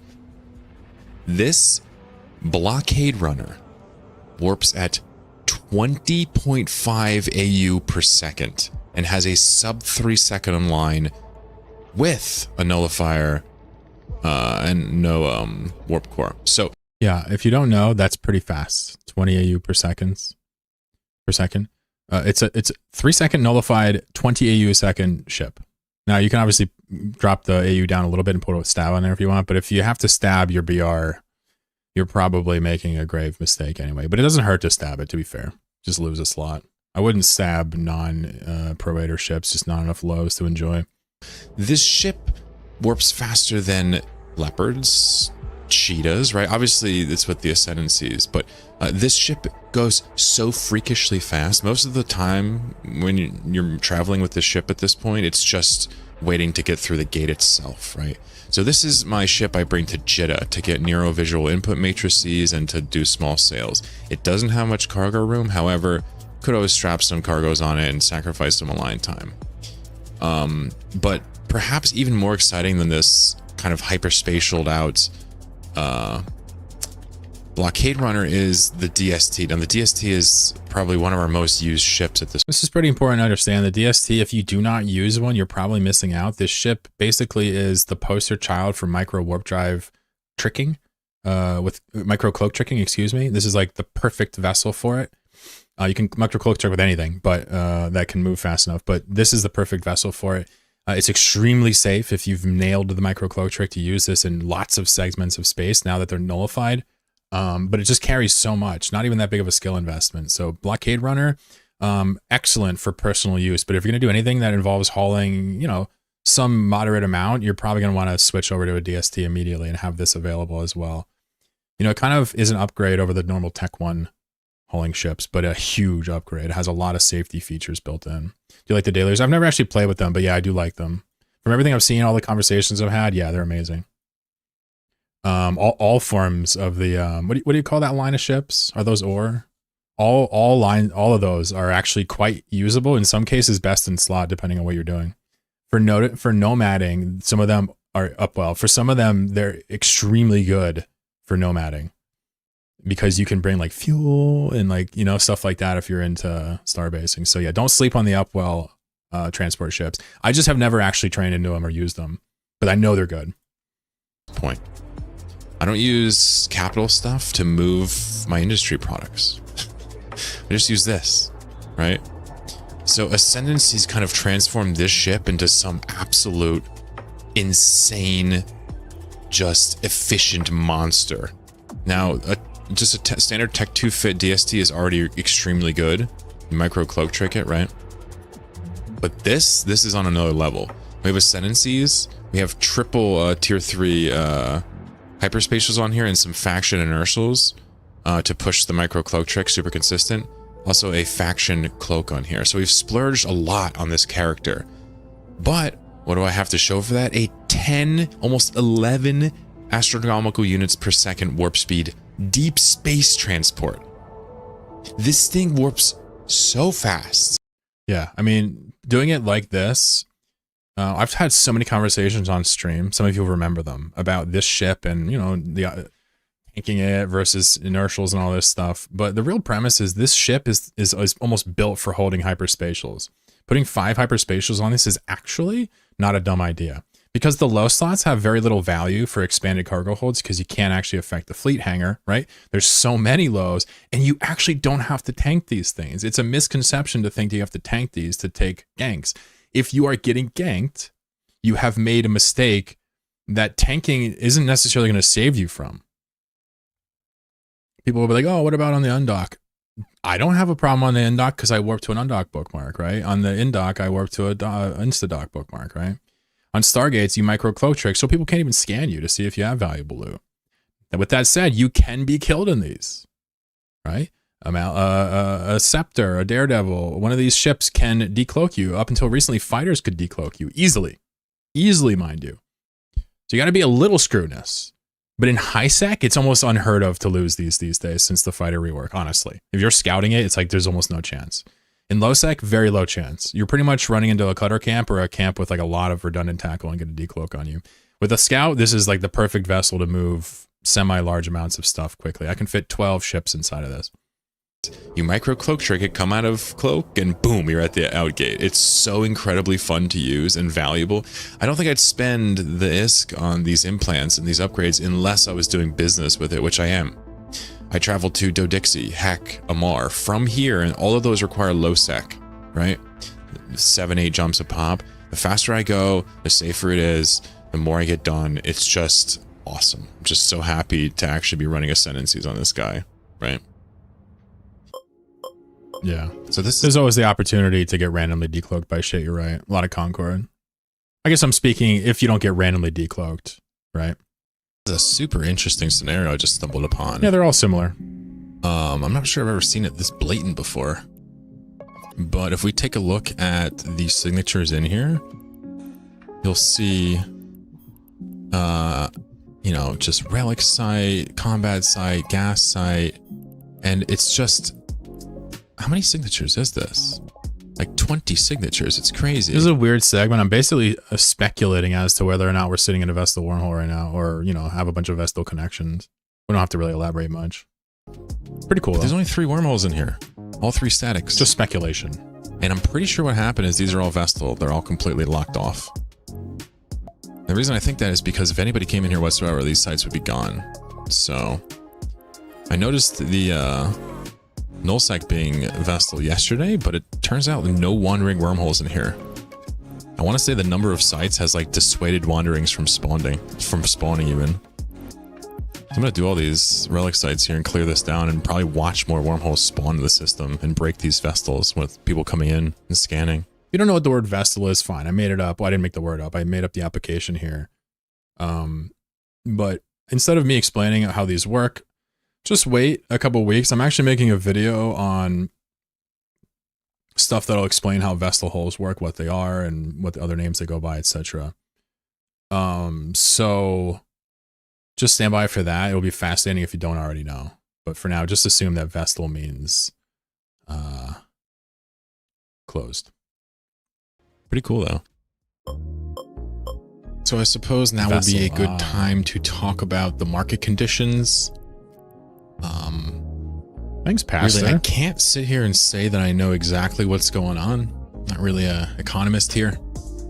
But the price of the most valuable piece of salvage has gone up a lot. Neurovisual input matrices have gone up almost by a factor of 2. And since that is kind of the bulk of the cost of some of these items, the price of ships has also almost gone up by 2. Do you think Ascendancy is better than Nomad? So I've never used the Nomad set. Nomad is align time. So I don't think it's fair to compare them. I think they're in the same realm of, you know, one might be better than the other for an application, but I think depending on what that is, it might be better. For example, freighting, you know, Ascendancy is not the most useful versus Nomad, which could be very impactful, I'm guessing. I don't know. I know these are quite good though. I think Ascendancy is better for long distance when you have a ship that already aligns in a set time, like a micro cloak trick. Nomads would be better if you have a ship that either can't micro cloak trick or is so fast at warping, but you want to hit another threshold for safety. Like if you're just above 2, you can use Nomads to hit under 2, maybe. That's what comes to mind, but I don't know on reality. Now this is the market that I'm just kind of involved in Beautiful sky. exclusively. So this is extremely impactful on me. What kind of happened, and this is a bit of a windfall, I might say, is that I had all the resources kind of bought. Now, I didn't have a huge stock of NVIMs, but I had all these ships and products kind of lined up, ready to rock. And when the price goes up, when I have the product sitting in my warehouse, it's kind of just like free cash. 131 million for a Jackdaw. Jesus Christ. That shit cost like 60 mil to make not that long ago. If you want to look at it that way. Crazy. Yeah, I can't really wrap my head around if this price is permanent or not. You can see Tech 3 destroyers are almost twice, in many instances, twice what they actually were. Now I'm at Dodixie. Amar is a bit more reasonable. A lot of them are back down closer to 100 million. I don't really go to Jeddah too much anymore. Not sure what it's like over there, but I have just been falling head over heels into ISK since this NVIM change, and I really can't wait to figure out what the heck happened. Is this like a cartel activity from high-class J-spacers? Do they really have that level of control over this stuff? I mean, of course they do. If they're the ones getting the NVIMs, we need the NVIMs for ships. I don't know, but it benefits me, and I'm extremely excited and skeptical of it. So, gonna keep listing this stuff and see what the prices are, but seems like it's all gravy in my pocket.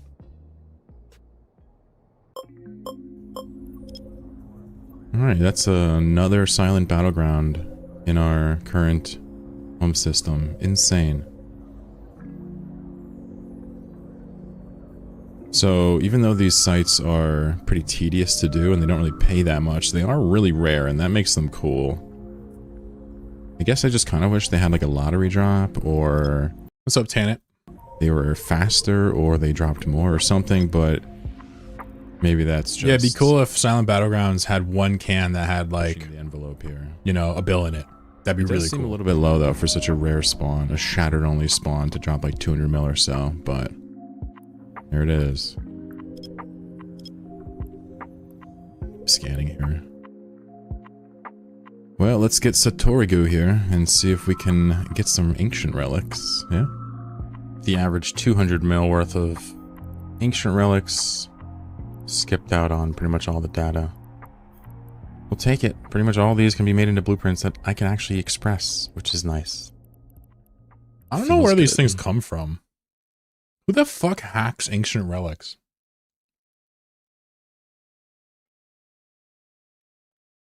Like for every Tech 3 cruiser, that's 5 relics used minimally. Like who's hacking these things? Are these all from like new players? I know vets are not taking the time to hack ancient relics. I know that. Maybe a Silent Battleground. Maybe. Like they do the sites for the combat loot. Like that's it. And they salvage and leave. They don't actually hack the fucking cans. Where does all these ancient relics come from? Never thought about it until right now. There's so many for sale at all times. Crazy. It's been a while since we've looked at the business and kind of done an update as to how it's going. I certainly have been continuing to sell things. You see the subsystem count is at 6,500 now. Look at those The revenues. valuation keeps going 160 billion in revenues in 1 month. up, but That's pretty good. the interesting a few interesting things to talk about even. First of all, this valuation got absolutely and utterly inflated during the great NVIM crunch. So when an event came out that was usable by Tech 3 destroyers, the price of everything shot up like crazy. The JSpace writers realized that the neurovisual input matrices were on high demand, so they were speculating and holding back, and the price almost doubled.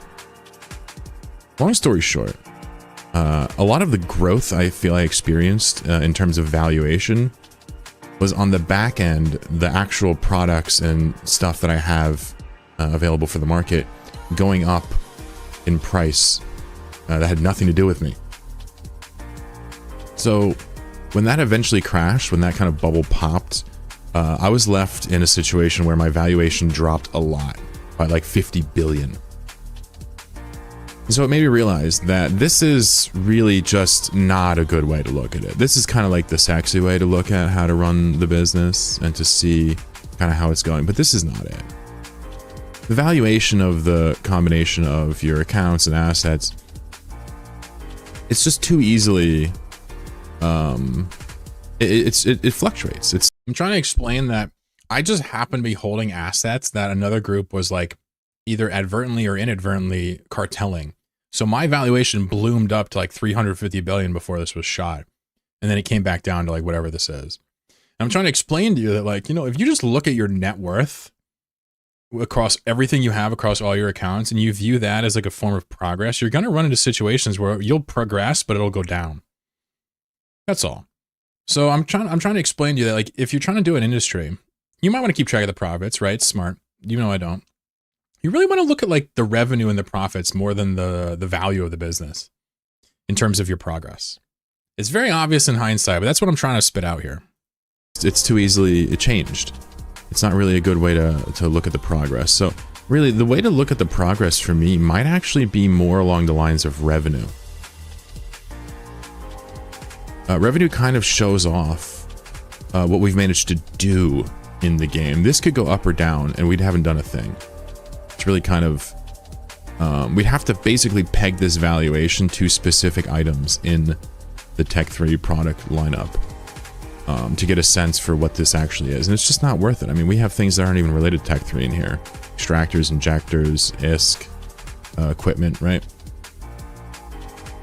But with all that said, what am I going to do? Well, first of all, I've stopped buying gas from just random capsuleers and people in the community, people around doing gas. I've stopped buying from them directly. Which means that these gas stockpiles are only really going to go up when I personally scoop the gas now, or if I fulfill a buy order. So I do have buy orders set back up, and they're dirt cheap, so they're not going to get filled too often. But this is going to go up in a trickle now, instead of a torrent. So what that means is I'm going to be building fewer things. However, I'm going to focus on building the ships instead of the subsystems now. The reason for this is super simple. The subsystems are incredibly tedious to build, transport, list, and update. There are 48 of them. And probably 30 of those get heavy use. So it's incredibly tedious, and I think I'm just going to take a step back from that. Yeah, I gotta say, I did a lot of subsystem work in this episode. I do regret it. If you want a word of advice from the chloronator, whatever the fuck I am, Cholo, Cloaca, whatever people call me, Chloro Kitty. If you want some advice from the boy, I say if you want to do subsystems, put a stack up for sale and just let it sit there.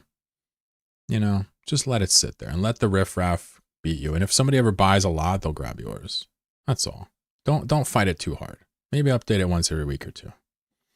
You fight it too hard and you're going to end up in Crazyville, where I ended up. Instead, I'm going to work on selling cruisers and destroyers. And I'm going to build these depending on where I see gaps in the market and just try to fill them up that way. Now, as fun as this has been to kind of create a business and not worry so much about profits, you know, everything gets boring after a while when you just spam it. And so this is getting a little boring for me. You can kind of sense that. What I'm going to do is I'm going to tie it back into my gas gameplay loops and lean heavier back into that instead of the marketing and industry. So basically, since we're only going to be building ships and we're going to be collecting our own materials, this industry is going to take a back seat to the more active gameplay for the foreseeable future. And this is just how I play EVE. I just like to rotate around and do different things. But I think it's just worth saying that really good job. We've managed to build a lot of ships, sell them to a lot of players. We've sold tons of discounted ships. We've bought gas from people that play this game. Yeah, about that. So I had a bunch of people in my Discord selling me gas for a good part of this episode. It's not really mentioned in here because it's not that interesting, but I do mention that I buy gas from people, and that's who I'm talking about. But shout out to them. Thanks for hanging out. I was paying them top dollar for gas the whole time. They were very happy. Really good prices to make their lives better. Really great experiment. There it was. The only problem is now I have 300 billion ISK, and I have no idea what to do with that. So even though I'm going to continue to do indie, I don't know why I'm doing it. I don't know what the point of this ISK is.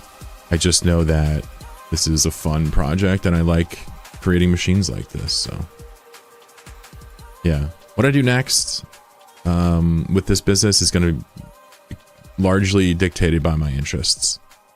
So I think I'm just going to build some ships and maybe do some direct sales to people since I like that. And we'll shift it over to tracking revenue instead of value. I think this is the future for this spreadsheet. Yeah, so somebody asked a question. Phil Beast asked, this is why, or he didn't ask, he made a comment. This is why I try not to keep much product on hand. Then again, I measure profit in millions, not billions. Yeah. So he's kind of referenced the idea that we have like a huge stack of, we have 55 billion worth of products sitting here and also 63 billion worth of gas and like all these materials. We have all this money tied up in here. And what I've found is that like without like a normal stock like that, you end up getting screwed up. Like if I don't keep a lot of products, I'll notice holes in the market that take me a while to fill. If I don't have a lot of materials, I'll notice ships that get sold off too quickly that I can't refill in the back end. Like if I don't have a lot of gas, I'll have to import gas a lot just to make the reactions that I need. So like it seems, I guess, obvious to business-minded folk, but like you need to have like this inventory of products to work with. Now, whether you need that much is up to you. But for me, I found the more the better. For all those three categories right there. Equipment, it depends on what you want to do. Mine's pretty pricey because of various blings and stuff, oracles in there and all that stuff. Anyway, let's watch the final chapter here, and then we'll kind of close it out. I think my stamina was good today. But you can kind of see that whole section goes by really quick, kind of, if you just like listen to it and vibe with it, where I'm just like, okay, how do I sell? Where do I sell? And I've sold hundreds of billions. That's awesome.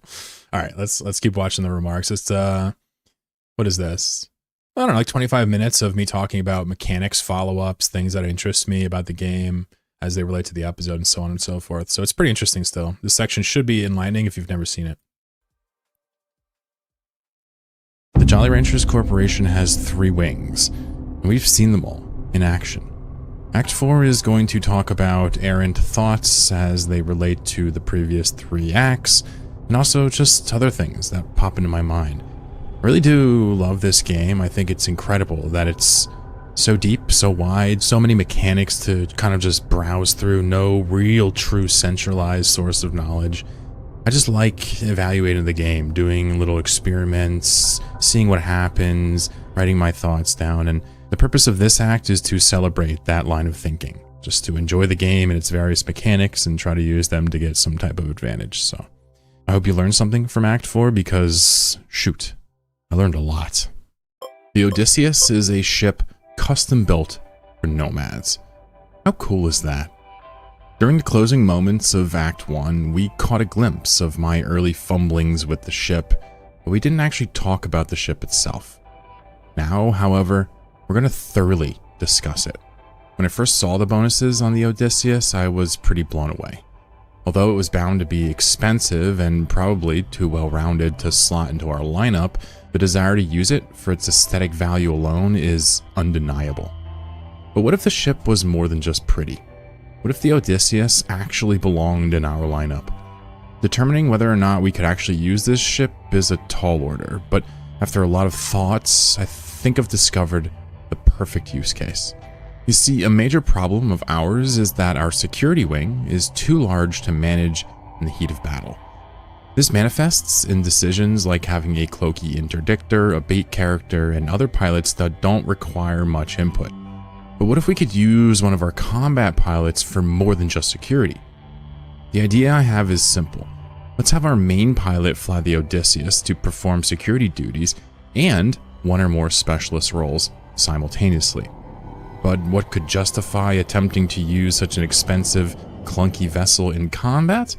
Well, the specialist role better be pretty important then. Because we don't use an orca much anymore, we're completely relegated to sitting in the ships that we want to use. But the Odysseus has a small ship bay. Although it's not enough to store a ton of ships in, like the orca, it's perfect for hot swapping our interdictor pilot into an insta-locking bomber. With the Odysseus, we can switch small ships to add flexibility to our lineup.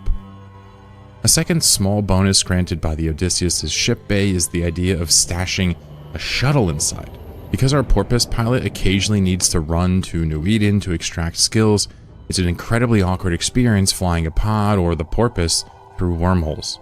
But with the Odysseus stashing a shuttle or two, we can have our pilots run to town and extract skills with no risk. A final specialist use case of the Odysseus is holding compressed gas. Because it has a 50,000 cubic meter expedition hold, which can store gas, it actually serves as a massive increase to the amount of gas we can hold before having to surface for air. Yeah, the expedition bay being 60 km3 or whatever,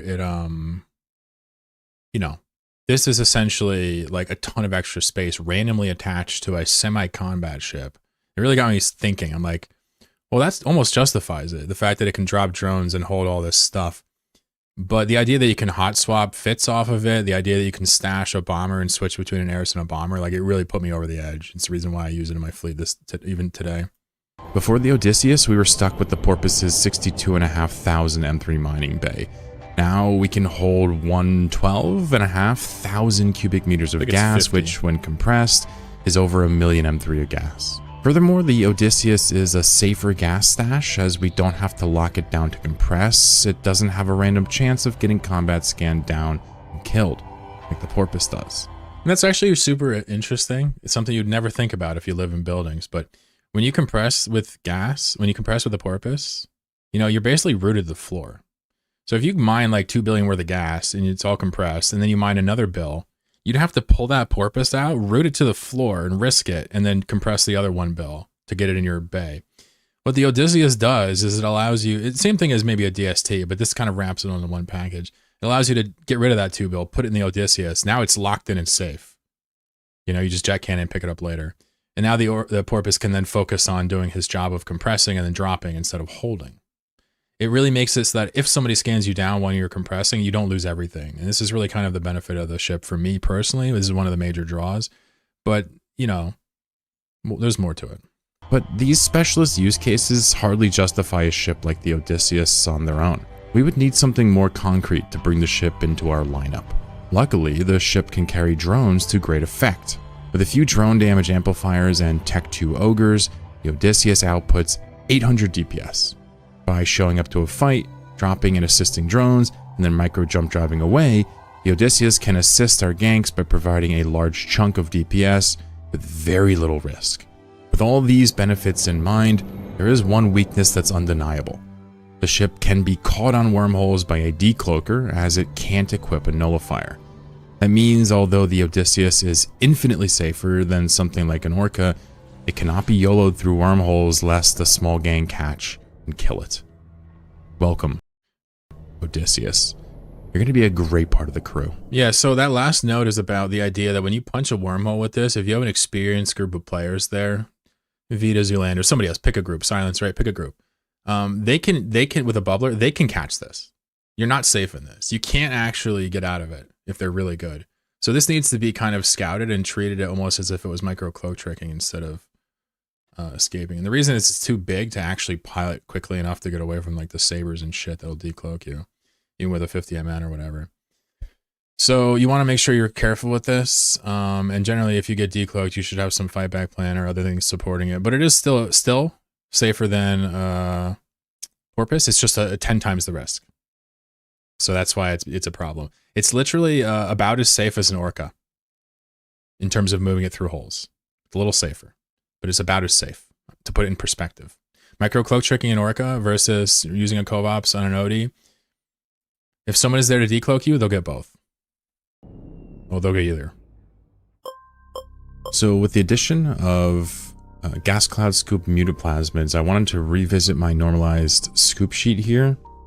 And really the point of this was to be able to quickly kind of visually compare the Tech 1, Tech 2, and Syndicate scoops. The M is for meta level. And it was kind of nice because I could show off that the drain was the same between Tech 2 and Syndicate because the efficiency was lower, etc. But again, with mutant plasmids here, the whole thing has kind of shifted. We don't need to go below Tech 1. We can just assume this is the floor because who's going to roll something below a Tech 1 and keep it? But there's definitely a new ceiling here, and that is a max rolled Syndicate scoop with unstable mutant plasmid. So I added that to the chart and kind of shifted the numbers over, and you can kind of see, you know. Let me rephrase that for people that like don't understand what the fuck I just said. This is a spreadsheet of gas cloud scoops of various strengths. Because we just got mutaplasmids, which can modify gas cloud scoops, I've added another column, and I'm now comparing unrolled normal scoops to the max rolled scoops. Well, there's this nice progression here now with yield. You can see that, and this is really the shocking part. You can see that 0.34 is a Tech 1, 0.69 is a Syndicate, and that gap is 0.35, right? The gap from a Syndicate to a max rolled Syndicate is 0.31. So this is an absolute huge delta right here. What that means is that when you pick up a Syndicate scoop, you're about halfway there to max yield nowadays. That is crazy. And it just shows you that the game has really changed a lot. You're a little over half. So kind of interesting. Definitely gonna continue to mess with this chart as they add more stuff to this style of gameplay. But yeah, we are in hyperdrive mode now, I guess, is the way to look at this. There's really no prices on them because there's no market for them yet, but they're gonna be pretty expensive. A max rolled plus 10, yeah, that's a good one. So this is theoretical. Just keep that in mind. Just a mind-blowing thing to understand. Like, you know, I mean, our Mutaplas is a mistake. I don't know, but there's more to this that I didn't talk about that I'll talk about in future videos. But like, it's not that we just improved the ceiling. We've also done something to make Tech 1 scoops rollable. Since you can ignore most of the stats, just like Syndicates, you can get really godly Tech 1 scoops on the cheap, for like pennies. Now, I don't think you should actually use Tech 1s, but I think that rolling Tech 2s for residue and using the residue boosting script is actually a way to use a dirt cheap setup and still keep almost all the gas that you get and have it totally expendable. So there is, I think, an actual something to be said for boosting residue and laser optimization alongside a Tech 2 setup that's rolled on the cheap to reduce residue. But the numbers, I haven't looked at them yet, so maybe it's not worth play. But yeah, we are in hyperdrive mode now. Anyway, hard. So I have been struggling extremely hard at PvPing with multiple accounts. And this has been a bit of a recurring theme throughout the entire series, but it's really kind of coming to a head now. During the first act of this video, you saw me struggle pretty much non-stop with managing multiple accounts and trying to secure tackle while getting my other characters in or assisting drones. It's just a mess. There were so many mistakes, and what's becoming clear to me is that I don't have the brain. This isn't a skill issue. I don't have the brain to actually manage all these buttons and characters. So to kind of make this happen, to kind of dumb things down a bit for me to be more efficient in the field, I've made some ship changes. Now you're looking at the Heiress. This has not changed. Although I have taken the snakes out of this. That's right, there were snakes in this Heiress like the whole time. Never lost it really. Never lost the pod somehow. But I'm gonna take them out. I don't think I need snakes in here. I think that if anything, not having them in here will probably get me more kills because I don't have to worry about losing it. If this Literal wants to know how many hours of huffing to pay for the syndicate roll scoops. I mean, I've already rolled I've already scooped tens and tens of billion worth of gas with the Cindy scoops. So they've already paid for themselves. But I usually try to look away from paying for like having stuff pay for themselves. It's a pretty poor metric for like evaluating something's worth. But yeah, no, they've already paid for themselves, 100%. For a normal person, yeah. Yeah, for someone who's not like, you know, neurotic as hell or whatever you want to call me. Yeah, I don't know where these breakpoints actually are, but you can kind of see what I'm doing and be like, do I want to do that or do I want to go somewhere in the middle? You know, it requires 200 hours. Maybe it's not worth. Well, like I said, I can get up to $1 billion in ISK an hour, but you know, we'll just assume 500 million ISK an hour. So to pay for all those scoops would take 30 hours if you want to look at it like that. But that's not the delta between scooping normally and with the scoops. So ship dies, it's no big deal. We're looking at a ship that's under 100 million, right? It's got instead of blasters, it's got rails. This is really important to understand because if you recall, this ship really struggled to execute small ships in certain wormhole effects like black holes and whatnot.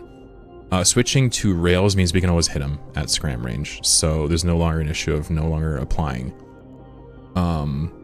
So the Ares is pretty much the same. It does less damage to buildings, but it can do its job better. I hope you understand that. The reason why rails is better on the Ares, you don't have a slot for a web. And anything you're shooting as an Ares is already, you're just executing it. It can't fight back. Anything that can fight back, the Ares doesn't touch. Besides like a Hulk.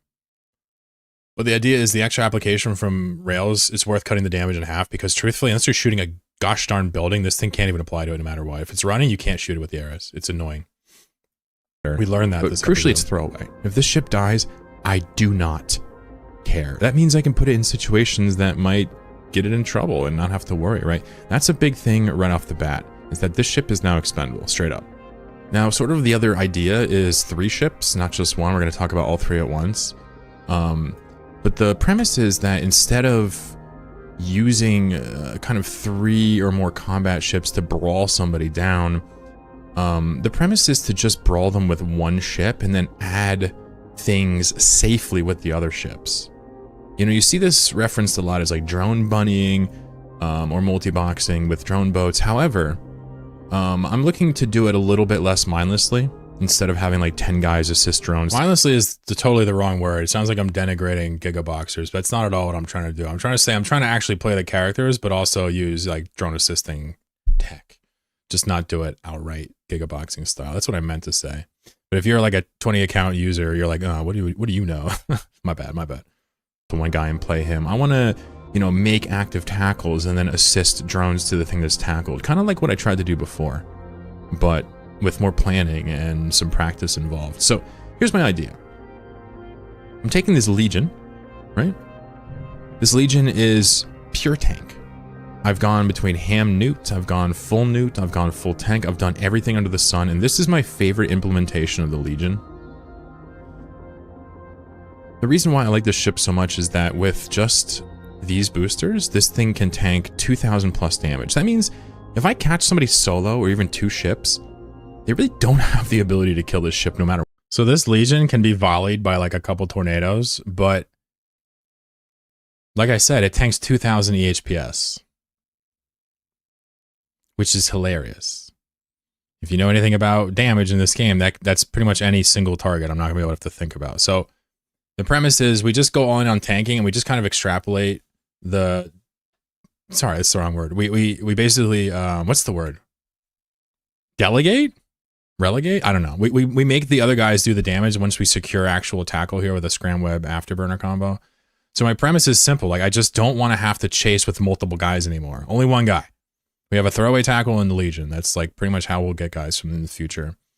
And the reason is because during this episode, I just kept fucking up over and over and over again trying to catch people and not being able to hold them. What? Unless I run into cap charges, which could happen, but you'll see why. That's probably not. You can also use some newts here if you prefer, but since you're using the support subsystem, you're actually not bonused. It'll be an issue in a second. So can. this ship basically can up to you. scram, crucially web. I'm just This going is for really DPS. important because we've been letting things kind of get away from us with this ship. The Tholos, the Tengu, they all just peeled away. It was really frustrating. So now we have a web and a scram, afterburner, and 2,000 plus EHP per second worth of tank on full swing. So we can grab somebody with this, turn on our tank, and then we have, I don't know, about a 30-second window before we cap ourselves out where we got to go back and eat this, right? So this character is active, but it's not going to die to a random ship. Now, if we tap over to other guys, if you recall, we have a Proteus and an Odysseus. I'm not actually reshipping them, I'm just repurposing the Proteus because we did talk about the Odysseus just earlier. That was before I decided to kind of reconfigure everything. So the Odysseus, you recall, drone damage amps, right? Does fair bit amount of damage. I'm still working on my skills. It's going to be just shy of 800 when it's done. This can also fit in C-13. It's a very interesting ship, but we're going to complement it with a drone Proteus, right? So we're starting to see how this is working. We have two covert cloaky ships with a flight of bonused heavy drones. So once it's held with this ship, we then tab over to other ships, we decloak them, we launch our drones, and then we assist it back to the Legion. And here's the crucial part. We also burn these ships off with their prop mods away from the action.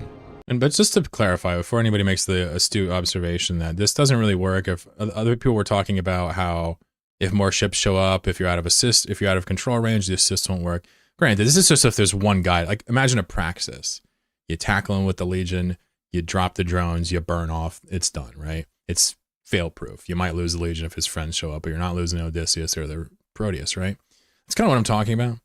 If you are in a situation where you have to fight back, the Odysseus shouldn't even uncloak. If you're in a situation where there's target changing, you should probably just warp the Proteus or the Odysseus off at that point. But the Proteus is a drone Proteus. It's not Finder to Men or anything like that. The solo account kind of style playing of the ship, but it is still quite interesting with 50 MN, lots of power. But yeah, it's a simpler setup. It's less for me to think about, and I don't have to sit there and worry about having two guys on top of the enemy and holding distance, and one's going away, and this, that, and the third. It's just a little simpler. So that's my goal. Haven't had a chance to do too much PvP since this episode, but a few things. So that these ships are 100% completely no longer needed to actually make the kill happen. The rats shouldn't be able to kill the Proteus or the Odysseus, but even if they do shoot them, we'll have them on a watch list and watch their health. They'll be aligned to a safe spot, they can warp out, the Legion should never die. It should be able to handle just about any small ship we encounter.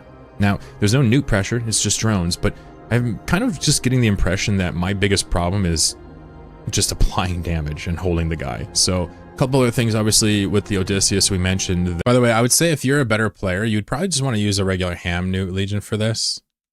Or even just a pure Newt Legion for this, and then add the drones after he's capped. That would probably be a more sane way to do it. I just almost prefer the tank way. That we can refit over to a bomber. And the Eris here is actually going to be in the bomber pretty primarily. Let's fly over there.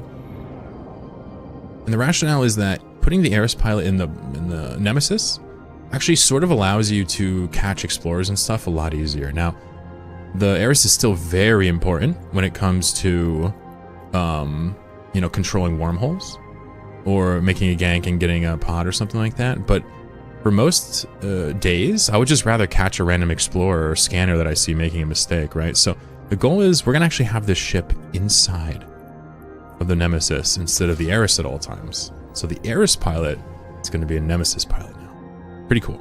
I meant to say this pilot. Yeah, this was a problem for me in the past. If you have no ships to switch to, you have nothing to switch between, like no Orca or anything, no SMA or Citadel. Like you have to kind of choose, or at least I was choosing between an Instalock bomber or a bomber or a bubbler. So it's like, do I use the Dictor for the bubbles or do I use the Instalock bomber? It's like, I don't know. Now I don't have to choose because of this guy. It's amazing. So this is kind of how the lineup works. Ooh, look at the model. It was like glitched. I no longer want to control a bunch of ships in combat. I will control one ship. I will tackle a guy and then assist drones, and that's it. I feel like this is going to make my life so much easier. But I don't know. I do have to throw a nully 1 on here. It's missing a nullifier. I just realized that. In case we need to online it when we go through a wormhole, but...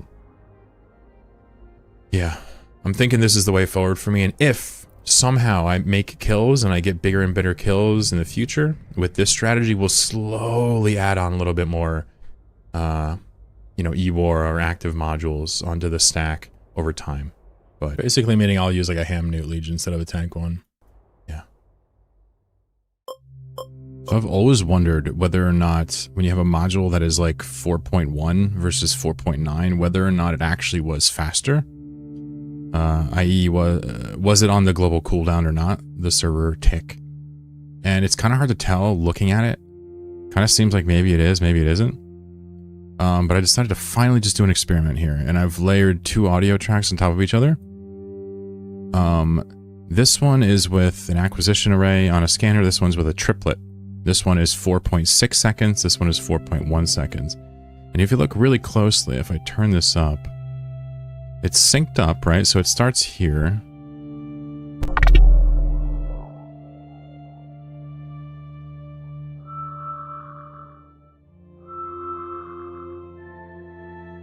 But you see that? It's true that the second one, the second one, or the faster one actually finishes faster. And this is on the same tech, you know it is, because these are going to be 542, 742, right? These are going to be evenly spaced no matter what. This noise plays when it's done. So I want to know if this also is the same for micro. Yeah, so this is where I asked the question, but I never followed up on it. I made a mistake here in this video, not following up on this.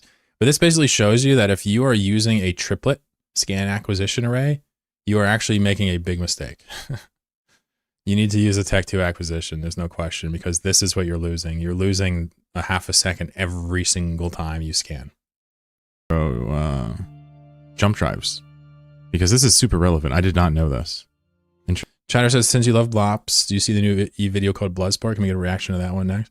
Yeah, so I don't really like Blob's videos. I think Blob's videos are kind of like dick pics. Like, you know, nobody wants to see that shit other than you. You just want to send it to people. And I've never seen a Blob's video I liked other than Swagger Olikars, because that's my boy, and I support him. But maybe it's good. I have no idea. But Blob's videos are usually for the people that did the Blopsing. You know what I'm trying to say? Interesting.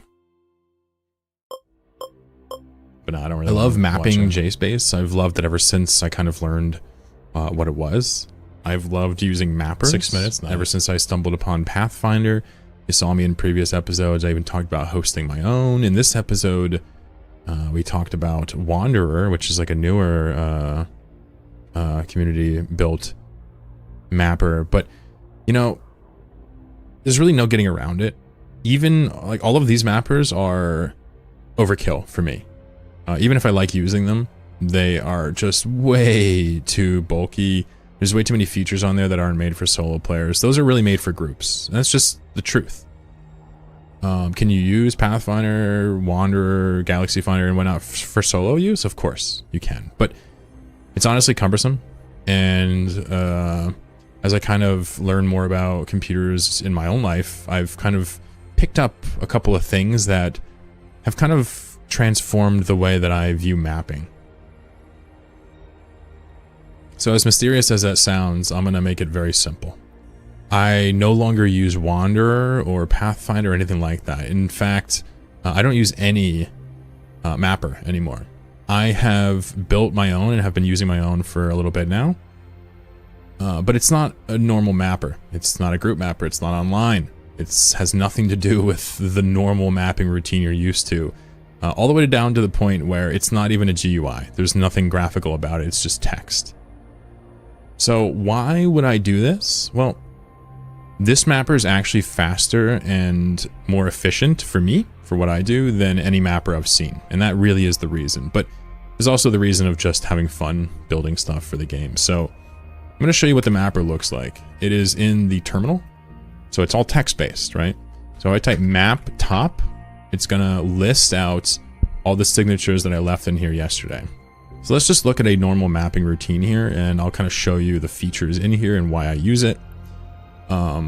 So if you were to grab all the signatures here, like you would with any other mapper, and copy them, copy 19 to clipboard, you just go in here, instead of Control V, after clicking on the right system in like a GUI mapper, you would just issue a command, map lazy.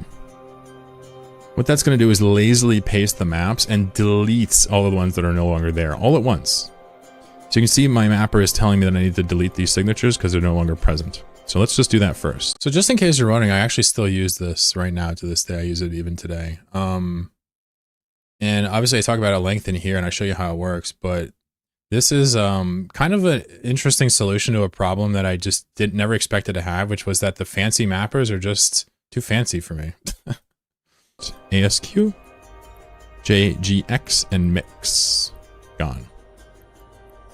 Now it's saying that we've picked up a few more signatures. We have HBL, we have 2 L's, we have MGD, TV, and VCI. We're going to ignore everything but those, right?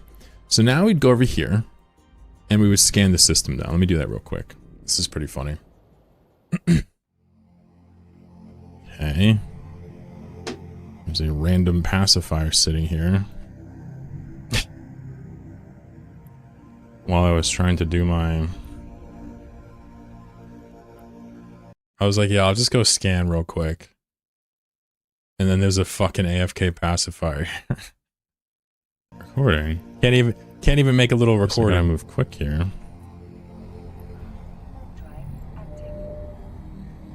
Get on the right character. I'm really trying to see if I can race it to get my nemesis here in time to actually catch the fucking guy.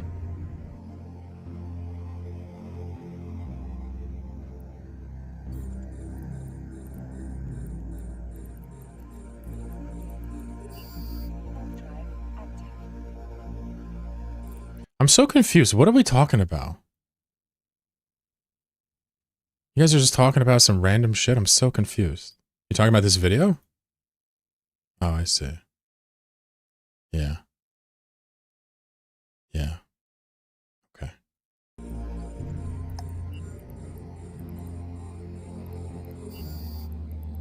Oh, I didn't even know what you were talking about. I got you.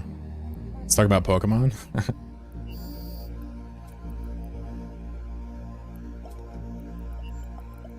Casual pacifier doing a little hacking here. Randomly, in the middle of me trying to record scanning down the system to show off my mapper. Bizarre, but we'll take it. Just not gonna wall there.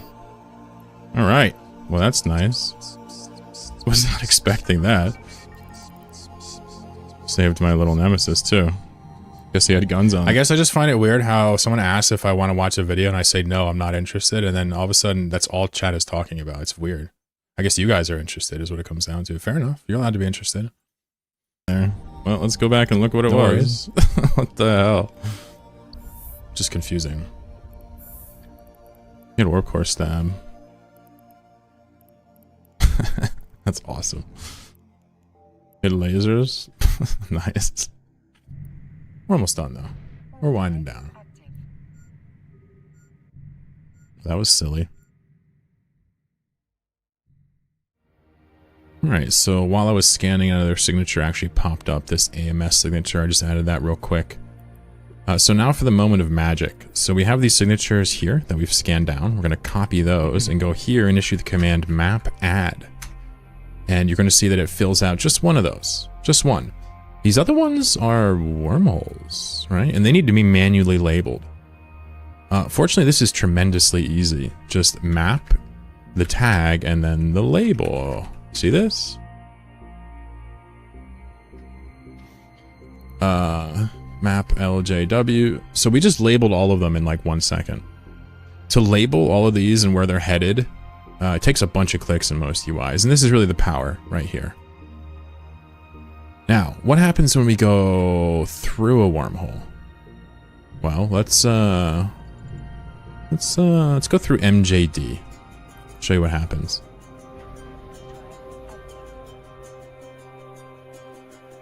So first of all, while we're flying there, I'm going to tell you that MJD is a static. I can tell by the strength of the wormhole. So this is going to be a 5, a 6, or a nullsec. We have no idea which one. It is a 5. Beautiful. So let's save this real quick. We'll save this as MGD 5S, right? And we'll get rid of the old one. So that's right here. Now we're also going to match this in the mapper here, map MG day 5S, right? So let's go inside and I'll show you the, I said MG day instead of MGD. Holy shit. Little Sam Cedar there. Magic of how this works. Remember, this is offline. It doesn't pull from anything. There's no like online database. It doesn't do API. It doesn't tell you where you are. You have to tell it where you are. And that sounds like it's going to be a huge nightmare, but check out how easy this is. So I'm going to say map MGD space, and then we're going to go in the wormhole. Yeah, you can tell by what it looks like, what the tag is, right? And also I knew it was going to be one of 3 things because there's only 3 statics in here. All you have to do to register a new system on this mapper is, wait for it, type in the J code 152739. So this is really like the only part where this mapper is way worse than normal mappers. They just pull it automatically from API.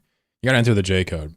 But the cool part is it actually does fill in information about the class, the statics, the weather, etc., the shattered status. But the way it does it is I literally just have a master list here. There's only 2,000 of them. So it just greps from here. Anyway, kind of funny. Now it fetches from a local database I've set up the J code, the statics, the weather, the shattered status, etc. Right?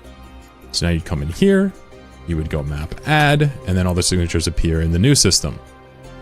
If you want to scan this down, you can then do the same process. Now let's say you want to go back up. Map up brings you up a directory. Map top brings you to the top. Map full shows you the entire directory here. Now let's just say you only want to see gas. You can go map gas, and it only prints out wormholes and gas. This allows you to see all the gas in your chain very quickly. I literally use this every day. Just scan down some shit and then type map gas, and it just tells you exactly where to go and what to do. Right? Also, if you have a big chain and you have multiple entrances to K-space, you can do map paths and it will only show wormholes. Granted, I don't have a map built, just I scanned just local signatures in front of me, so there's not going to be a path here. You can see the speed of this, right? It's not going to calculate how far you are from Jitta, anything like that. All those fancy things you don't really have access to. I could probably add them, they're just not necessary. I know where I am. But I'm using this full time now. I've been using this for a while, actually. And I'd like to eventually code it in, you know, Python or something like that. I've mentioned that so many times. Even Scotty has asked me why. Because Bash is goofy, that's why. For my own personal reasons, but this is a full-fledged map diary. It really is. And it gets everything I need done, and it's very fast, and I love typing, and I love manipulating things, and having to click around on web browsers, and having things go offline, and having OPSEC concerns. It just got old to me. So this is the new way I do it, and I guess it's kind of weird, but why not? Yeah, I'm going to keep using it. I'm going to keep making it better. That shit actually slaps. So on the subject of gas harvesting, you know, we've covered a lot in this episode, but I kind of want to just put a cap on everything. And really, what we're looking at now is I have the ability to field a full set, so 8 of these, of +9 Abyssal Gas Cloud Scoops. I'll just let you get a look at these real quick. These are all going to be +9s, every last one of these. So I can field these on my prospects and get an absolutely astronomical amount of gas cubic meters per second, right? This is such a relevant section because after I made this actually ended up being important because I lost my Outrider. Some person on stream, I think it was Odin. No, it was Vita that killed it. I can't remember. They killed my Outrider. And because of this section, I was actually prepared for it. And I didn't take a catastrophic loss. I can also equip these micro warp drives here and upgrade their speed and kind of get everything a little bit faster if I want. You can also see I have this micro warp drive from the Outrider, which has the signature radius roll reduction on it. See that? So what I'm getting at here is we now have a bit of an armory. And what you're not looking at is we also have 8 Tech 1 scoops. Now, why would you go from almost the best scoops in the game all the way back down to the starter scoops? Well, it's kind of going full circle now. There are instances where I don't want to field all of this ISK and risk it all just to do a couple of clouds. And in those instances, I would log on my prospect and my Odysseus uncloak it, and allow them to refit off of the Abyssal Scoops and the faction micros to Tech 1 stuff, right? And anytime I want, I can have them refit back if I'm feeling more active. This is amazing for me. I love this. I can kind of just turn my brain off or turn it on depending on what I'm trying to do. If you see an instrumental core and you have a couple hours to kill, you might just want to do it manually. But if you're just AFKing, kind of, you know, multitasking, well, that's a lot different. You might want Tech 1s and just leave it on in the background. And if you lose a ship, it's really not a big deal, right? So this is kind of what happens when on a stream, if we're ever doing gas and there's a lot of people around and I'm paranoid, I'll just switch to Tech 1s. You uncloak the Odysseus, you uncloak all your prospects, do a quick switch, and then you're good to go. But if you are in a quiet area, nobody's bothering you, you have a bunch of big clouds, you bust out the big guns and you just tear through it. That's kind of the idea. I do use it on stream still a fair amount, but the Outrider specifically, it has no valuables on it anymore. It's a kind of a lightning rod. So this is pretty much where I'm at. I'm not really using the halos. You can use them. Nice. It does reduce the chance of your ship dying, but the numbers are satisfying without them. I'm also not permanently 5MN Jedi mind tricking vital cores, and the reason for that is because the numbers are just better with the afterburner. You might as well just equip both and just offline this and online this. So that's a bit of a buried comment there, but what I'm basically telling you is that I still use 10MNs to Jedi mind trick now, even though I figured out how to do it with 5s, just because the odds are better. You can use 5s if you prefer. That's kind of what I'm doing now. So while we proved that you can use 5MNs to kind of unify the whole theory and to kind of make sense of it all, it's still better to use these. So I just flip them on and off, just like I was doing before. But the truth is I understand everything now way better. And I have such an arsenal of amazing scoops. You know, on an instrumental core, if the day is right, if the prices are right on the market, I can make 1 billion ISK per hour on C320 with my setup. Now, ISK per hour is a lie. It's not to be trusted. It's misleading, but I just kind of want to give you a sense for how far we've come from like 40, 50 million per account to all the way up to almost 200 million. Did you buy another Perseverance? Shocking and flexible and not permanently a risk. And the Odysseus kind of ties it all together. There's really another justification for the ship is we can stash valuable things in it because we never risk it, right? And then we can refit things on it. So it's 1 billion with 5 characters. It's 200 million ISK per character, which is a shitload for Fullerites.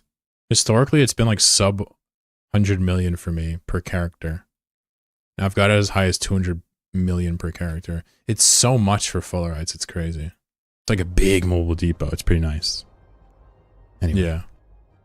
I love gas. You can hop on any of the sites if the rats are there. In this episode, we followed our security wing as it took down valuable targets, our labor wing as it upgraded its equipment and techniques, our specialist wing as it managed everything we do, and finally, we followed up on a few things and talked out some esoteric game mechanics.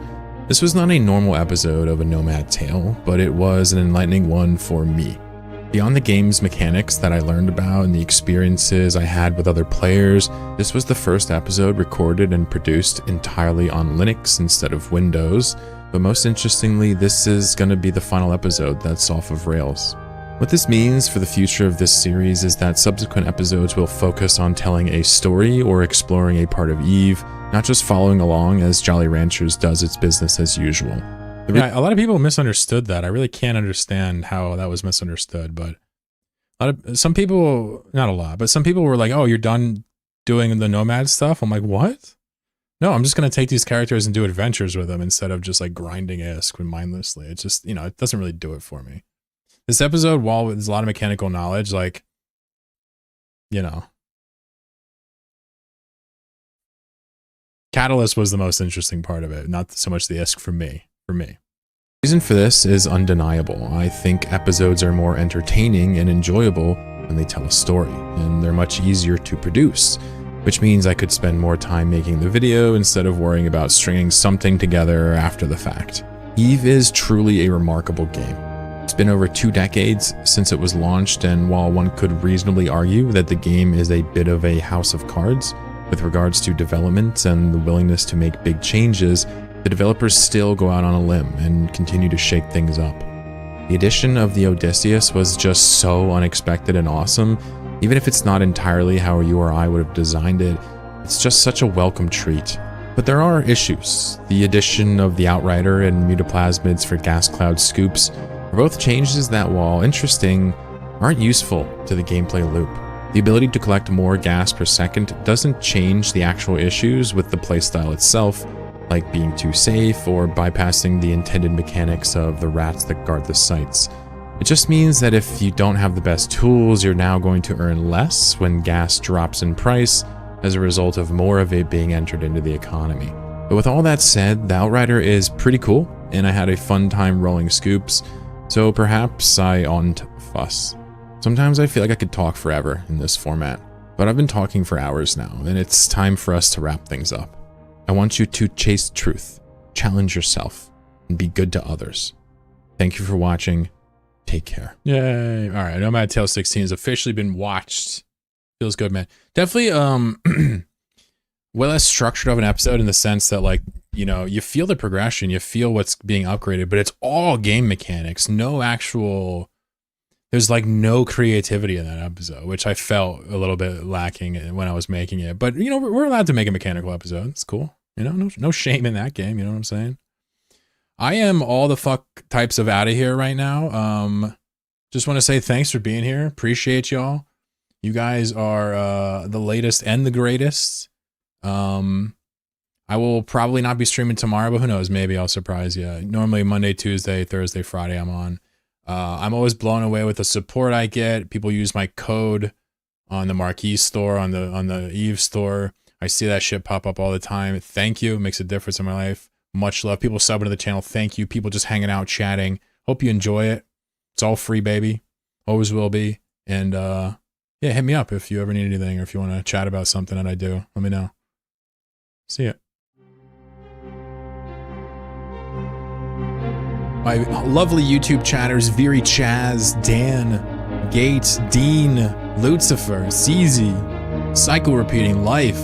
Hope you guys have an awesome, awesome evening. Thank you for showing up. Much love to my YouTube chat. You guys are rad and you're special, all right? You may not be my first son, but I value you, you know, almost as much as my first son. All right. See you guys. We'll be back probably Thursday.